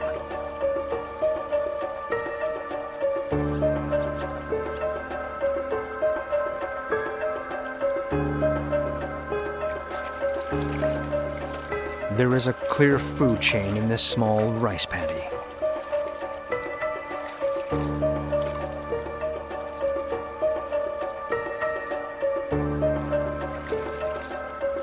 But sometimes the desperation for survival comes through. The duckweed acts as a lifeboat to the grasshopper.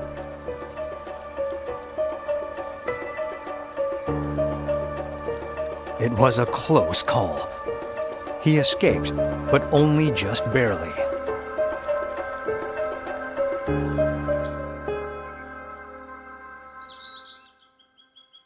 Nearby, one creature has been watching all this fuss from the very beginning. It's a black-capped kingfisher, a summer bird on the Korean peninsula. Its orange beak and blue feathers present a colorful contrast. It is now mating season. The one with a lizard in its mouth is a male. Right now, it's engaged in courtship, trying to attract the female with food.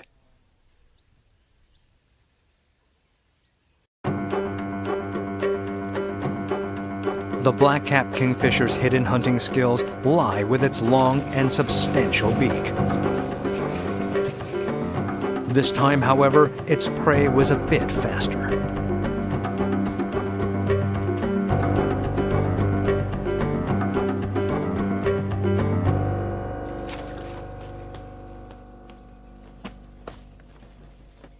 The black-capped kingfisher is omnivorous. It feeds on a variety of food, from aquatic insects to small snakes. Among its favorite foods are frogs and small fish. The black-capped kingfisher belongs to the Halcyonidae family. Naturally, it has excellent hunting skills.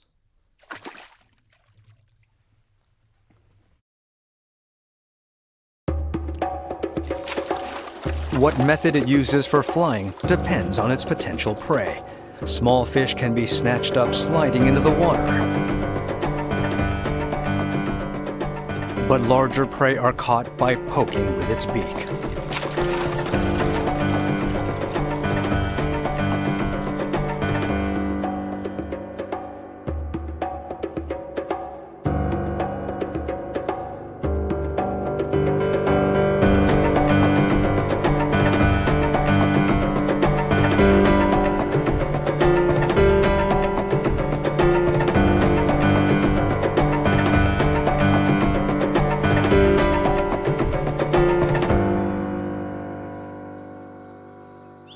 At this time of year, it's hunting primarily for its offspring. Until its young leave the parents, the hunting will go non-stop.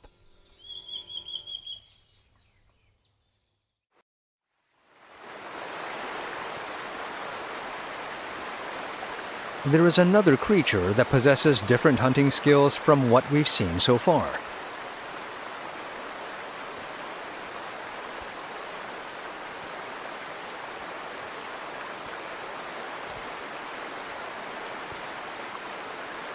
It is the brown dipper. Its home is a nest that looks like brown moss. It is a permanent resident of the Korean peninsula's gorges and low mountains. It is twice as large as a sparrow. The brown dipper's style of hunting is a bit more aggressive. It dives straight into the water. It does not have webbed feet, but this poses no problem at all.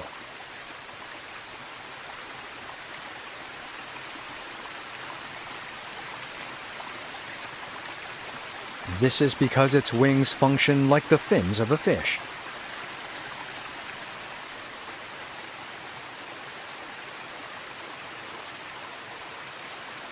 Instead of a fish's scales, its body is covered in waterproof feathers. Before diving, it applies oil from its tail feathers all over its body.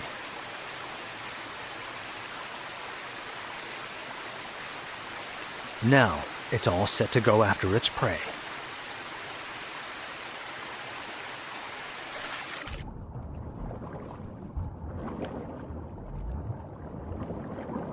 The brown dipper eats small fish and aquatic insects, which it catches while diving in shallow water.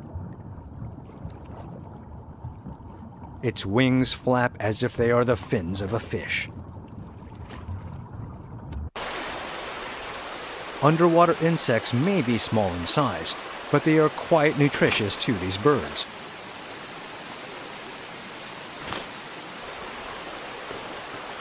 What it is looking for are the larvae of the caddisfly.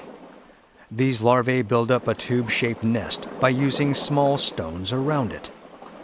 At first glance, this home looks like a leaf or a stone, making it hard to detect. The brown dipper has found its mark. It has discovered one caddisfly larva, but it's stuck in leaves and can't bring its prey up. The difference between the brown dipper and the fish is that the former cannot breathe underwater. It can spend only about 30 seconds below. It dives down again. This time, it is met with success.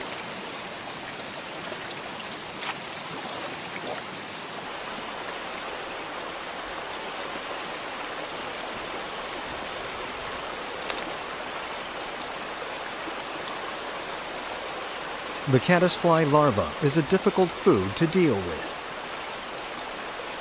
But this bird knows how to manage.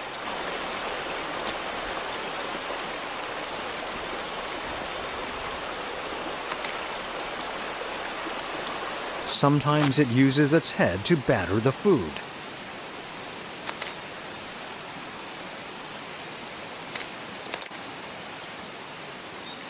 Finally, it is able to take a bite.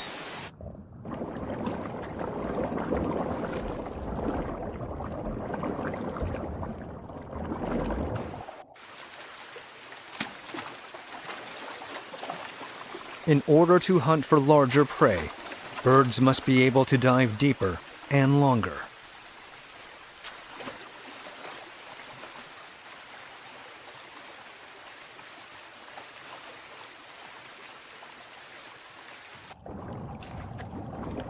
This is a cormorant.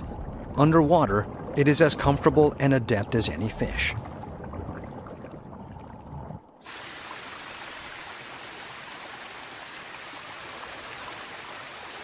The cormorant's hunting skills lie with its feet.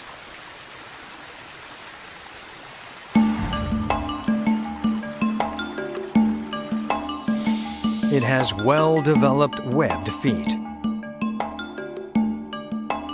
Ducks and penguins typically have 2 webs on each foot. The cormorant, however, has 3.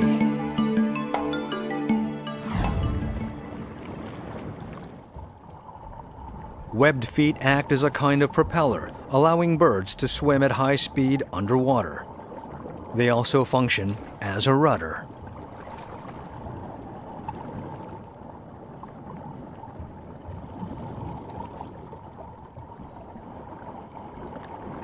The cormorant can dive as deep as 45 meters.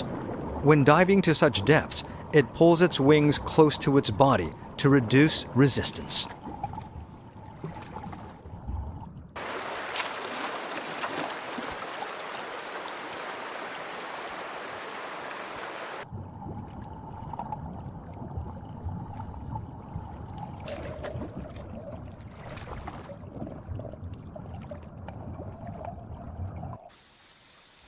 The cormorant can even catch the Chinese muddy loach that resides at the water's bottom. But the Chinese muddy loach is sleek and strong, making it tough to catch.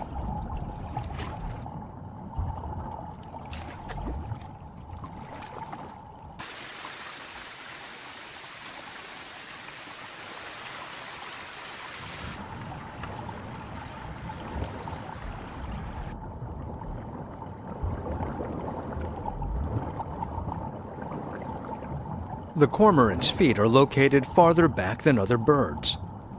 That's another secret to their great speed underwater.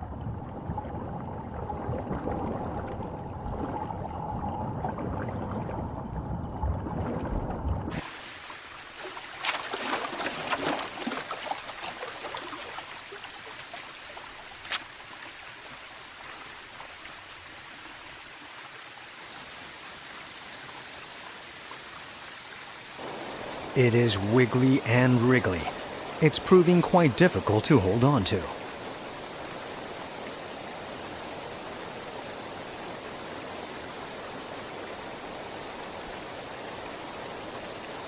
Hunting skills are important, but it is persistence that eventually means the difference between success and failure.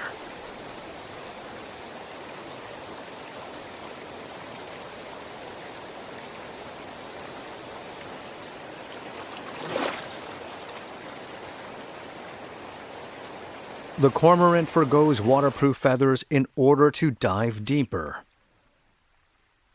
Without them, it reduces buoyancy.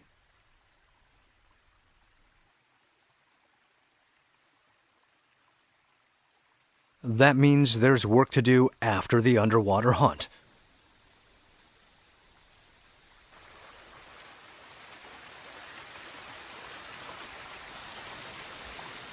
It is drying its wet feathers in the sun.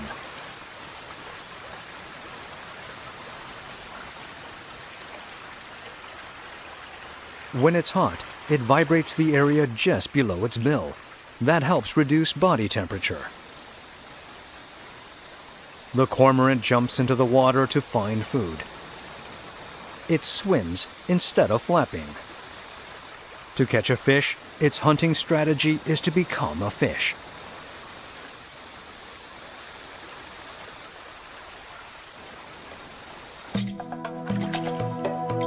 Everything ends here with this fish.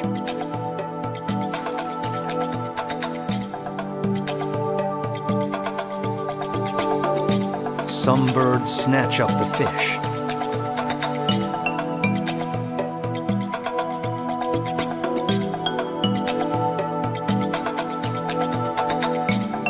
Others sneak up on the fish. Some startle the fish.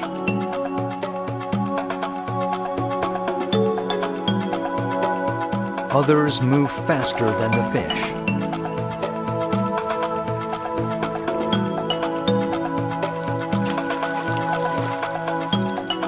And some swim underwater like a fish.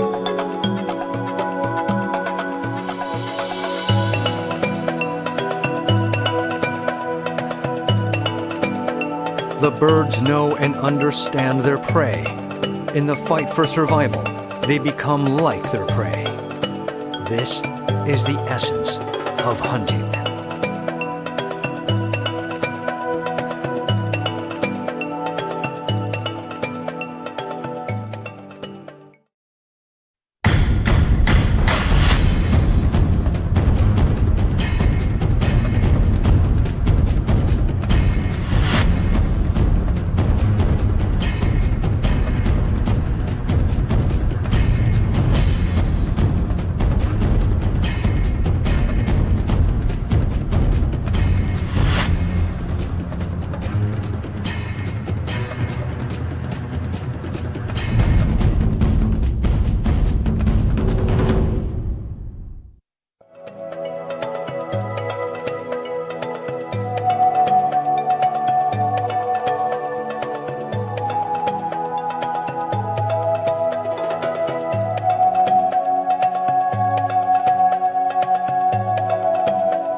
Furry and fit. Surprising how quickly brown bear cubs put on weight.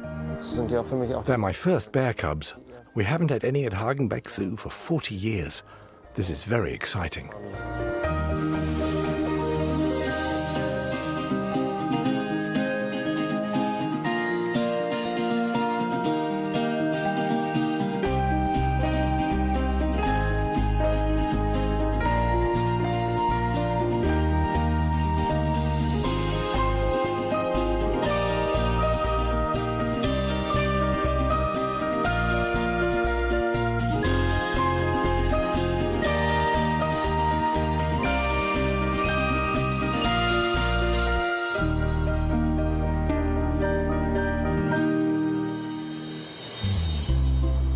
6 days ago, tapir female Carmina brought her baby to the world. Tapirs are anteaters from South America. Zookeepers Thomas and vet Adriane look after the little one.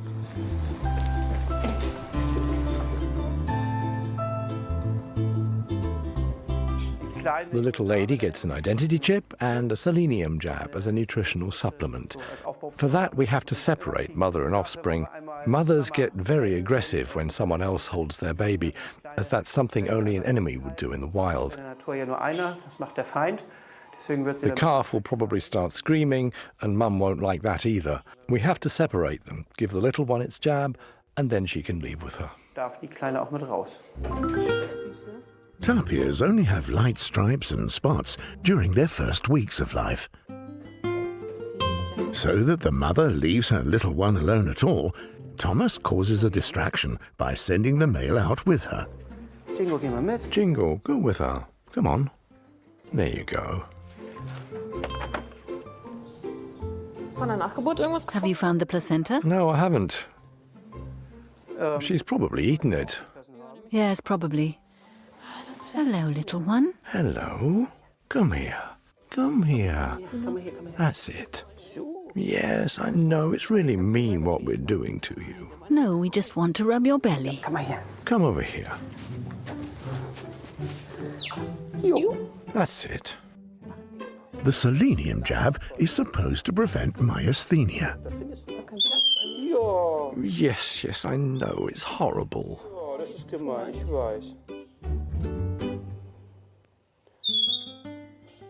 We're nearly done. Why are you making those noises? What are people going to think? That you're torturing the poor little thing.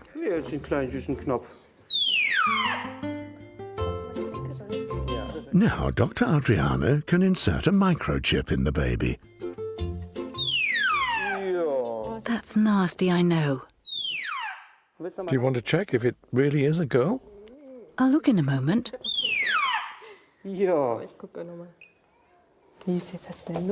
Okay, now you have a number. Now the worst is behind you.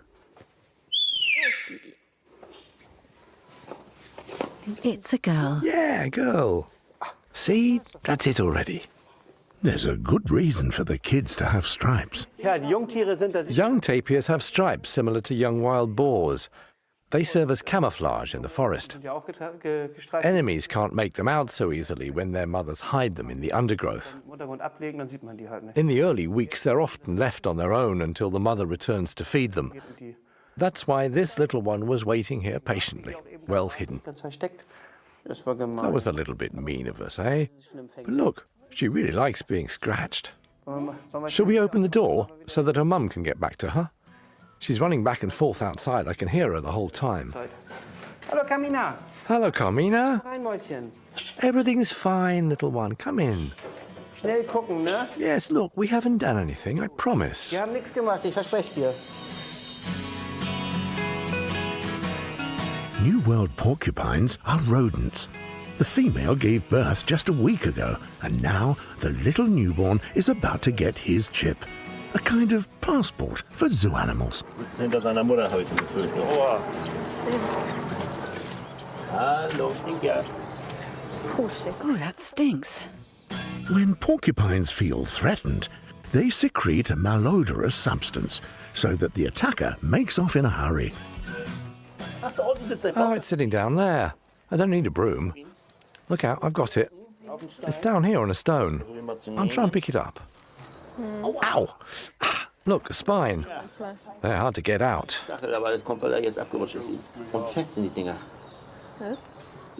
Look, here comes the sweetest baby in the world. Isn't it sweet? Yes, adorable. The spines are an efficient defense weapon. The barbed hook embeds itself into an attacker's flesh. Predators like pumas and martens belong to the list of the spiky vegetarian's enemies. Ow! Adriane! Hold him. Why is it doing that? It wasn't before. Nasty. Volker's had enough. Volker doesn't like porcupines anymore. So, can you put your gloves on, please, Laura?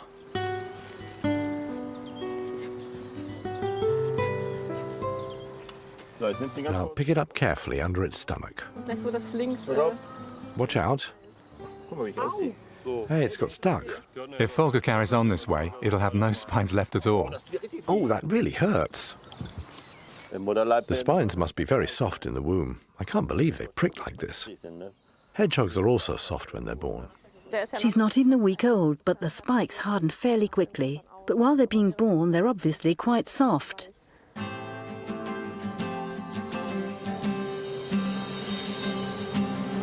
Heavy duty for the safety of little bears. The Kamchatka bear brothers are called Vanya and Misho. Now, at 3 months, they can leave their nursery. Their keeper, Uwe, prepares everything.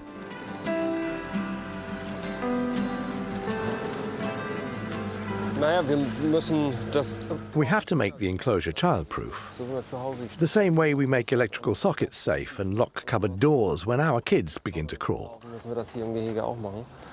The first thing we've done is fill in the large hole.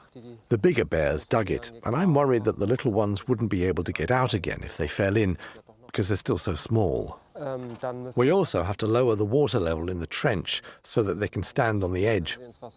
And the trench will also be padded with mats.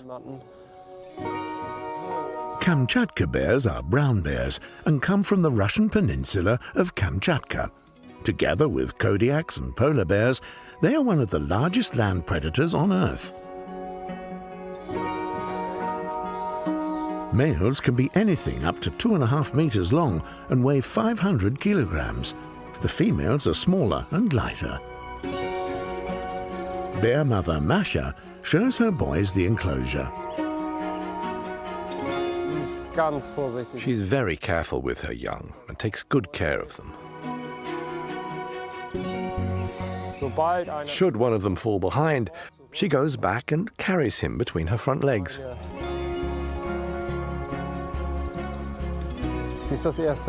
Masha is a first-time mother and a very young mother. That's why she surprised us a bit with her cubs this winter. Masha is just 4. Uwe didn't expect her to give birth until next year at the earliest.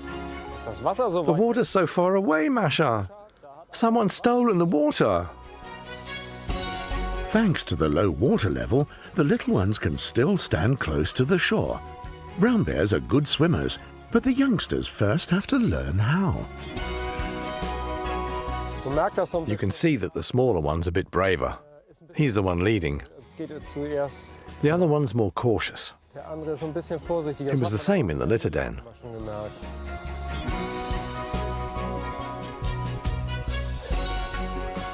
Stay nice and close. At their birth 3 months ago, both of them weighed 500 grams. Now they're 10 kilograms. For us, they're really special. We haven't had bears born here for 40 years. And for the first time it's worked. Their mother can rear them herself without humans having to help out with the bottle. Next, Uwe would like to turn on the shower for the 2 bear kiddies.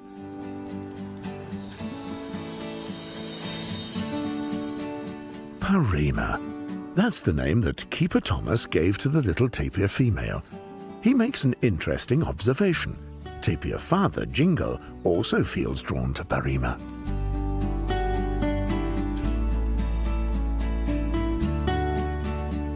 But in tapir circles, only Mum rears the children.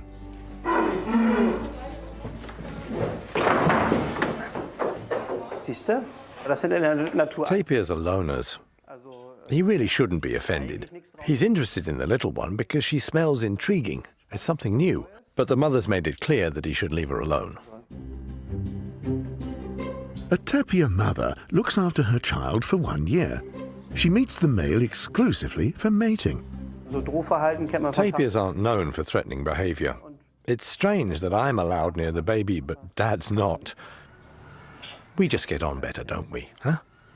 Nee. I always bring you something to eat. Jingo doesn't. That's my advantage, huh? You do look after your little one, don't you? A good week old, and it's time for Parima to leave the den every so often. The mothers protect their children on trips like these.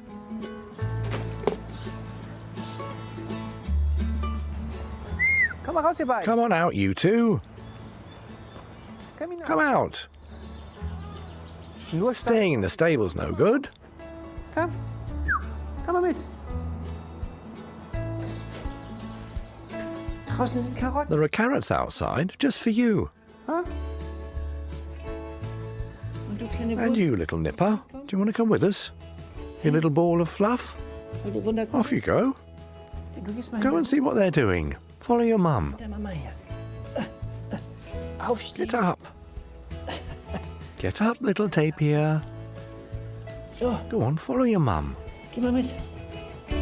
Parima has a total mother fixation and won't move an inch. Next time, Thomas will lure her out with honey. That's the best thing about animals. They have their own minds. Things just don't always work out the way you'd like. Come on, Carmina, come on. Come on out. Take the little one with you. Don't fall over again.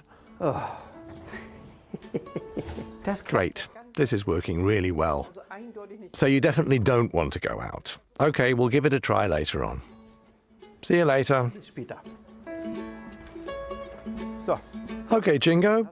Now you've got all the food to yourself. They don't want any twits. More for the man, then. Enjoy it. These marmosets have whiskers like the old German Emperor Wilhelm II or Kaiser Bill. Thus the name Emperor Tamarin. Thomas has noticed that they have young. I couldn't get a closer look yesterday because they were so excited. Now I need to make sure everything's okay. Within a given group, it is the exclusive right of the dominant female to have babies. Oh, there you are. Now, let me have a look. She also mates with all males in the group. As no one knows who the father is, they all look after the babies. The mother doesn't carry them about. The males do that. Come over here. Good. This one here's the dad. At least the daddy of the moment. At first they quarrel about who carries the kids, but it's mainly the males. The ladies also have whiskers, or moustaches. That's the dominant female. You can see it from her teats.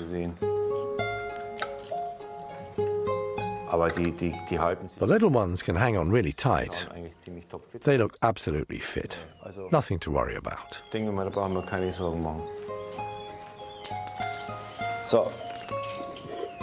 Tamarins feed on fruit, tree sap, insects and other small creatures. In an enclosure, they share these with other apes, the sakis.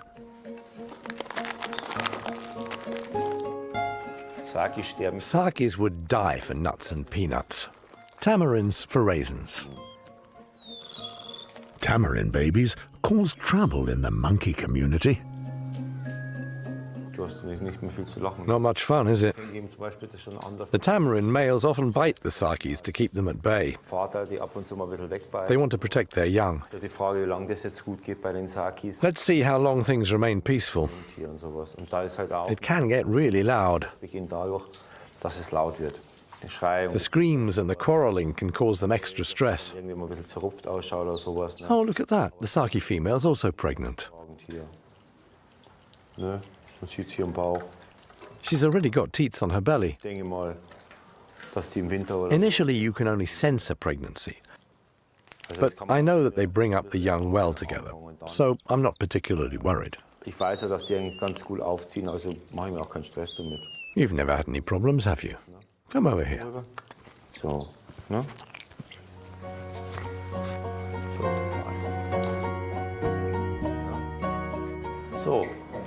Okay, I'll be off again. Jo, na?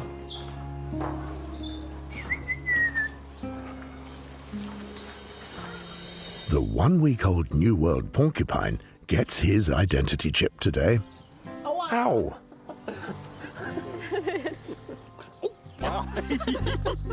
Hey, look. Pack it in. They go right through my pullover. Keep still. A porcupine can have up to 30,000 quills on its body. Volker wasn't exaggerating. They really do go through your gloves. But it's bearable. By means of a cannula, vet Adriana implants the baby's microchip ID under the skin. Okay, let's take a reading. Hold him up. Let's have a look. It's a male. It's a male. Better check. Or is it a girl? Fur and skin folds can confuse. One can determine the sex by means of a single bone. It's a girl. Yes, it's a girl. A girl? Yes. That's why. That's why she's so prickly. The porcupine relatives have a penis bone that one can feel quite well, but there's nothing. This means that it's a girl. Have you thought of a name if it's a girl? A lot of people in the company have asked if she could be called Lisa or Lizzie or Lucy. Because they're so cute. I think Laura is a nice name. I think we should put him back so that he can get back to his mum. Just put her on the floor. You can see just how prickly they are, even the little ones. The big ones have really long spikes. In the wild, they have to deal with wolves and bears, and that can hurt. You can hardly get them out because they have this barbed hook. It's easier to deal with in the skin than in a jacket. But they're still so sweet.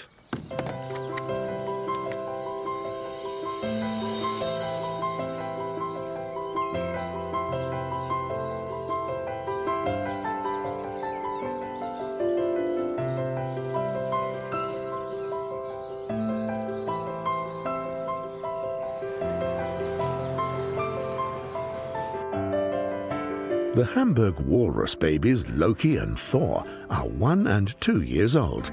They are the only walrus calves ever to have been born in Germany. Our 2 walrus calves have their birthdays coming up, and we're expecting the press to turn up. That's why we'd like to find out how they react to a birthday cake. If it's your birthday, you get a cake, even as a walrus. A fish tart should please the mini walruses. These seals live in cold seas. This is why they have a very thick layer of fat. They are incredibly sweet. It's heartwarming. Did you know they have whiskers from birth? For seals, the beard is an important sensory organ. They track down prey with their bristles.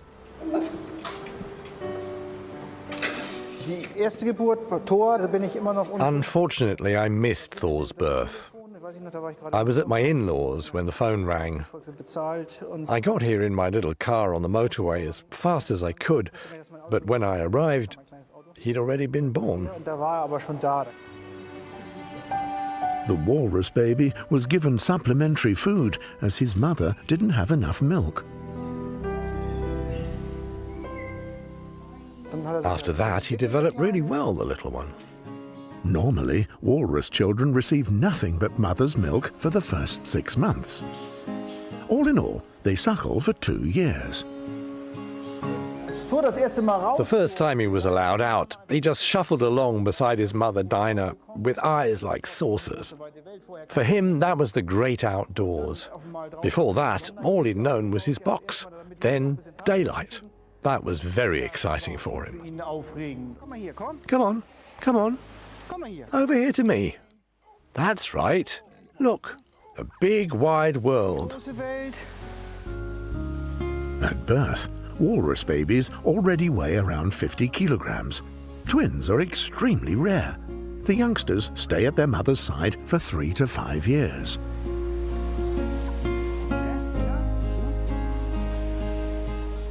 Despite the lack of mother's milk, Thor doubles his weight within 3 months. In the meantime, he weighs 400 kilograms. And now he's a chubby little chap. Small kids, small worries. Big kids, big worries. At the moment, he's not causing us any worries at all. Mature walrus balls can weigh 1.5 tons and more. The keepers are curious as to whether the walrus kids will fancy fish tart. Oh, look, it's a Loki tart. Oh, that's great. I'll take a picture. Walruses search for their food in water. They find mussels, crabs, snails and octopus on the seabed by using their fins and whiskers. Vicky, the mare, gave birth to a baby in the night. The zebra gestation period varies, from somewhere between 12 and 13 months.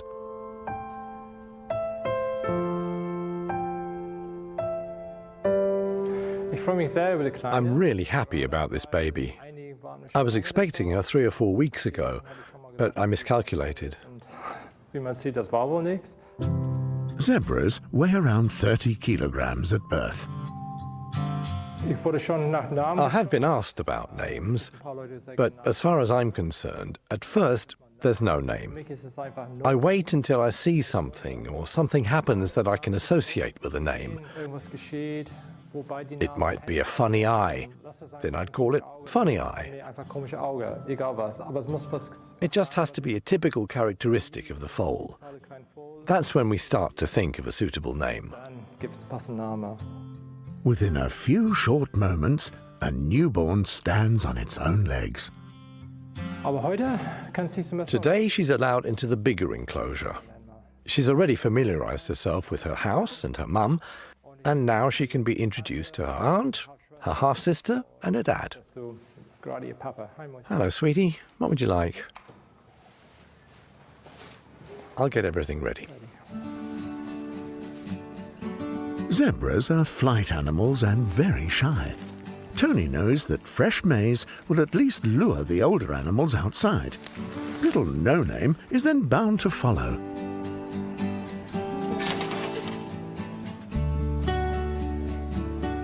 It can take a minute, it can take 10 minutes, and if it's a bad day, even longer. But there's no rush.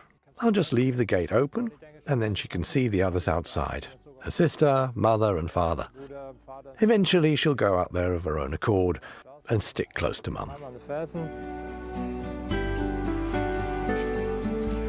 The mother and child bond is very close in the beginning. Some mothers will not even allow other mares of her own herd to get close to her foal.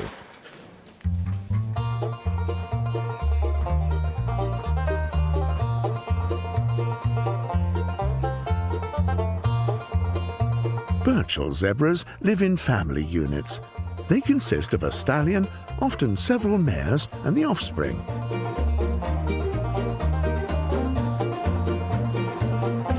The younger animals leave the herd when they're between 1 and 3 years old and join another group. A foal like this has a lot of energy and wants to run around. She may be small, but we all know children love doing silly things, and the same goes for zebras. That's why I'm happy she's outside. Zebra foals have a fluffy coat and a rumpled mane.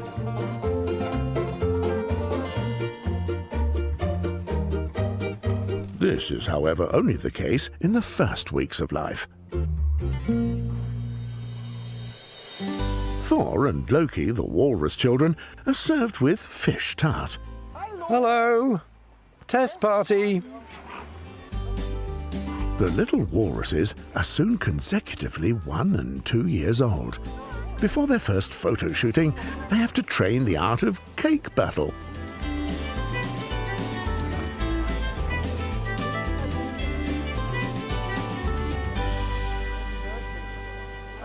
She's definitely interested. That's something at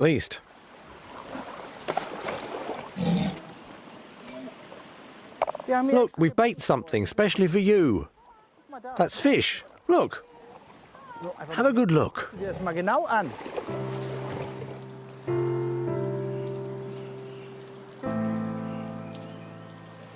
Two-year-old Thor's reaction is restrained. He's probably thinking, it's got Loki's name on it, it's not for me. Neither of them look particularly enthusiastic. Then let Pallosa eat the fish tart.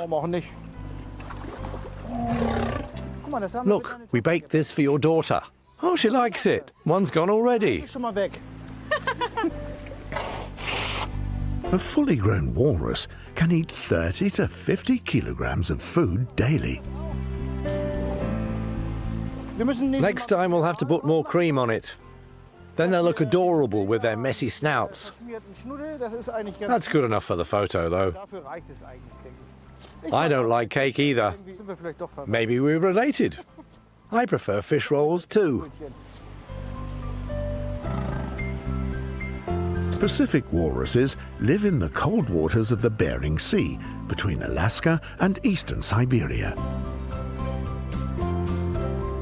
The North Atlantic, off Canada and Greenland, is the habitat of Atlantic walruses. Yep, those are our bundles of joy playing together. It's nice to see how pleased they are to see each other. In the long run, walrus calves are bored by adults. When we are kids, we don't like hanging around with adults either. We prefer playing with other kids. And it's the same with them. They're far more active than adult walruses. That's always lovely to see.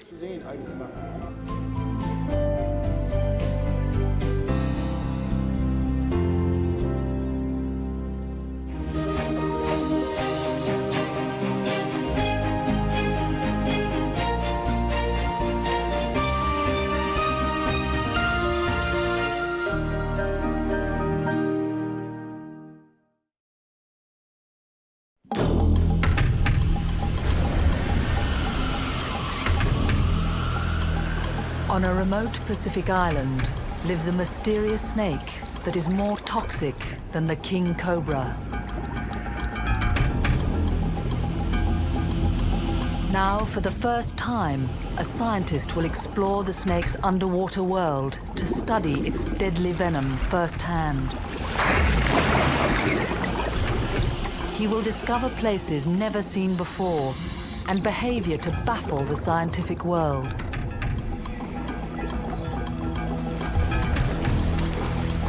This amphibious reptile could kill a human with a single bite. Yet the 1,700 locals live peacefully with their abundant neighbor. And to this day, the islanders honor the legends of their sacred creature. When heavy seas batter the island, locals believe the mighty gods of the southern seas have risen in anger.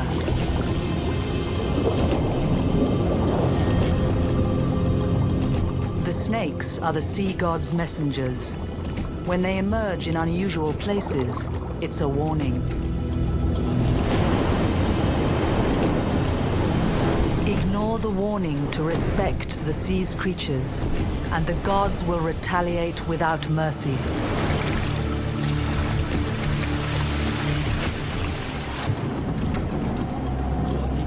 Respect must be paid, and the gods' messengers are sent out in force.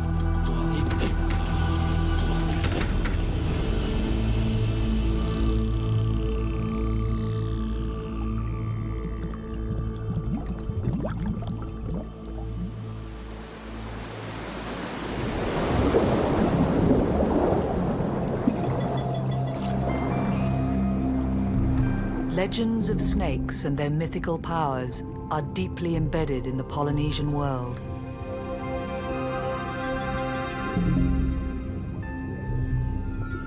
Here on Niue Island, the people call their sea snake Katuali, and this mysterious creature is found nowhere else on Earth.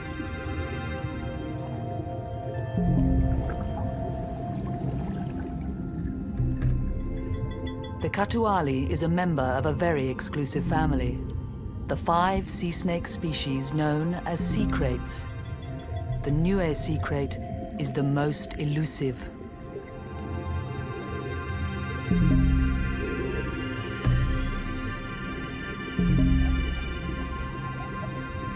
Of the 70 known sea snakes, only the sea kraits live in water and on land.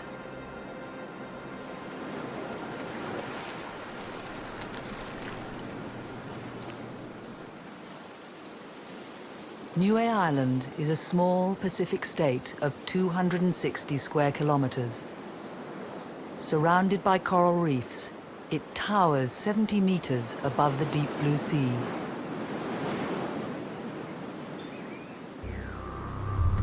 Tucked away in the southern corner of the vast Pacific Ocean, Niue lies almost 4,000 kilometers east of Australia. How the snake's ancestor first reached these remote shores is unknown, but it has evolved into the most isolated sea snake in the world. One man determined to trace its origins is Dr. Brian Fry, a toxicologist from Australia. How's it going, mate? Dr. Fry studies venom he milks from animals all over the globe.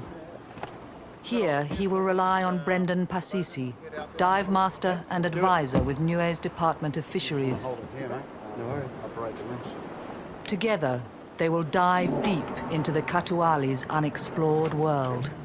Just the bow around here and point it out to sea. Dr. Fry's research could reveal new clues to nature's blueprint, and he hopes to discover an antivenom for the island's serpent. A risky task. I suppose my venom research could be looked at as being on a dangerous mission because I'm constantly traveling to new locations to find animals. And since I specialize in the very understudied animal, that means that I'm often working on the ones where we don't know which, if any, antivenoms will work. There's a best guess, and it's plausible, but it's not a guarantee.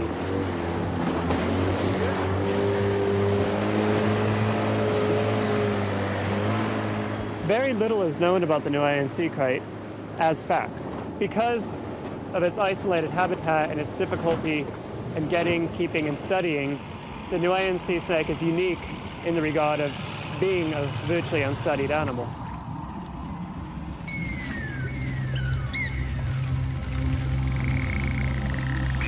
Earlier studies have revealed basic information about the snake, but no scientist has ever observed them underwater.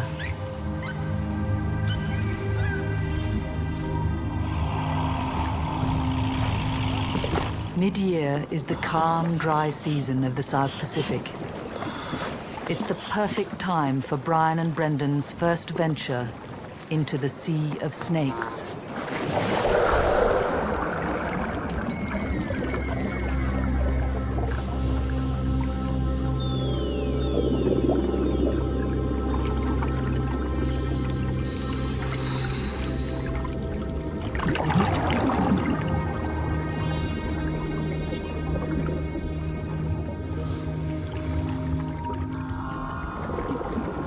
To find the serpent's favorite sites, the scientists explore its breathtaking home. The surprisingly placid animals don't seem to mind Brian's first approaches.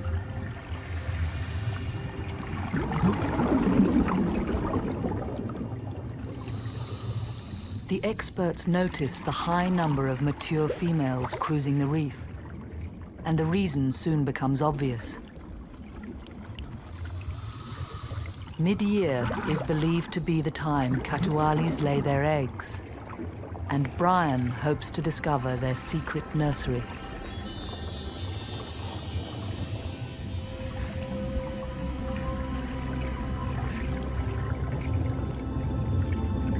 Sea kraits are unusual because all other marine snakes bear live young.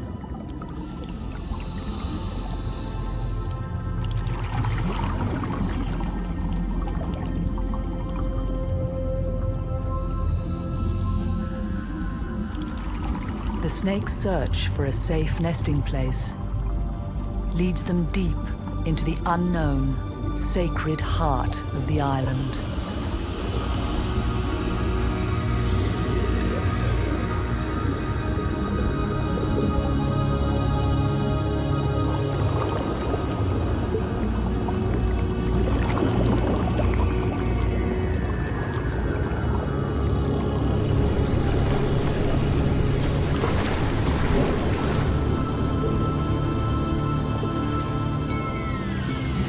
Island is the mere tip of a massive undersea mountain. Its slopes are riddled with plunging shafts and unexplored tunnels.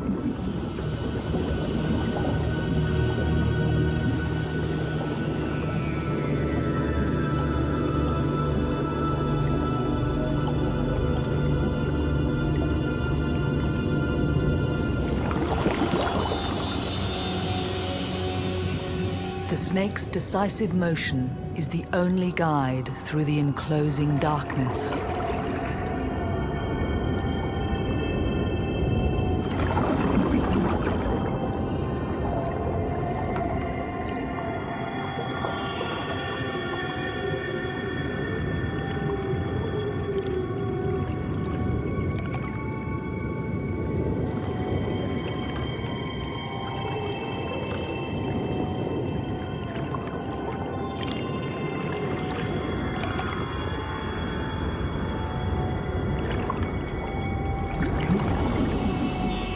Under the island, they reach a major chamber.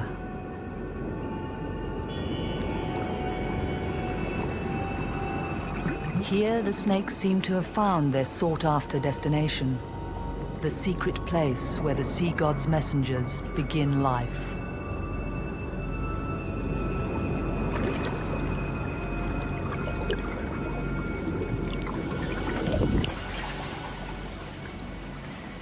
A bubble cave opens like an ancient cathedral.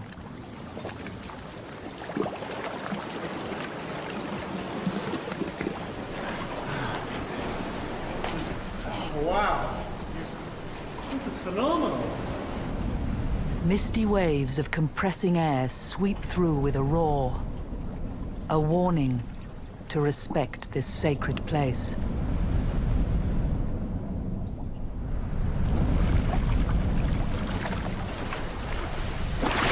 Dr. Fry finds snakes at rest, clearly exposed.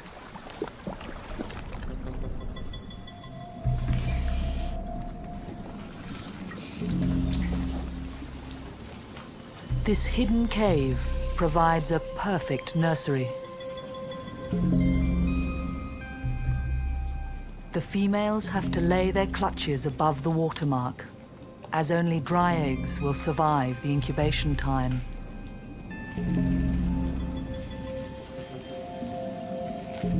They reach for gaps high up in the cave.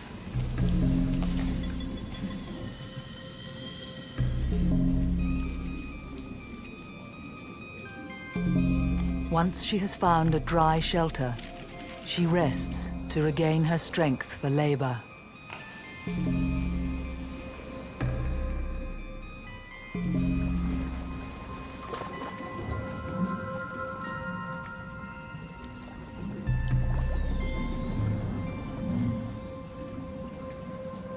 It's time for the scientists to leave the females undisturbed.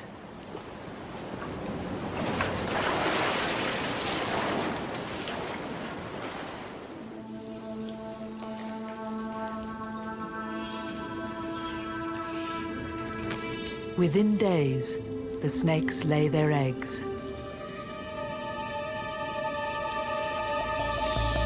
This small clutch of 4 soft-shelled eggs is the first seen in the wild.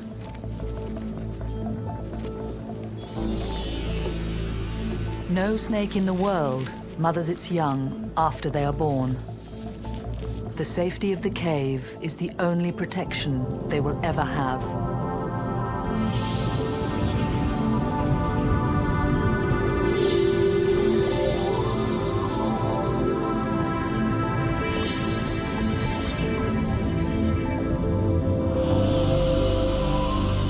New Niue's limestone island is made entirely of coral skeletons and forms one of the world's largest coral atolls.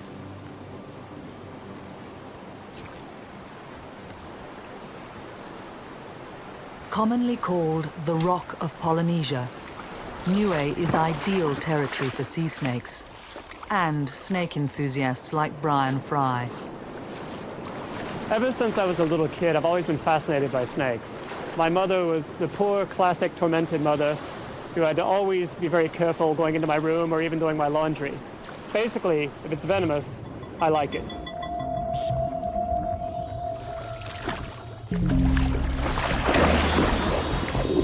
To get up close to his irresistible quarry, Brian needs to catch the slippery reptile by hand. With the true sea snakes and the sea kraits, there's a great myth that's abounded, that they have tiny little fangs and that the only place they can bite you is between the fingers. This is completely false.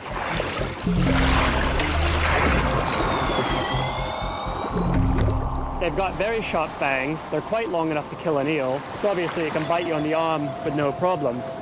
Any species of sea krait will be on average more toxic than a species of cobra. So even though their fangs aren't the biggest in the world, they're still able to puncture your skin. And even though they don't have the largest venom yield in the world, they're still more than able to kill you.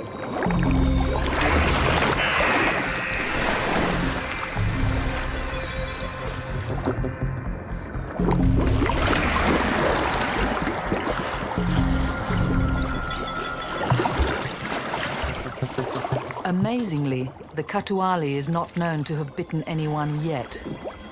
But Dr. Fry must continue his search with great caution.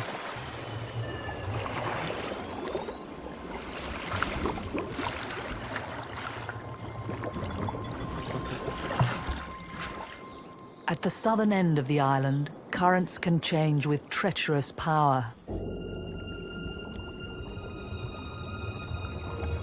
According to legend, this is the home of the sea gods.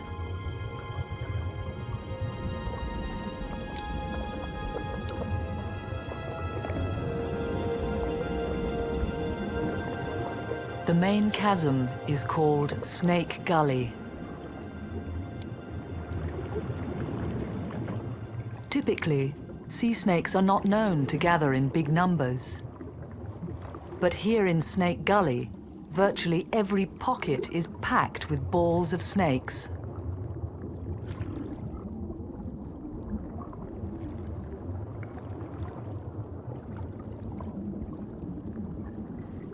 Never before recorded by scientists, the reasons for these underwater aggregations are still unclear.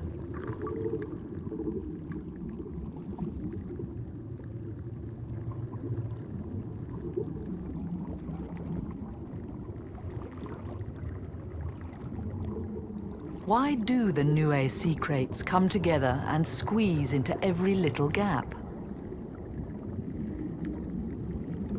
They might have some form of social communication, but it seems more likely that the packs are formed for safety.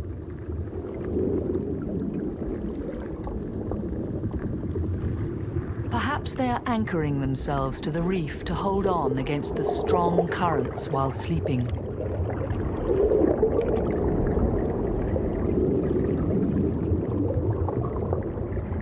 Scientists remain puzzled by these unique gatherings.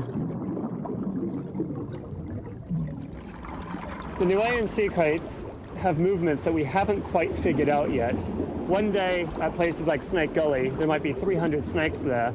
You go by the next day, and there might be 10. This isn't correlated with the movement of the moon, the tides, the current, nothing. So we don't know why they go there and when they go there. But they do know that underwater, snakes never sleep for very long. They're lung breathers, and depending on how active they are, need to frequently surface for air. Every 20 to 60 minutes, each snake has to rise for a fresh breath.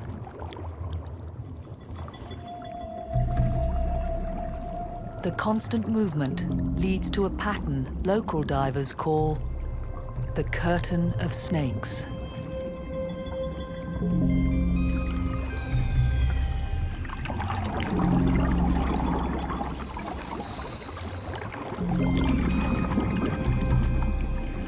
Sea snakes are exceptional divers. Rather than two parallel lungs, they have developed one long tube-like lung, fitting perfectly within their slender bodies.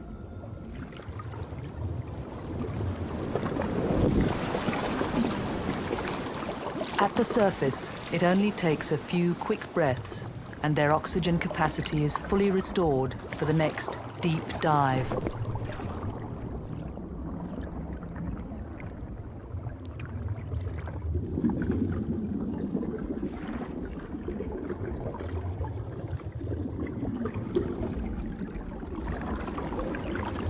Humans have to carefully adjust to changing water pressure. And as a rule, divers shouldn't ascend faster than their slowest air bubbles rise. For a sea snake, that's a very leisurely pace.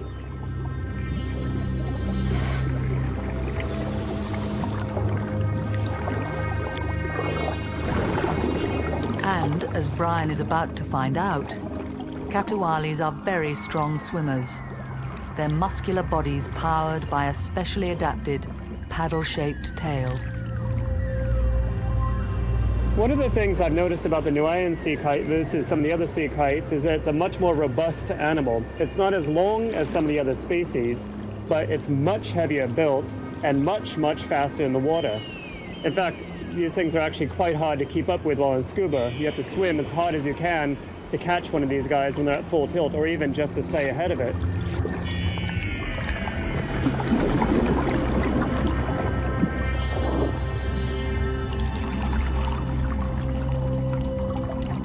Diving with a snake is just an absolute blast. You're chasing them through tunnels, you're going upside down, you're standing on your head.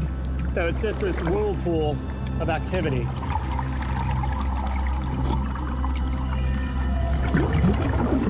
To me, Niue is basically the lost Eden. First off, because I like snakes, and there's just thousands of snakes here for me to play with. And secondly, as a mad diver, I love new adventures, and the visibility here is just spectacular. The kind of visibility that you would never get anywhere else. Niue's pristine blue gardens have been preserved for thousands of years. Today, most creatures, including the Katuwali, are protected. In traditional law, it is taboo to exploit marine life, and fish are only taken for food.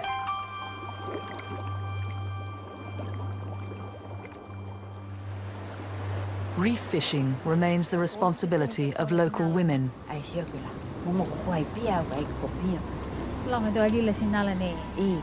Fakahula and her daughter Charlene have to cross the Katuwali's path almost every day. There is still a very heavy belief on the island that the snake is powerful. And whenever I come across a Katuwali, I am so scared, but at the same time, I try to talk to the Katuwali. Oi, Katuwali. Hai fi. Ai lo kwa leva ke heu ta. Hai fi. Oi, mataku hai aku. Katuwali whakamoremore koe. I will normally say to the Katuwali, I come here especially to fish for me and my family, so please Katuwali, you go your way and I will go my way. Ai lo eu nei tau ngau. Halo fofoki eu. Taku ai pia Katuwali. Whakamoremore ma Katuwali. O mama o ke. E pani koe koe pangene mai koe. I'm always scared of the Katuwali because there is a special connection with the Katuwali and the sea gods. The legend goes on that if the ladies from the eastern side decides to come to the western side of the island by sea, and if the Katuwali somehow catch that lady, and he will try to make love to them. And if the Katuali uses its whole power, that lady will die. But if the Katuali doesn't use up all his power, then that lady will escape.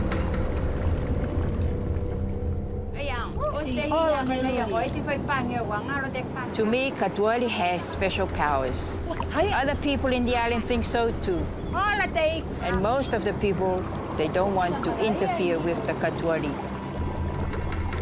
We respect them, and we care about them, and we are afraid about them at the same time.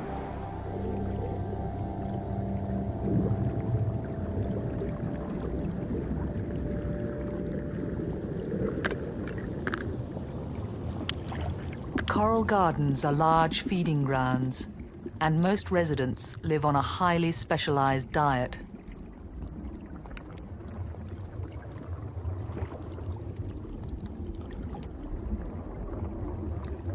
Katualis are believed to feed on small, mostly bottom-dwelling fish. All sea snakes have good eyesight, but it seems their vision plays little part in the hunt. To find their prey, they rely on their amazing sense of smell. With their flicking tongue, they taste and identify tiny scent particles in water and air. And they can detect small currents caused by the movement of fish. Their tongue acts like a radar to detect the hiding prey.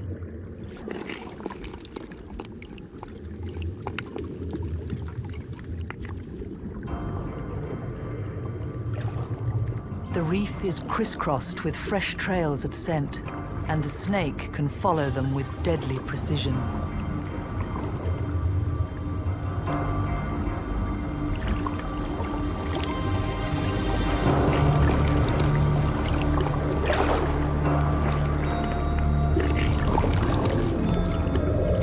The snake swiftly corners its prey, wrapping its body around the hideout to block any escape.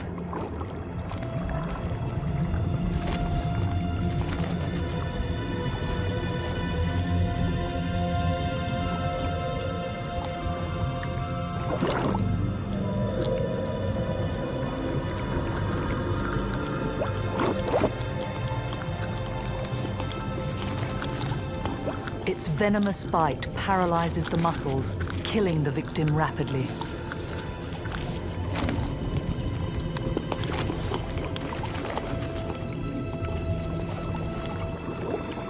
With no limbs to grasp or kill its catch, venom is crucial to this snake's survival.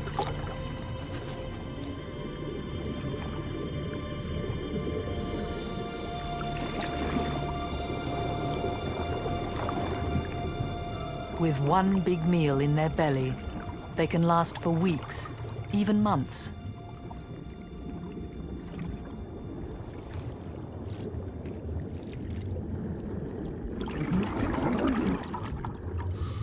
Dr. Fry has been tracking the snakes for weeks. Now he is ready to collect animals from the deep end. As a general rule, whenever I'm working with a venomous snake, I try to take as many safety precautions as possible. Not only because I'm working with an animal that's potentially deadly, but they seem to be a bit more aggressive than some of the other species of sea kite that I've worked with. After a couple encounters where I've looked down and have found one chewing merrily upon my hand, I've been quite glad that I've been wearing the gloves.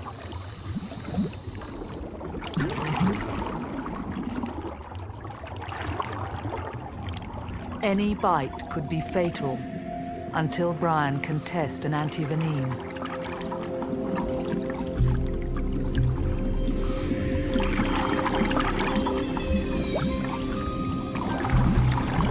Only mature animals will give sufficient venom samples, and Dr. Fry needs plenty. His research might one day lead to breakthroughs in medicine to treat diseases like epilepsy or leukemia.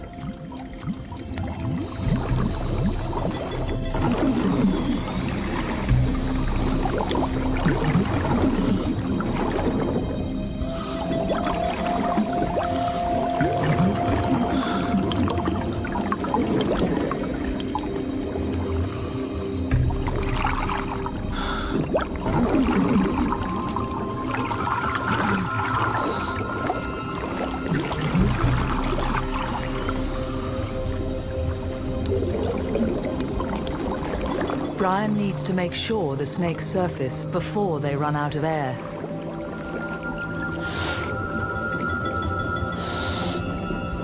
A balloon is all it takes to float them up, so he can continue to catch snakes and later milk their venom. With a Nuaean sea crate, on one dive in a half hour, you might collect 50 or 60 snakes and not collect another 200 snakes that you saw on the same dive. So I've seen more sea kites here than I have in my entire life.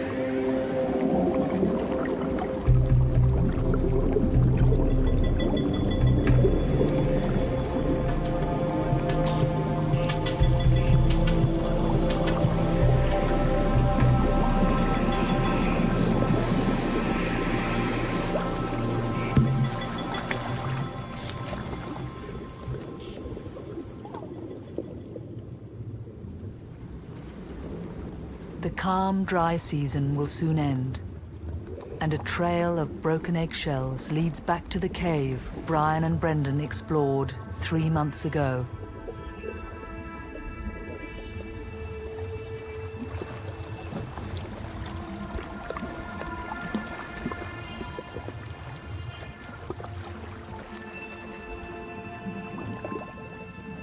Now the bubble cave guards the snake's new arrivals.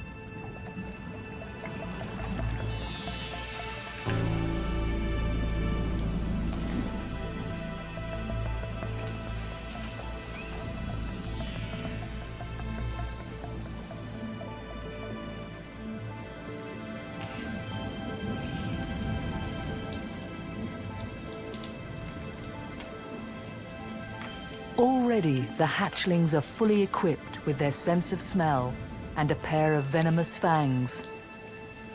Body coordination will come with practice.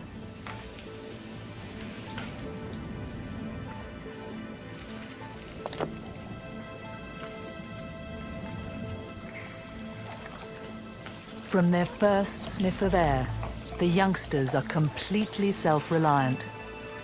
Instinctively, they retrace their mother's route through the darkness.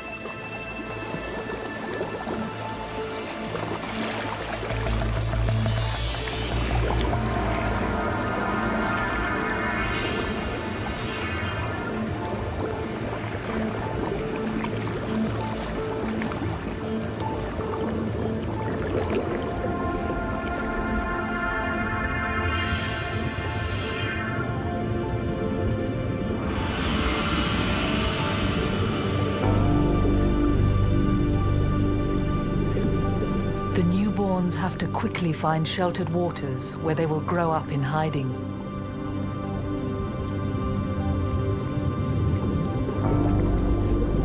Mortality can be very high. In some sea snake species, only 10% of the hatchlings will survive their first year.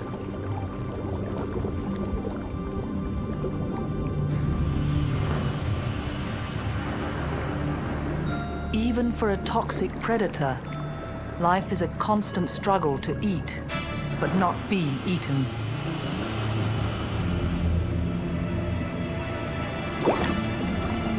Some reef sharks hunt snakes and seem immune to their venom.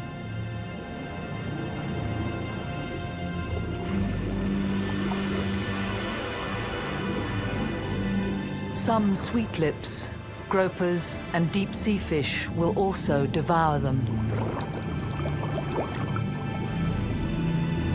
But the Katuali's biggest threat lurks in the crevices.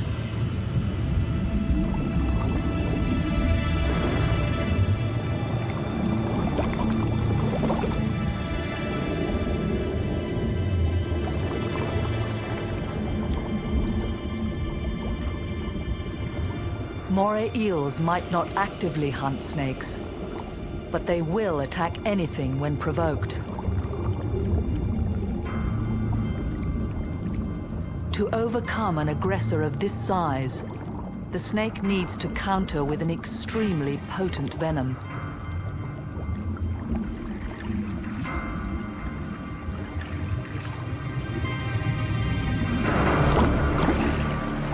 But only the lucky ones get away in a flash or with broken bones.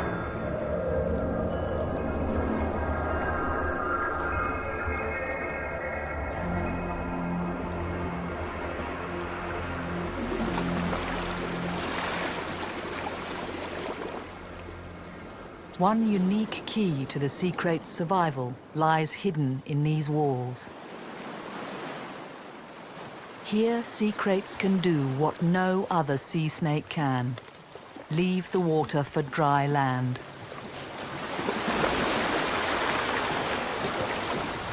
They are remarkable climbers. Their large belly scales equip them to grab hold of and push against the surface while slithering forwards.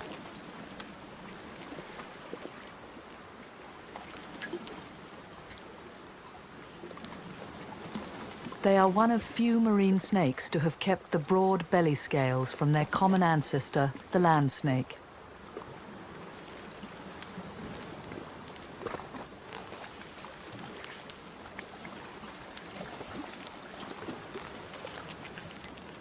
Outside the water, the sea crate can preserve energy and warm up.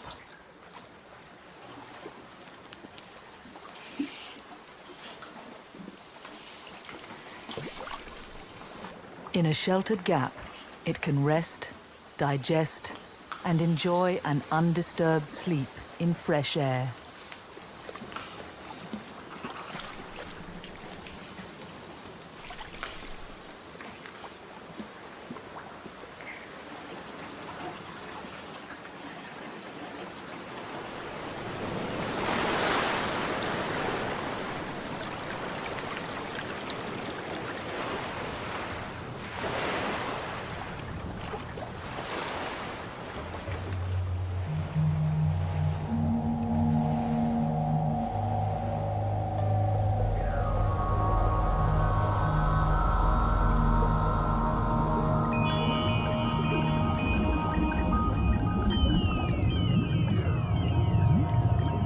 When night falls, the reef undergoes an amazing transformation.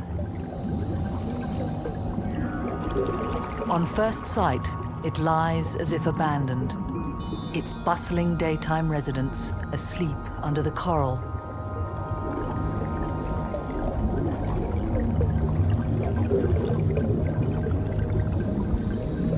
Now the creatures of the night populate the gullies.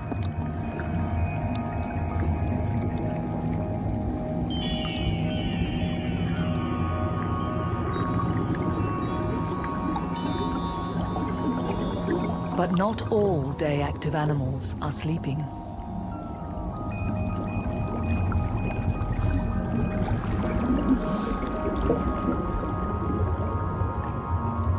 The snake's frequent need for fresh air keeps them moving.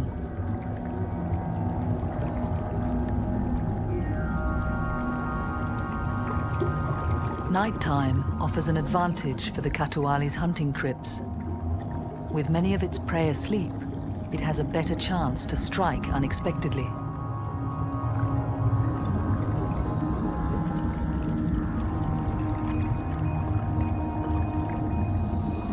Any easy meal is gulped down quickly.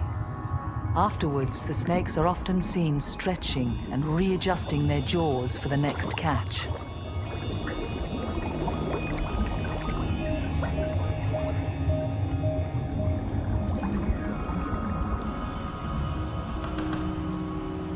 But night also holds its dangers for snakes. Up on the rocks, a constantly hungry predator waits.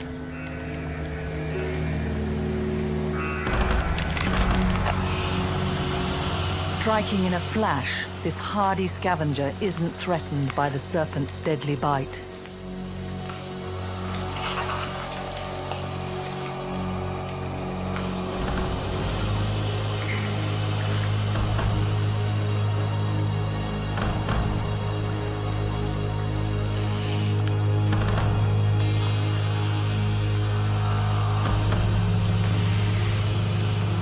The Katuali's death is long and painful. The mercy of swiftly killing venom isn't granted to the snake.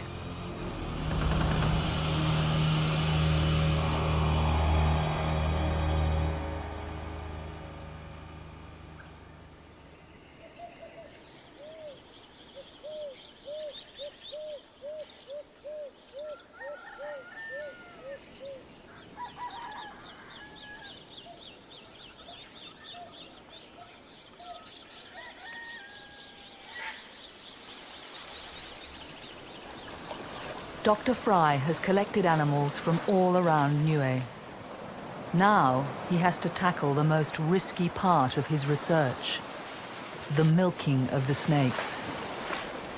When I handle them with bare hands, I feel quite comfortable about it, just simply because I've worked with so many snakes and I have a vast experience with different types of snakes. That said, I've also had more than my fair share of snake bites as a result of my work, since I milk on average 300 to 500 snakes a year. But there's always a little bit of sort of caution in the background because you're working with an inherently dangerous animal. No matter how placid it is, you might have that 1 in 1,000 that's having a very bad day, and all it takes is one bite for things to go dramatically wrong.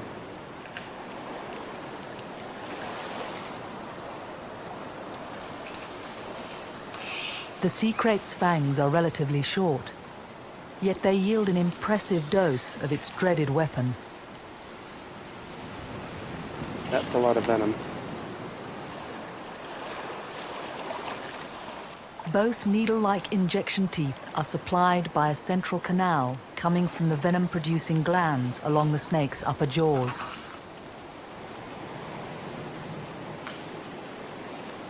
They also hold replacement fangs, ready for use in case the main ones become broken or lost. There's only one antivenom made in the world for sea snakes, and one part of the research will be to determine if the antivenom works. It's certainly never been tested against this species. And then we'll also fully investigate the mode of action of the venom. What part of the body does it hit, and how potently does it hit it? All of this can tell us tremendous things, not just about the venom, but also how different the Niuean sea kite is from some of the other sea kites.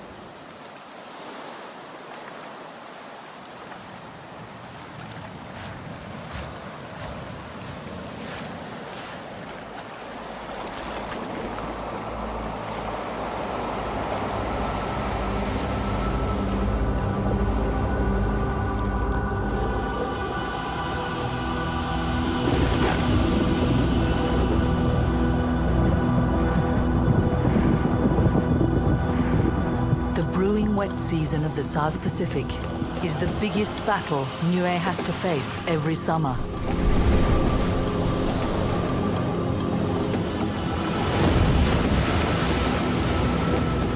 When tropical storms rage, not even the messenger of the sea gods escapes the almighty elements.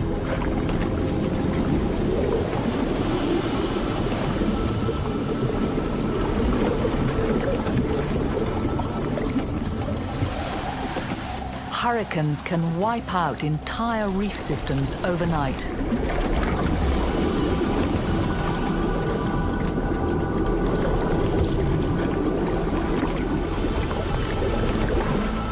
Only the strongest creatures will survive the angry season.